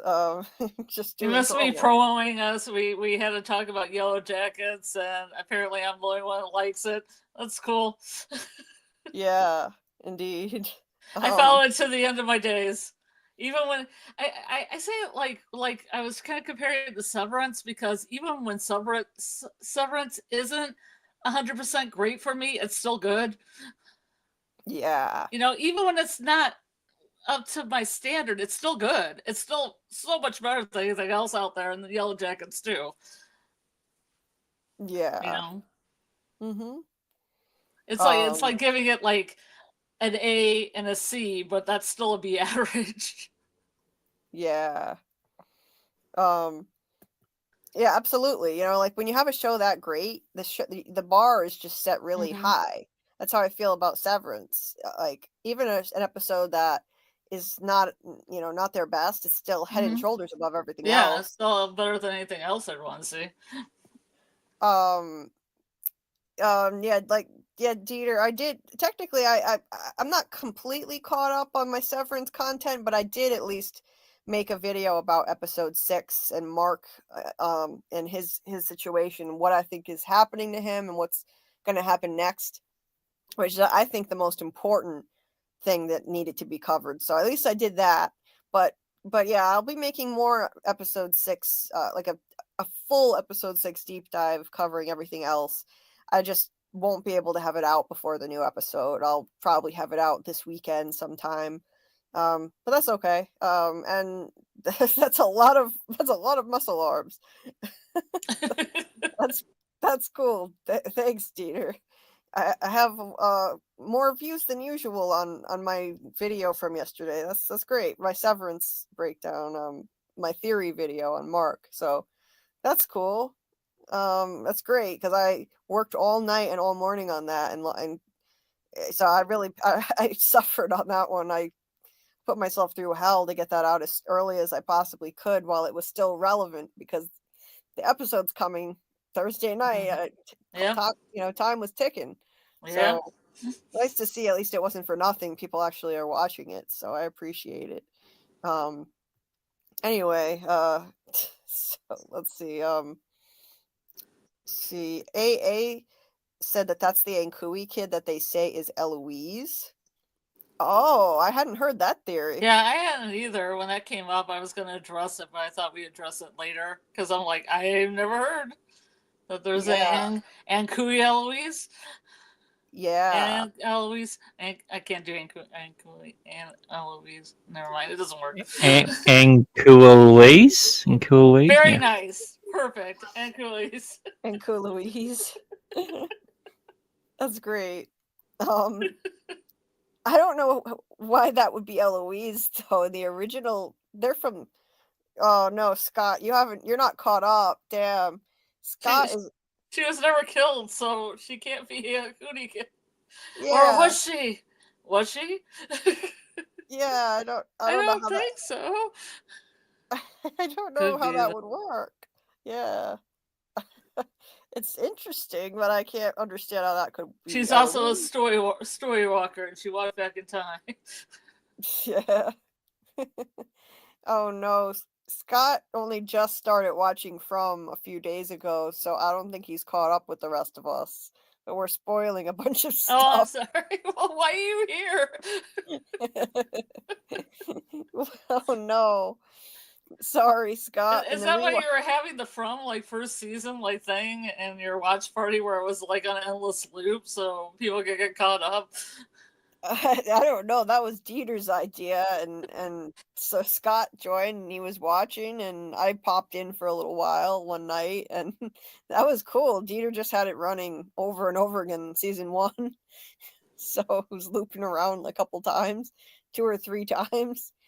That was really cool. I appreciate that you did that, Dieter. Sorry, Scott, we're spoiling all kinds of stuff. I've been spoiling stuff all night, talking about future events. Sorry. This is our rewatch where we've watched all the way through and we're watching again. So stuff from season 3 is going to be relevant to season 2. Exactly. Yeah. So we're, Hey, making KP's here too, by the way. Yeah. Hey, Sorry. KP. Good morning. Oh, KP's in the chat. I'm not caught up right now. I'm looking up at what I missed here.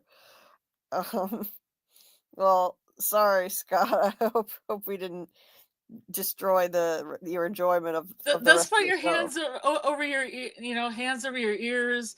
Maybe mute. You could look at the pretty pictures. Yeah. Just to listen to what we're saying. Yeah. Thank you so much for being here and being an amazing mod. And we're spoiling the show for you. Sorry about that. But you're amazing. Thank you for everything you're doing in the chat, Scott. Yes, please like, subscribe, share if you feel like it, share the stream, and hit the notification bell so you know when I post a video or go live. Please, I would appreciate it. Thank you, thank you. Thank you very much. Dieter says, I'm certain they need to save the souls of the children. That's why I think this dream realm is a kind of an afterlife. Okay, okay. I think maybe it is something like their souls are trapped in there. I think people who die there have their souls trapped there too. So yeah. Anyway, let me see what else I missed before we continue here. Another AI thing from Dieter. JulieBDives deep, no fear in sight, guiding from fans through the night. Mysteries, monsters, theories too. She'll break it down and scare with you. Yeah, that's a riot. I love it, Dieter. You're sweet. Yeah. Let's see what else. Let's see. Yeah, when you stream Severance the first time. No, actually, yeah. I mean, I could take screenshots. Yeah, that's a good idea, Dieter. This is just yet another thing I have to do. It takes time to take a million screenshots. Scott watches the episodes too, and yeah, he was like, because I'm a foolish person. Well, you're a nice person who's in here cheerleading for people to hit the like, and I truly appreciate it, and hope we didn't totally ruin the show for you by spoiling the surprise of seeing some of this stuff. Good morning, KP. Nice to see you as always. We're getting close to wrapping up the end of this episode, so let's finish with that. Let's finish with that. I'll get my tab open again. So let's see. Okay. So Boyd is in the so he hears Martin say where are we at? Oh, so he had heard Martin say you have to climb the rope, and so he's about to do it, and then he looks down and he hears Ellis's voice say, where is it? Trying to find it in my notes. Dad, it's getting dark. You said we'd take the boat out.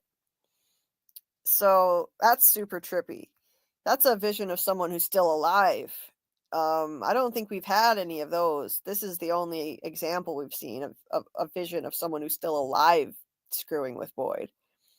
So I think it's a strong suggestion that maybe these other visions that people get of these these deceased people, it's just the evil entity screwing with them.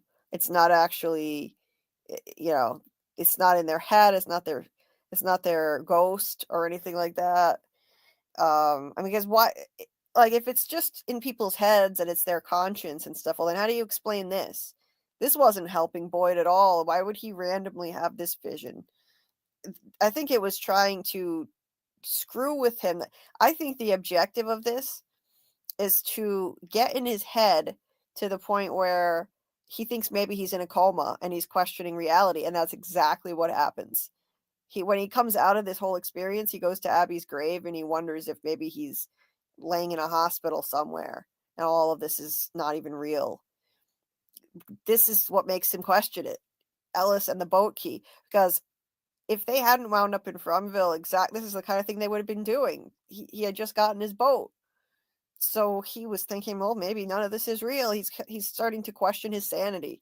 And that was the whole point. It's a mind fuck. So I think all of these apparitions are mind fucks. And they're all I think they're all manifestations of the evil entity. Ghost Tom, Ghost Khatri, Abby, and this thing. It's all a mind fuck in my opinion. But it was super trippy. And it could have also been trying to keep him from climbing out of the well. Maybe that was my initial thought, like discourage him from climbing out of there. But more than anything else, I don't think that anymore. I think that the evil entity wanted him to get the worms, go back to town and unleash all of that. This was just a mind fuck to make him question his sanity so that he'd be less effective as a leader. And it worked. The whole season, it was messing with his head, all the different visions that he had. So it was effective. But then he looks down again and Ellis is gone. And he climbs up. He keeps climbing. Boyd spends this entire episode in the well. It's crazy. He has the least to do out of everybody in the premiere of the season. I remember being frustrated watching it. Like, is he ever going to get out of this damn well by the end of the episode? But they make it worth it. The payoff is completely worth it in the end. It cuts away again to Victor and Tabitha getting out of the cave, and they find their way out. And by this point, Tabitha is leading the way, figuring out the way out, because Victor is regressed to his childlike state after being triggered. She's basically taking on her motherly role already. When they get out, and yeah, that's yeah. So at this point, he's recovered enough, but she had to be the one to take charge and help get them out of there after he regressed that way. And that was the beginning of the whole mother-son bond forming. And it was right there in front of us the whole time. That's the crazy thing looking back now. She's his reincarnated mother. Then you have everybody trying to dig people out. Oh, there's Brian and Kelly again. Ill-fated Brian and Kelly. The good times. The salad days. Yeah, the solid days. Bogda is still worried about her damn bus schedule after this house just collapsed. She's comes professional. Oh my god. I hated her in this episode. I was like, just shut up, woman. You have no feelings? You have no heart at all? She's no, like, get on the bus. On the bus. Sorry, Julie, I have to take off though. Oh, okay. Well, glad you could pop on for a bit. And what's going on with your channel before you go? Yeah, just still waiting on confirmation from this last interview, and then they should be posted up within the week. So should be good. Nice. And at some point soon, hopefully we can do that watch along with absolutely, yeah. With Doug Hughes. Yeah, we'll see. We just got to try and see if we can find when Doug's best available, and we can just probably work around that. Yeah, I talked to Doug about his schedule and my schedule and the nights that I don't have stuff going on, and he said that should be fine. Like one of the nights that I'm able to do it. We're gonna be doing a watch along of a short film that Doug was in, that Doug Hughes, who plays the man in yellow, was in, called Bloodline, and so that'll be a lot of fun. We're gonna be doing it with Doug, so yeah, that'll be great. And So yeah, if you're not subscribed to Grant, make sure you check out Grant's channel. He also has an awesome interview with Doug Hughes that is unlike any I've ever seen, and I've seen all of them and did multiple. So definitely go over to his channel and subscribe and check that out if you're not already. And that's it. So anyway, getting back to by the way, too, you can check the description of the video for Grant's channel. I think I may have forgotten to add it, but after the stream, I'm gonna add his channel to the description of the video so you can go over and subscribe, because I know people do watch the replay, and I appreciate it. Shout out to the replay gang. So everybody from the bus was trying to help, pitch in and dig the people out who got buried under the house. And Bacta is just like, we gotta schedule that. We gotta get back on the bus. Just wait for emergency services. I felt like yelling at the screen. There is no emergency service, woman. You have no idea where you are right now. That's why they should have had them drive around and around the bus. Exactly. Yeah, they should have. Because I mean, it's completely rational to assume that emergency services should be handling this. Call 911. I can understand that, but she was pretty unfeeling toward these people. At least you can try pitching in until emergency services gets there. Like, be a good Samaritan maybe. But then again, when the Matthews family got there, they thought it was a cult, so they were all like, rolling out their windows and trying to get away from them. That's true, they were, and it looked like a cult too. They were all dressed in kind of old-fashioned clothes and dresses, and it felt culty for some reason. It did feel culty. And then, they wouldn't talk to them. Yeah. Mm-hmm. But Bacta was also kind of being, kind of bitchy earlier when she was saying, like, I need everyone off the bus now. And Elgin was still sitting there trying to recover from his panic attack. Marielle's like, can you just give us a minute, please? Jesus. She came off so nasty and gruff in these first couple episodes, but she completely changed in season 3. She was, she was eager to get on the bus to get back where she was because she had just paid off her student loans and she was going to restart her life. Well, we did get that backstory, so that was that. Wait. Oh, sorry, Scott. What? Oh no. Sorry, Scott. Yeah. She has some student loans to pay off. I hope that's not too much of a spoiler. Yeah, hopefully not.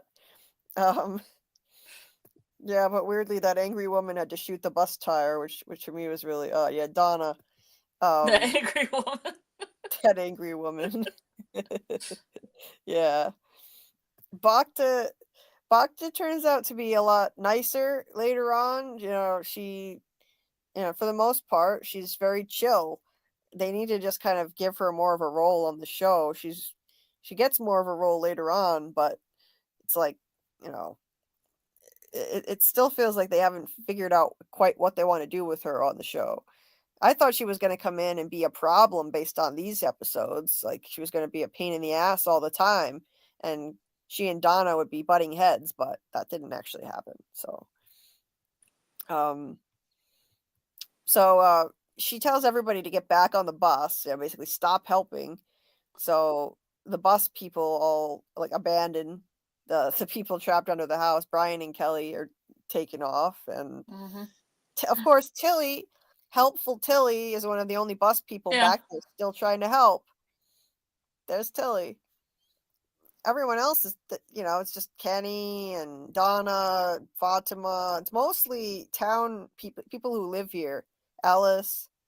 The bus people follow Bacta, like little soldiers. They listen to her and they leave. And then, some of these, I can't tell if they're red shirts or bus people, but yeah, so they hear Jim under there and he's trapped. This little old lady with cancer is trying to help. Tilly was always just trying to help. And everyone suspected her and said Fanny Pat Granny is sus, which was fun, but she was just trying to help, I think, from the beginning. So Jim is kind of telling them, be careful what you pulled off here because it could collapse the house more. You have to go really slow, and there isn't time. So he's saying, you know, just leave us here for the night. It's getting too close to dark. They can't rush this, or the rest of the place could collapse on top of them. So, you know, Julie doesn't want to leave, and Donna basically just reminds her that she lived there for years before there were any talismans, and there's a good chance that the monsters won't find them under there if they're quiet. Unfortunately, there's a guy under there who won't shut the hell up later, so that kind of screws things up. That man has a name, Julie. Brick. I'm sorry, Brick. Brick. It's a stupid name, but he still has a name. It is a stupid name. Who the hell names their kid Brick? Is that a Sorry nickname? if there's any bricks in the chat. Sorry to any bricks out there. Is that a real name or is that a nickname? I always wondered that. What is Brick? Brick. Yeah. It's, I don't know. There was one kid in the middle named Brick. Oh, The middle really? of the sitcom, yeah. His name was Brick. Yeah. That's all I can think of off the top of my head. Yeah, you need to abandon the emergency and go sit in the bus. Yeah. It's ridiculous, Scott. Yeah, she took her job a little too seriously, if you ask me. And yes, we're doing a movie watch party in my Discord this weekend, and it'll be the result of a poll. We had a poll as to what people wanted to see, and so I guess The Gorge is winning right now.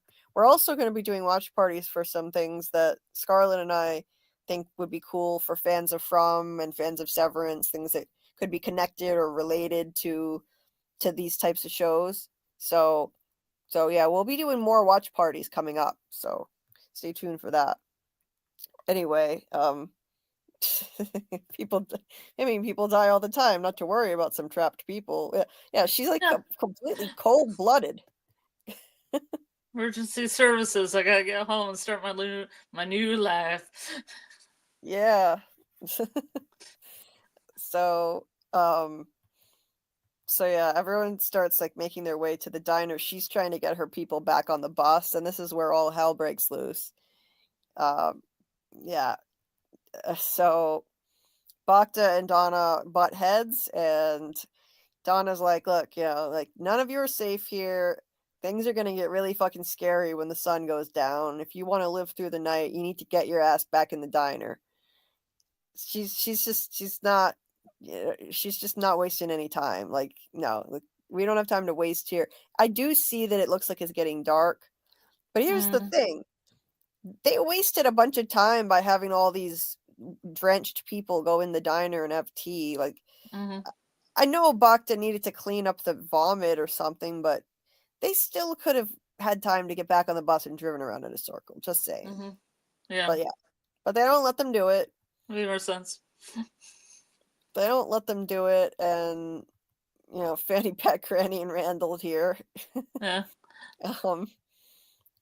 And Donna, so Donna's making her point, and they're all. Elgin has that look on his face, the same look that he had the entire season, like, just like uneasy, like he's about to puke again. This is the same expression he has. He has one expression, and this is it for the entirety of season 2. Season 3, he starts getting creepy and has a weird smile, but for season 2, this is about it. Because he knows he's been here before. I'm telling you, like, not been here before, but he's seen this place before in his dream. I don't think he's literally been here before. So yeah, she makes that little speech that while they need to get into the diner, and Bacta looks like she's about to, you know, fuck her up. Like, look on her face, like, get an altercation. Yeah, that look on her face. She's looking, yeah. It's looking like it's gonna come to blows here, and then Donna. They all start yelling and arguing, and Donna just throws up her hands, takes off to the van to get the shotgun. Girl boss. I love the way she did it too. She just was like, I'm done with this shit. they're all yelling and arguing. She just throws up her hands, goes for the shotgun, and look how she marches over too. She marches over with like she is just like full badass in this moment. Whether or not you agree this is a wise move, she's so badass. She walks up with that gun and just blasts the hell out of that tire. I love the expression on her face too. She's like, she's had enough of this shit. She's putting a stop to it. And then everyone freaks out. Everyone scatters. These people don't know what the hell's going on. They think they're in some kind of town full of lunatics. Like maybe it is a cult or something. So some people start scattering and running. And Kenny's trying to convince them not to run away. Fatima takes off after some of them. It's complete and utter chaos. And then Kenny makes it even worse. He decides it's a good idea to just shoot his gun in the air. Yeah, that'll calm him down. Yeah, more gunfire. That'll calm him down. Yeah. It's like, get in the diner now. It's working pretty good. The plan is yeah, good. The plan's solid. Getting off to a great start with these people. Now they're really going to just fire off a bunch of guns because that keeps everybody this cool and collected. Now they're really going to trust us, right? Yeah. This will work. This is great. I mean, and make sure you do it really close to sunset too. Yeah. For extra points. Yes. Yeah. Oh my God. And these were the two people, remember, who were on a mission to keep people calm. Yes. Donna was saying, now remember, the most important thing to do is, Kenny says, I know, keep people calm. Good job, guys. So it's a little bit of dark comedy is what that was. Indeed. If they would have just let them drive around the bus, they've been all the same thing. They drive around they drive around a couple times. They're all in the same vehicle. And you just stop the vehicle and you get them all off at once. Exactly. Now you got them scattered all over the place. Seriously. If anything, I think that this was put in here, not because it's the most logical thing, but because it was a plot device. Because honestly, what were they going to do with this many new people in town? They got to get some red shirts. They got to get some of the red. They got to get rid of some of the red shirts. There's way too many people on this bus. Right. It's like the writers probably sat down and said, "Okay, how about this for an amazing twist? A whole freaking busload of people shows up in town. All right. Now what? Now what do we do with all of these people? Like, they had to do something. They had to. We can't possibly pay all these people and give them lines. Gotta take some of them out.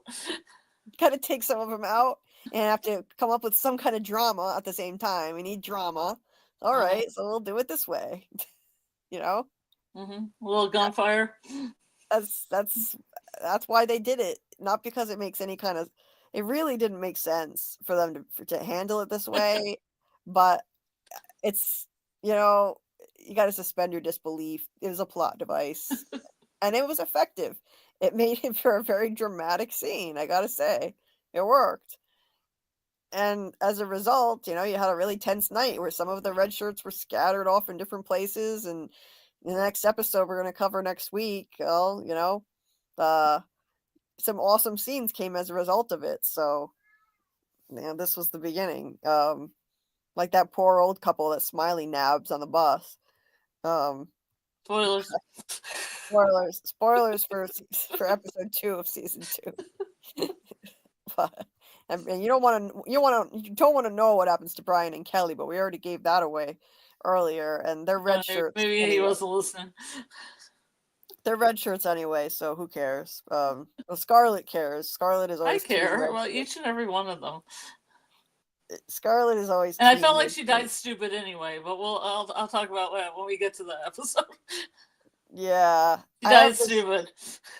I have this when we're doing these rewatches. It's so hard not to jump ahead and keep talking about things that haven't happened yet, but that's part of why you do a rewatch is to make these connections.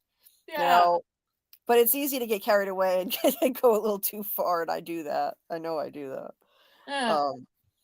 jumping ahead too much. Yeah, but we gotta get Scott catch up. We gotta binge him on the seasons. Just get him through 2, get him through 3. Just keep binging. Yeah. Clockwork Orange style. We're gonna prop your eyeballs open. You're just gonna be staring at for like 24 hours. Yeah. Seriously. Put some drops in your eyes. Just keep watching. Yeah, Scott, so that we don't spoil you anymore the next time we do a From Rewatch. Maybe I don't know if you can be caught up in time, but I think he already watched all of season 1 at least. This escalated. And just tell him to plug his ears for like 5 seconds. Yeah. If I'm about to spoil, I dropped 1 million spoilers for future episodes in this stream. A lot. So anyway, the bus rolled in, the tension grew. Turn around if only they knew. New folks, fresh meat, the town's next feast. Welcome to From, enjoy the beasts. I like that. I like that, Dieter. That's great. Enjoy the beasts. Anyway, so Julie is really reluctant to leave her father, and you know, they have a touching scene. Like, for all Jim's faults as a dad, he really loves his kids. You know, he's just doing his best in a terrible situation, and he has a lot of trauma losing a child. So looking back, I'm a lot nicer to Jim now. I'm not as judgmental of him, really. He's reassuring her that, you know, there's a space under the basement, and if Tabitha made it down there, that means she's okay. He says, you know, he said, so if we can just wait for her to get back, then you'll be okay. You just be strong, you know. So, you know, he was a good dad there. He's there, pinned under there, like possibly about to lose his life. Like, I didn't know what was going to happen. I thought he was probably going to die watching this. And you know, he's telling Julie to just be brave, and she's got to leave him for the night. And then if they're just quiet, then, you know, hopefully they'd be okay. And it still takes Kenny to try to, you know, haul her away from there. Then we have Boyd. Boyd going up the rope, and finally it took the whole goddamn episode to make it out of the well. Damn. Rewatching it, I had forgotten he spent the entire episode in that thing. Yeah. I thought he had more time with Martin. I was like, no, I guess he really hasn't, because he only has a little time with Martin. Only a little bit. Yeah. Yeah. Yeah, he gets out and he immediately draws his gun. And then he hears, we have our very first appearance of our very own Martin right here. His TV debut. Our Martin, I think our Martin is in the chat still. Yep. Yeah, there he is. Still there. Yeah, Martin. That's it. It's your first debut on From, your debut performance. This was one hell of a reveal. I was not expecting this, I gotta say. Like, yeah, I wasn't either. This is just, talk about a what the fuck moment. And it was masterfully done that they kept Boyd in the well for the entire episode to have this.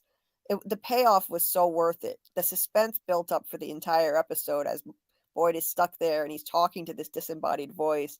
And then at the end, he gets out and sees this. It was just brilliant. It was so worth all the suspense of waiting around for this. He looks emaciated. He's wearing these rags hanging off of him.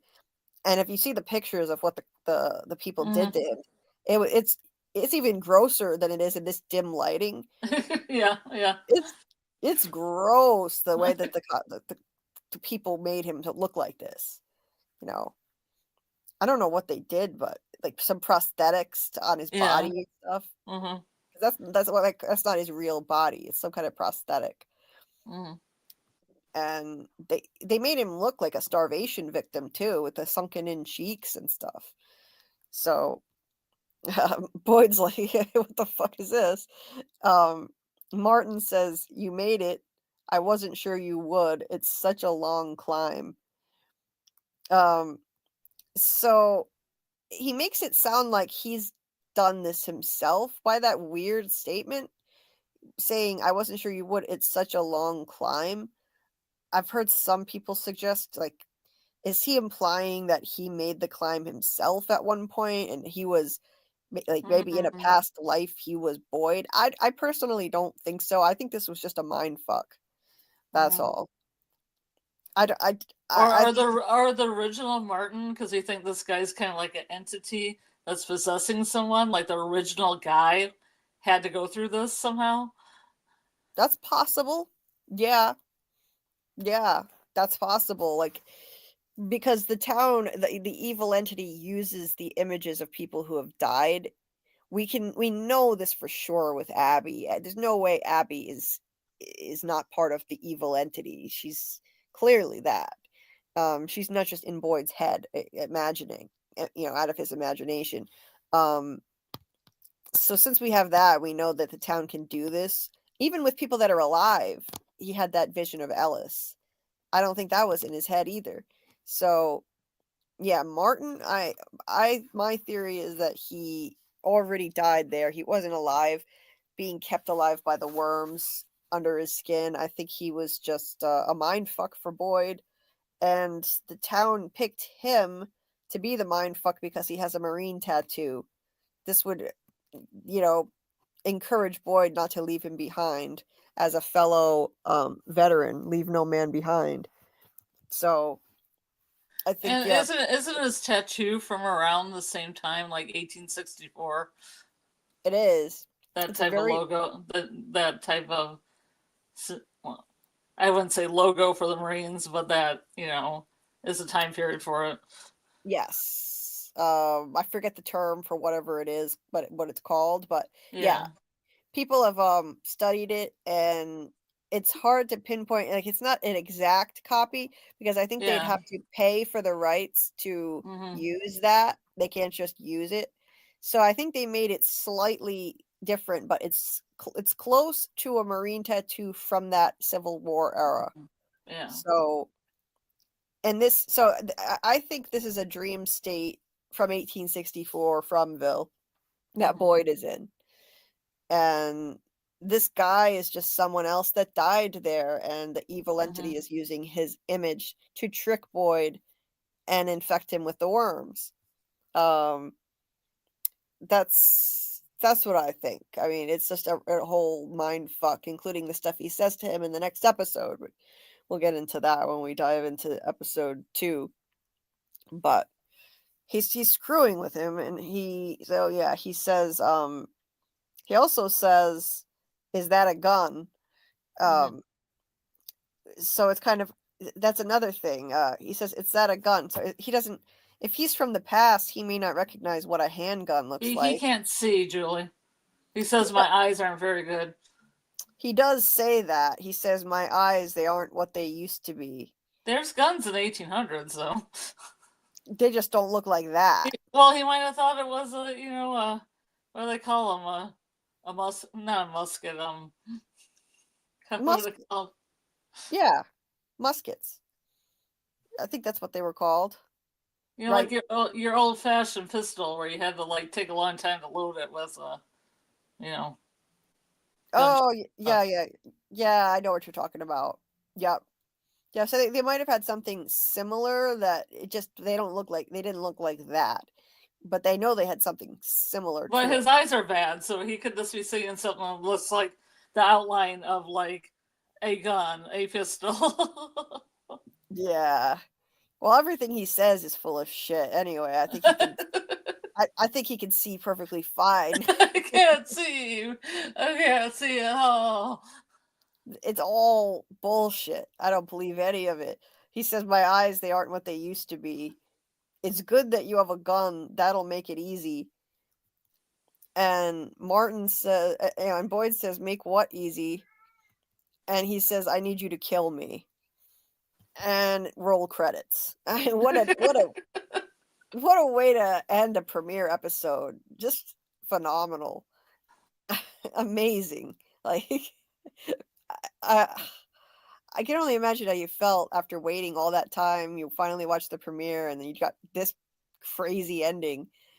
I need you to kill me. What? I mean, I know how I felt watching it, but I was able to watch this right after. I watched it the next day. After Boo. I didn't have to wait. I had to wait. I didn't binge it. I watched one episode per day. I stuck to that strictly. I don't think I don't. Well, it's not really binging. I consider binging like watching a few episodes at a time. But I limited myself to one per day, and I don't think I ever actually cheated. With Severance, there was one episode where I cheated. I never went like 5 minutes into the next episode just to make sure what was going on. I did, yeah. I couldn't help myself. A little sneak peek. When there are big cliffhangers and you have shows like this, it makes it very difficult not to press play on the next one. And when you have the ability to do it, it's really hard. But I didn't want it to go. I didn't want it to be over too fast, and I like to enjoy them slowly. And this type of show is meant to be absorbed and analyzed. Take your time with it. I was taking notes like a nerd, and this was a year ago. I didn't have a channel. This was April, almost a year ago. I didn't have a channel, but I was sitting there taking notes. I still have my original notes too. It's kind of funny reading them now, some of the silly things I was wondering about before I saw more. And some like of the what? Stuff, I don't remember offhand, but the kinds of questions I was asking, but I was also on the right track because I wrote down everything Ethan said. I knew that was important. That's smart. Good move. Yeah. Now why do you think what was the point of him saying I need you to kill me? This I'm fuzzy on. Like maybe he needed Boyd to do that to like lose a little bit of his humanity. Yeah, maybe, like see if Boyd will actually do Break him a little bit. Yeah, that makes sense. Make him kill an innocent guy that's chained to a wall, especially this old dude that's all emaciated already. Yeah. Then feel guilty about it. That makes total sense. Yeah. That's probably what, because there has to be a reason. There has to be a reason why they would do that, and like why that big bad would do that. Like I think it's trying to break him, like test him, see what he's willing to do. In season 3, like he's partially broken because of the stuff he does, and I won't say what it is because I don't want to spoil it for Scott. So he's getting in a bad situation where if he kills him, he'll feel guilt, but if he helps him, he's gonna get those worms. Right. There's no money. Yeah. I have to do something right now. Okay. I have to do this. Oh yes, the bell. I got my babushka on, everyone. Yep. That's for you, Mackie. Yeah. Yeah. All of you. 4 a.m. wake up call, everyone. Yeah. Time to wake up. Everyone who fell asleep listening to us on the stream, wake up. If that doesn't wake you up, I don't know what will. It was just pointed to me at the Discord today. Yeah. Made it extra special. Oh, Scarlet, I just looked up some of my original notes. This was actually kind of funny. Nice. This is actually kind of funny. So I kept my original notes intact, and I added. When I did rewatches, I kept them separate because I wanted to keep my original notes just for so organized. Yeah, and it's fun to look back and see my original impressions before I knew more, and how, if I was on the right track or if I was completely way off base. For one thing, I kept calling Jade Jude. I was calling her Jude. I thought his name was Jude for a while. And because Jude's a weird name for a dude. And I was, so I was like trying to keep track of what people are like, Jude, entitled, rich, well-known businessman, just sold a computer-related company, used to be the one manipulating people, not manipulated himself, used to placing the cheese in the maze, refused to accept the way things are. And then I put down symbolism, merry-go-round.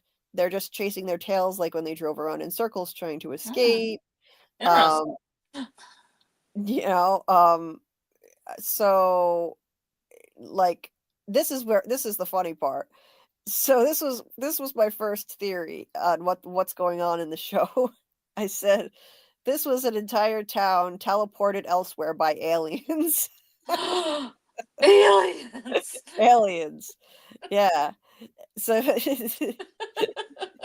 my first theory was on par with Tony. Did you call in and say that? Did you call in there like months ago and say that? I by the time I was able to call into one of Tony's shows, I didn't think it was that anymore. I'd already changed my mind. That's too bad. Yeah. Like, aliens. I wish I had said that though. That would have been great. I said this was an entire town teleported elsewhere by aliens. It looks like it was built by people in the past.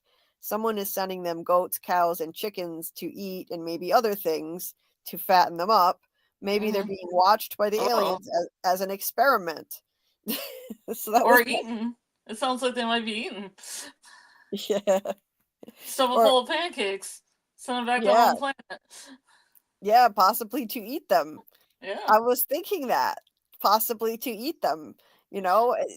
This is the kind of thing that would happen in the Twilight Zone. There's something that was just like that. There were two people who were plucked off of Earth and put into a fake town on another planet, and they were there to be playthings though, not to be eaten. But yeah, that was my first ever theory on what was going on in From, and I abandoned that pretty quickly. But yeah, I mean, it's a reasonable thing to think at this point in the show. Like, hey, why not? The whole town just, somehow teleported to another planet. Yeah. It's time to go back to my home planet. Yeah. Who would say that? Like, Victor, it's time for me to go back to my home planet. You're all coming with me. Yeah. Because it's like the way that the animals just appeared in the woods. It seemed like, okay, someone is feeding them. It's like they're it's like what Helly said on Severance. Are we livestock? Yeah. Maybe they're livestock. Maybe the people in From are livestock, and they're being fed, and these aliens abducted them. But I abandoned that theory pretty quickly, so I don't think aliens are involved in any way now. Sorry, Tony. I disagree on that part. But his theory is still valid. It has not been debunked, and it's still valid. Everyone's theories are valid, except for two that have been debunked. It's not a dream, and it's not purgatory. The showrunners debunked it. So, sorry, Scott, if I shouldn't have said that. But I'm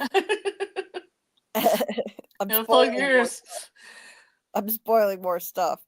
The showrunners spoiled it themselves, but they waited till recently to do it. So I could ring the bell when we have a spoiler. Spoiler alert! Spoiler alert! Right? That's gonna be about every 5 seconds. K. Bruce said, "Yeah, every 5 seconds it'll be a spoiler in these streams." Because this is what happens when you do a rewatch. You're constantly making connections to things that happen later. That's the whole point of doing a rewatch of a mystery series. You're trying to put the clues together, right? You're putting together the pieces. What? Yeah, Scott. So you're putting the pieces together and you're making connections, and you're seeing like, oh my God, these future events were foreshadowed from the beginning, and here are the clues. That's the fun for me. Not just trying to figure out what hasn't happened yet, trying to find clues to the future, but also I get excited just finding the clues to things that were just revealed, the things that were there all along, and foreshadowing. I guess I geek out over that too. Mm-hmm. That's the most fun thing for me. So I love that we get to do this and that people actually want to show up, and 60 people watching. Thank you so much. I really appreciate it. Thank you. Thank you. I'm so happy because I mean, we would just be sitting here talking to ourselves if no one showed up, and the whole point of a live is for people to talk to and engage with. So I try to check in with the chat as much as possible. Hopefully I did enough of that tonight. Wanted to get us off of here before too long. We're still already approaching 5 hours, so we have to wrap it up. But thank you guys for coming out and watching and being willing to do these rewatch streams with us and participate, because I'm still new to the Frumley. I only just joined in April. I found the show and joined in April, so I wasn't ready to just hang it up after season 3 ended and wait till next season. I wanted to keep going and keep talking about the show with the fandom, and this gives me a way to do it with all of you guys. So I really appreciate that people watch, and same goes for all the lurkers, listeners who don't want to chat. Thank you to the Rewatch crew. Appreciate all of you guys. K Brew also had a first thought regarding aliens. My first thought was aliens plucked an Amish community. Kind of looked that way in the beginning, didn't it? Kind of like The Village, but in space. Kind of. I could see that because there were some. It's similar to the Amish type, the Amish vibe. Like you've got that weird old-fashioned clothing they were wearing. I could see it. Yeah, I could see you having that theory. Don't talk to the English. Yeah. Yeah. I'll. In future rewatch lives, I'll have my original notes open and I'll share tidbits now and then. I'll do that for you, because sometimes it can be entertaining. Some of the dumb stuff I thought, and some of the things where I think I was on the right track too. Yeah, I passed on your idea, MM, to both Julie and Doc. What idea? The topic on the history of Frumville, like the origins and stuff. Oh, like it made me way high up in your DMs now. Look at it when it happened. I'll look But I also wrote Doc because I was just writing out a list of things that people had said for Doc if we wanted to pick something.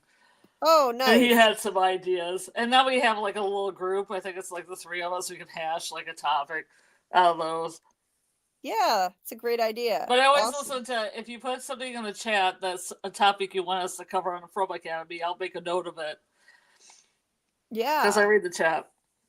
Yeah, absolutely. That's great. Yeah, so yeah, we're gonna be talking about like what topics we're gonna be covering on From Academy Fridays, and figuring out topics between Scarlet, Doc, and me. So stay tuned on that. Doc's gonna be taking a week off Friday night, so hope he feels better soon. But Doug might want to come on again, so we'll keep you posted if we're gonna do a live. It'll be with Doug Friday night at 10 p.m. Eastern. When he comes, then I start at 10. See, he does usually go to bed around midnight, although he's stayed till 1 multiple times with us. Or now. Even 1:30. One time it was 1:30. Yeah. So we'll keep you posted on that. If Doug is going to come, if he's available and wants to come on, then we'll do it live. It's always a good time. So we'll let you know. I should publish my notes. Yeah, I'll go through my notes and I'll see what might be fun to bring up on the next live. I will. I like the merry-go-round thing about people going round and round. Yeah, I saw that and I thought that has to be important, and it is. It's symbolic of the entire cycle that they're in. It's that's why it's featured so heavily. So yeah, that jumped right out at me. And yeah, so I won't go into it, of course, now because we need to wrap it up. But yeah, I'll look at my notes and I'll see what little tidbits I can share as we go through the rewatch, and I'll share more. I'm glad I didn't mess with them too much. Anytime I made additions from rewatches, I put a bunch of asterisks that I put rewatch addition, so I would know which things I said originally and which were later on. Just yeah, so I could have that to look back on and think, oh wow, this is my first impression of the show and my first thoughts. It's just neat to have. A Tony Teflon appeared into the wild. When I was talking about my alien theory. I should tell Tony sometime that I had an alien theory. I think he'd get a kick out of it. Uh, yeah. Yeah, the big bad or the one controlling the experiment has to eat too. Yeah, Martin.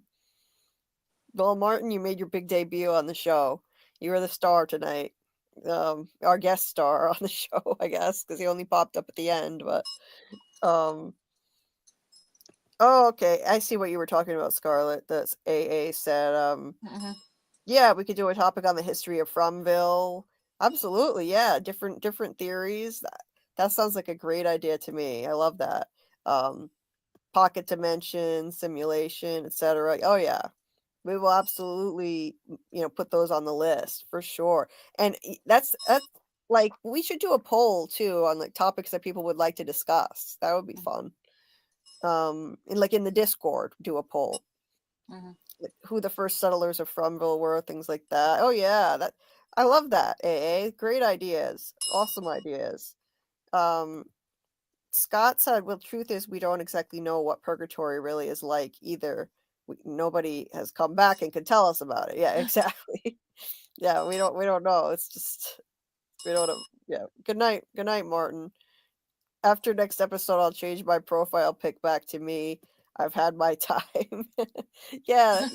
Stay with us as Fromville Martin for one more episode. And then he'll be like a cicada or something, and I'll be like, okay, that's your true form. Yeah. He told me his name really is Martin, though. It actually is Martin. Yeah. Unless he was just pulling my leg, but I'm pretty sure he was serious that his name is actually Martin. 1964, Martin. Was a really good year. Yeah. Yeah. You got to tell us your backstory. Probably not. There was more. We're dying to know. Are you part of the entity? Like, what is the deal? Were you alive? What's up with the worms? Did you actually have worms, or was this just a mind fuck for Boyd? Were you alive? How did you get the worms? What did you do? Were you already dead or alive, or what the hell were you doing? Tell us, damn it. And he says he promises his name really is Martin. Okay, we believe you. We believe you then. Well, next week will be fun. We'll have a lot more Martin scenes to get to, and the first 2 episodes of season 2 were actually my favorite of the entire season. I thought they were phenomenal. So next week will be another fun one to cover. And yes, AA, I will do a poll are you in? I always forget.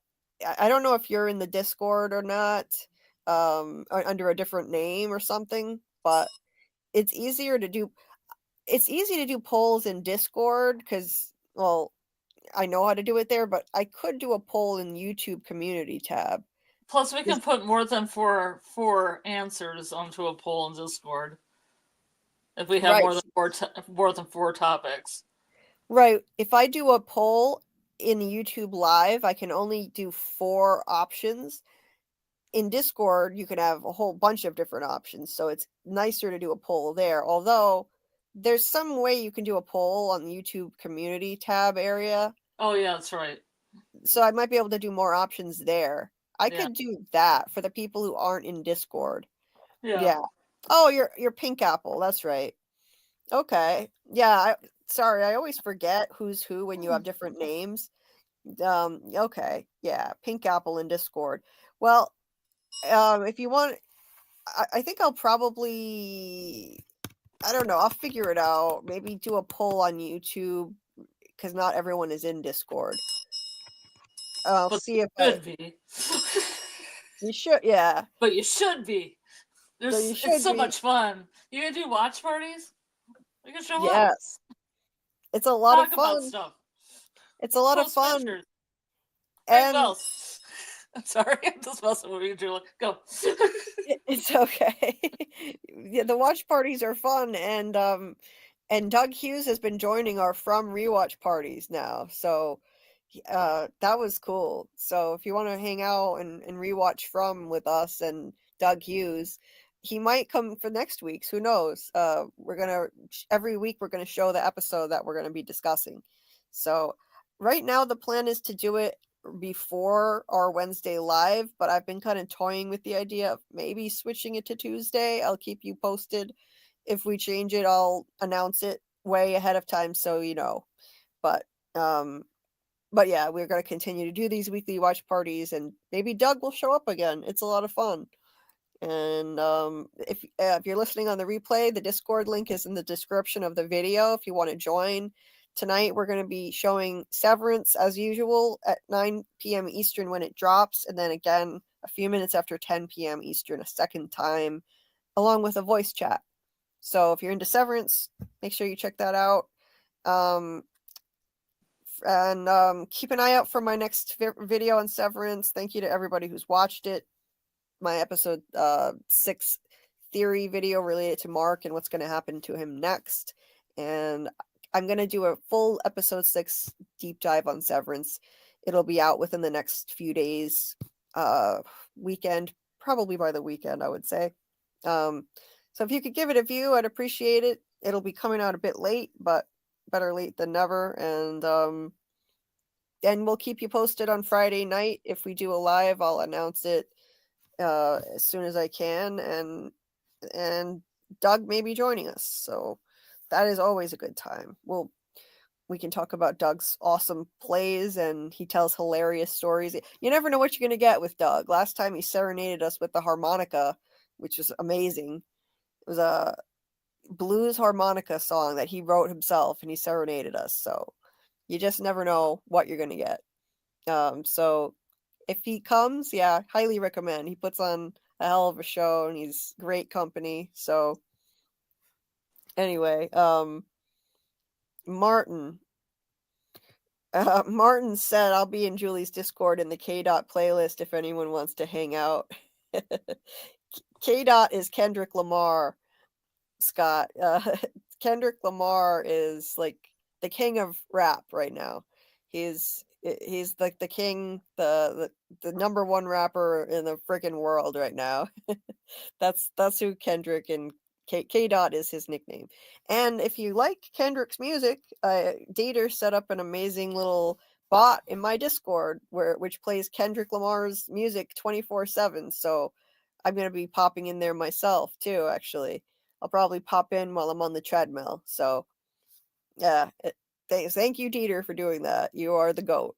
There's another reason why you're the GOAT.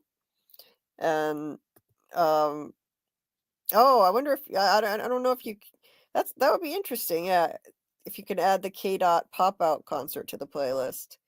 I don't know. I'll ask Dieter if that's possible to do it.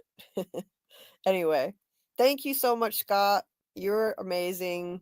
I appreciate it. You cheerleading for likes. Thank you so much. Thank you, Dieter, the GOAT.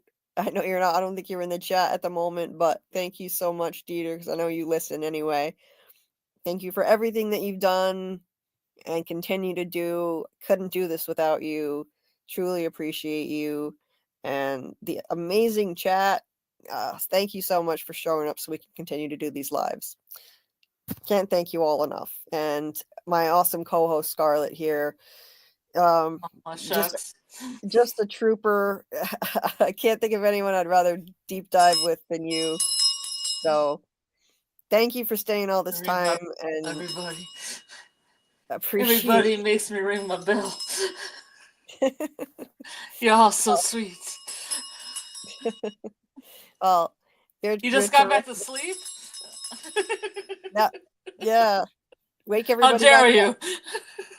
Wake everybody back up again. Wake up. How dare you sleep on us? How dare you sleep at 4:27 in the morning? No sleeping. No sleeping. I haunt your dreams. I haunt your nightmares. That was great. I wish I had that thing that made goat noises, like the screaming goat. Right? Seriously. That'd be even worse. You just wake up and there's a screaming goat noise. Oh my god, you need one of those things. That would be Yeah, but by the perfect. time I get it, Severance is gonna be over. Yeah, damn. That would have been great for the Severance lives. Yeah, I was going to because I had something backordered on Amazon. I wanted to throw one of those RTV things on there that makes the goat noises, but then they just sent me the item, so it was depressing because I wanted to add it, but oh well. Oh, it sucks. Regrets. Yeah. I've had a few. Damn. Well, I mean, I appreciate you. I don't have anybody else that I have this weird mind meld thing with. We're literally like, not literally, but we're figuratively in each other's heads all the time. We're like, we're locked in.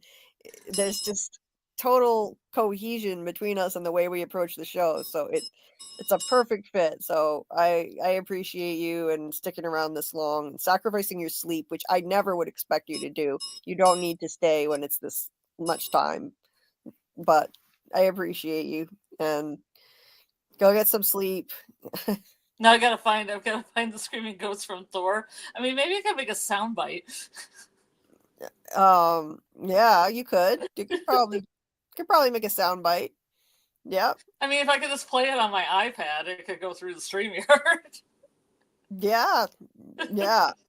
And we have this thing here, like now that you sent me your email and I can actually give you the co-host role in StreamYard, you can have access to all the clips that I have here. So all we'd have to do is just upload a soundbite and you would have access to it. Yeah. Oh, the sweet power. The sweet power. Yeah. I don't think you can even see it right now. I don't think you can see it's called media assets. I think only I can see that. Nope, because I don't see it.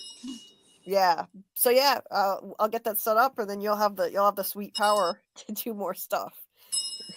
So I'll set it up for by the time we do the next live, and then you can highlight comments. Or the next time I go to the zoo, I just like record the goats, because me and Doc there was another topic that we might do is crows and ravens. So I made the raven talk, the one I work with at the zoo, so it would say "come here" because it says "come here." No way. Oh, that's so cool. And he was being a diva. He kept saying "come here" when I say it, and he makes like pig noises and stuff. So I'm running through all the things a raven can mimic. And as soon as my boyfriend puts on the video of his camera, he stops and doesn't do anything, like a little diva. Oh, yeah. So I'm just like, say "come here," come here. And then I stopped and he was like, "come here." He does it. It's great. I know that's how people get like spooked in forests and everything, because you heard a bird in a tree going, "come here."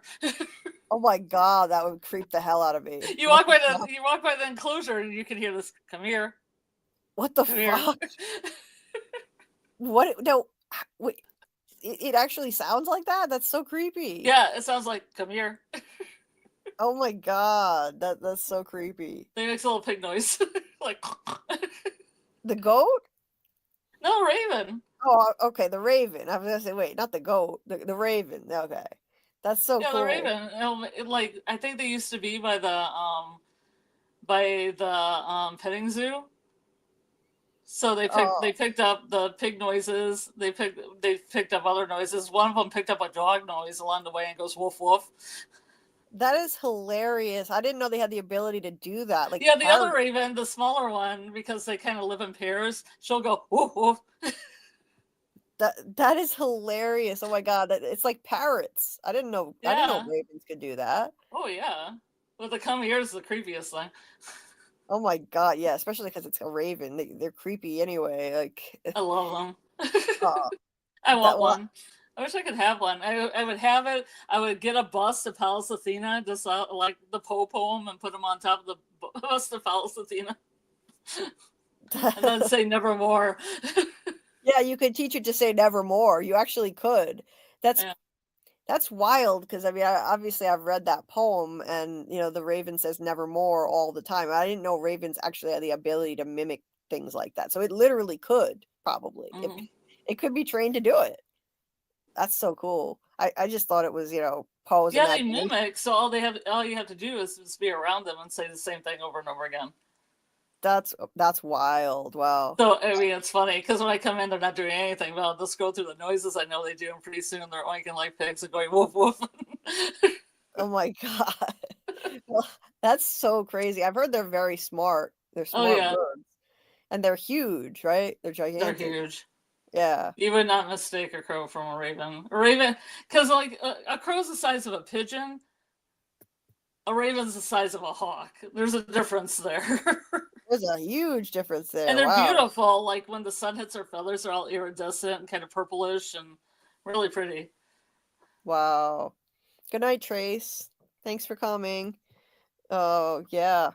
Jeez. Don't have now nightmares of ravens going, come here. yeah. This is a nice nightmare fuel before we sign off. Come here. Oh my God. It's unsettling as hell. Wow. I'll wait to hear the video. Actually, if we do it, I have the video, so I'll play it where he's going, come here. Yeah. It's great. It's a good time. Yeah. Yeah, so yeah, you could definitely upload a clip, and then once I give you that superpower, you'll be able to use it. Oh, so I could upload the clip of the raven. I could be like, come here, come here. Yes, you can. Yeah, you absolutely I'll can. clip out that little part of it. See, have you ever? So did you manage to record it or no? Yeah, I did. I managed to record it. But a Oh, lot of it cool. was me, because the raven's name is Rocky, so it's a lot of me going, Rocky, Rocky, come here, Rocky, come here, Rocky. That's awesome. And then I'm going, come here. Or me making pig noises, because he loves the pig noise. That's our simpatico, the way we communicate is through pig noises. That's choking on water. That's awesome. It puts joy in my heart. Yeah. Yeah. Oh God, I love animals, and that's so cool. I had no idea. I learned something. I had no idea ravens could do stuff like that. Yeah, you could look up videos online. They mimic all sorts of things. A lot of human speech. Yeah. That's wild. Wow. I had a parrot. So I know now why people think there's ghosts and stuff in the woods, because there's these birds and they just repeat what they hear. Well, it explains it. I had a parrot who couldn't talk, but she could mimic human laughter perfectly. Yeah. It was hilarious. It was hilarious. So, and you could get her to do it by laughing, doing the laugh noise, and then she would do it. And like when she did it, her pupils would get really, really tiny. So her eyes were orange, like this orange rim, and then black in the middle. But for some reason, when she was making certain noises, her pupils would get really tiny, so it looked like her eyes were glowing orange. I'm really thinking, cool. I'm thinking of making sound. Yeah, it was really wild. I will laugh now. Yeah, it was so weird. She'd do it every time. What And kind of parrot was it? What kind of parrot? An orange winged Amazon parrot. Oh my God, those things last forever. Yeah, she was with the family for at least 30 years. Yeah, before she passed. Yeah. Yeah. I She should have was said beautiful. those things. Those beautiful words last forever. I mean, you have to will them sometimes to your next of kin. I mean, they live a pretty long time. Yeah, you have to put them in your will. My dad had her. She just showed up on his door one day. She must have escaped from somewhere, and he found her on his Christmas wreath outside his door. What? Yeah. What a great Christmas present, man. Yeah, and people spend thousands of dollars on these things. Yeah, I knew somebody that had a blue one. I was at that place I told you where the woman that has the spiders, and you can put a spider on your hand so you could get over your fears. But this other person in the same event had this blue parrot, and she said that it was donated from somebody who couldn't keep her anymore. But if she had to buy her, it'd be $20,000 for the bird. Oh my God, that's insane. That's crazy. I think part of it is because they live so long and they're so smart. So, Mhm. you pay thousands of dollars for these parrots. And my dad got her for free. She just showed up on his Christmas wreath one day. And It's a Christmas spirit. yeah, Christmas parrot. And she was with the family ever since. So she was She there. found her forever home. Yeah, she was there before I was even born, and before my mom started dating my dad, and she hated my mom because she was jealous as hell of my mom. Because she thought these birds, they bond with their owner. Like a lot of times it's like a love connection, like Yeah. Uh-huh. she thought my dad was her mate. And Uh-huh. so she hated my mom, and she would screech at my mom at the top of her lungs and try to bite her. Mhm. And yet my mom adored her. And yet, the craziest part, even after so many years together, well, first of all, she was there when I was born. She was literally there to see me come home as a brand new baby. I grew up with her from the time I was born, so I was very close to her. And then she stayed with us even after my parents divorced. She stayed with us instead of my dad because my dad didn't give her enough attention. And but the crazy thing is, even after the divorce, all those years later, my mom never she never got over that grudge against my mom. Every time my mom would lovingly reach in to feed her, put her food and water in there. Her name was Rutherford. I don't know why. Rutherford. Girl. Rutherford. Yeah. My dad named her that because he had a duck named Rutherford when he was a kid. And so she was Okay. we called her Rutha most of the time. Rutha. Every time my mom would lovingly reach in to feed Ruth, she would snap at her and she'd lunge forward, try to take a shot at my mom's hand, and then laugh. And this was many years after, like, my dad wasn't even living there anymore. She held a grudge, like she was Mhm. petty. My mom was the other woman, Mhm. She thought that was her mate. That's why you always gotta get them in pairs. I know they're expensive, but people now are like, if you can't get two of them, a single parrot. Yes. Otherwise, they pick a human and they think they're their Yeah. mate. And they live in groups, so it's like, you better, you're either gonna have to have a group of them or have none of them in Right. order for them to be healthy.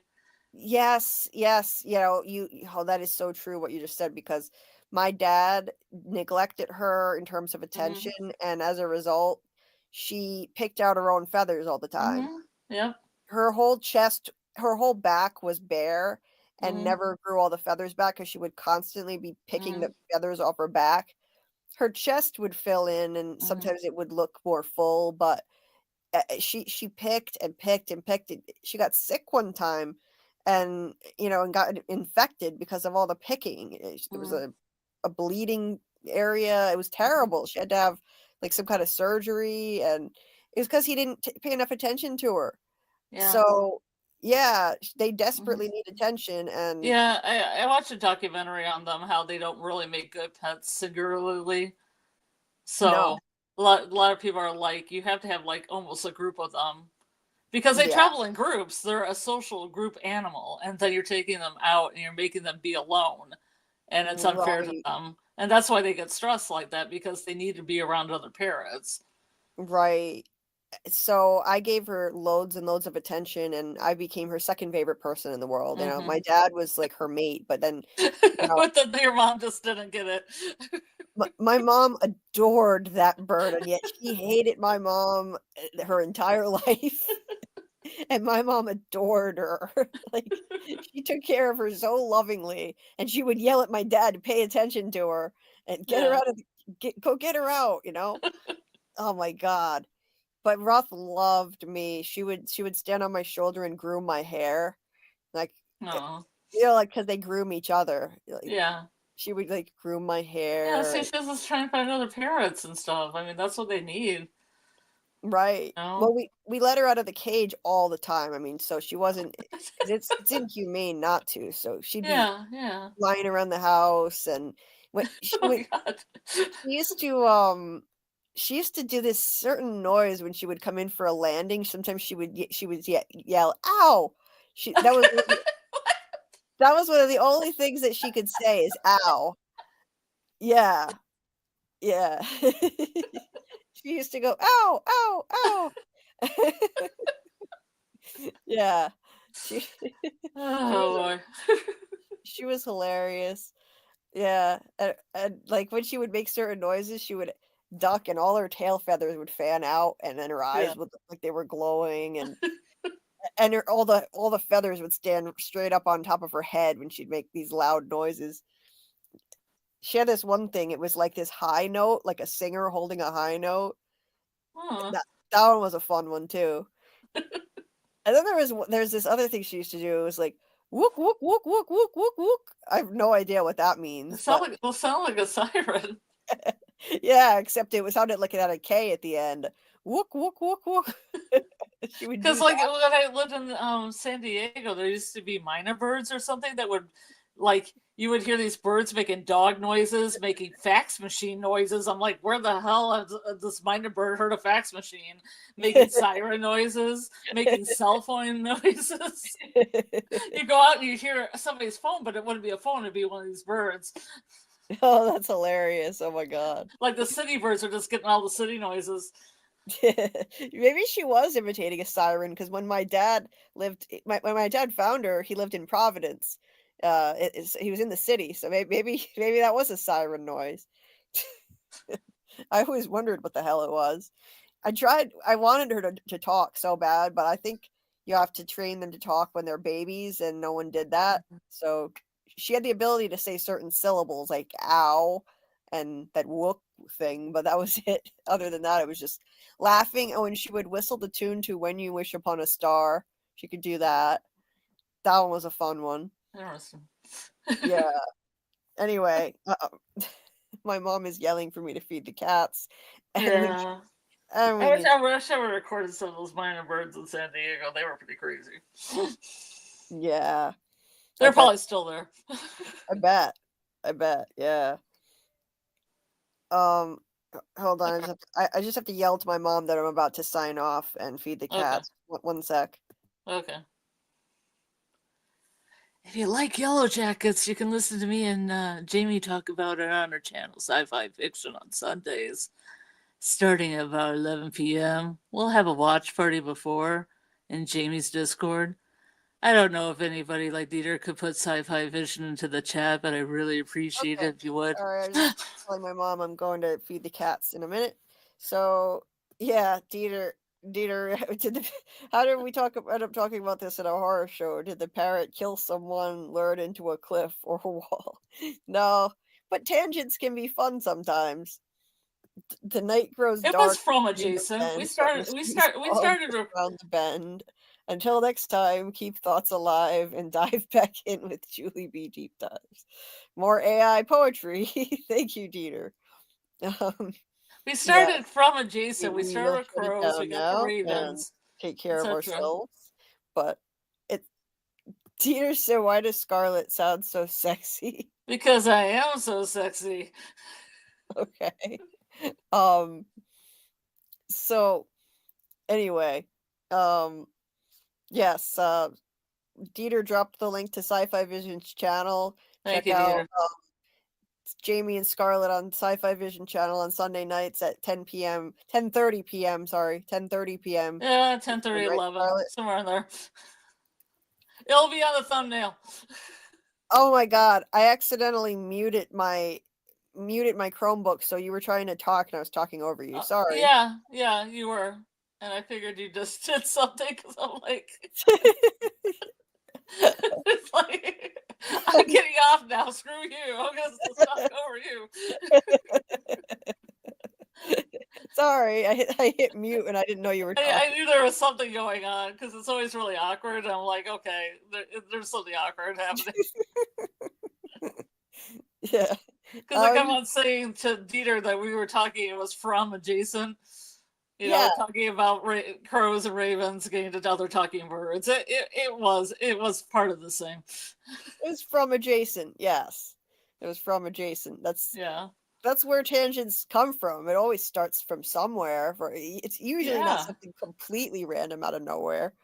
It starts somewhere and then it goes off. And they're fun. I like tangents. And also, you know, when Doug Hughes is on, anything goes. I mean, we can talk about whatever. We don't have to just talk about From, of course. We talk about anything, and it's always a good time. Happy button pushing days. Yeah. I'm always pushing wrong buttons, damn it. Anyway, yes. Check out Jamie and Scarlett's lives on Sci-Fi Vision. 10:30 p.m. Eastern on Sundays. They cover Yellow Jackets if you like that show. We might be doing Yellow Jacket bingo. I'm not 100%. Yes. And don't forget to check out our watch party if you enjoy Severance. 9 p.m. Eastern tonight. Episode 7? Yeah. Episode 7. Coming out tonight. 8? Episode 7. Episode 7? 7. 7. Episode 7. Why did I think it was episode 8? I don't know. I've been having a hard time keeping track. I think I've been promoting it when you've been away as episode 8. I got mixed up in my video that I released yesterday, and I said something happened in episode 5, and it was actually 6. I can't keep track. It's going by so damn fast. Yeah. I can't keep track of what number we're on. Anyway, 7. It is episode 7 tonight. So the link to the Discord is in the description of the video, and 9 p.m. Eastern, and then again, I'll stream it at 10 p.m. Eastern. We'll have a voice chat. It'll be a good time. Keep an eye out for my Severance episode 6, the rest of my episode 6 deep dive, and that'll be coming in the next couple days. And I will keep you guys posted if we do a live Friday night. If Doug is coming, it will be 10 p.m. Eastern. I would venture to say it's probably going to happen if I had to say one way or the other. So 10 p.m. Eastern Friday night, most likely, and keep you posted. So anyway, thank you guys again. Thank you to the chat, Dieter, Scarlett, and until next time, keep on deep diving, and let's see what we can uncover together. Have a good day or a good night, everybody. Thanks, everybody. Julie, hi. It's me. Why am I screaming? It's me, David Alpay. Hey, Julie. It is also Julie here, name twin. Hi, JulieBDeepDives. It is Avery who plays Sarah on From. I just want to say thank you so much for watching and supporting the show, and I also want to give a shout out to your co-host, Scarlet of Many Names. Hey, Julie. Julie, you're awesome. You work so hard. I wish we were friends in high school. You could have helped me with my, literature essays, my critical essays, because you are so deep and thorough. Keep doing what you're doing, and I'll see you around. Thank you for what you're doing, and keep at it, and I know you got this. You know you got this. Keep at it. Take care. Congratulations to you guys on all your success of your YouTube channel, and I'm wishing you all the best in 2025. Anyway, Julie, I just want to say, keep going, keep on keeping on. You got this.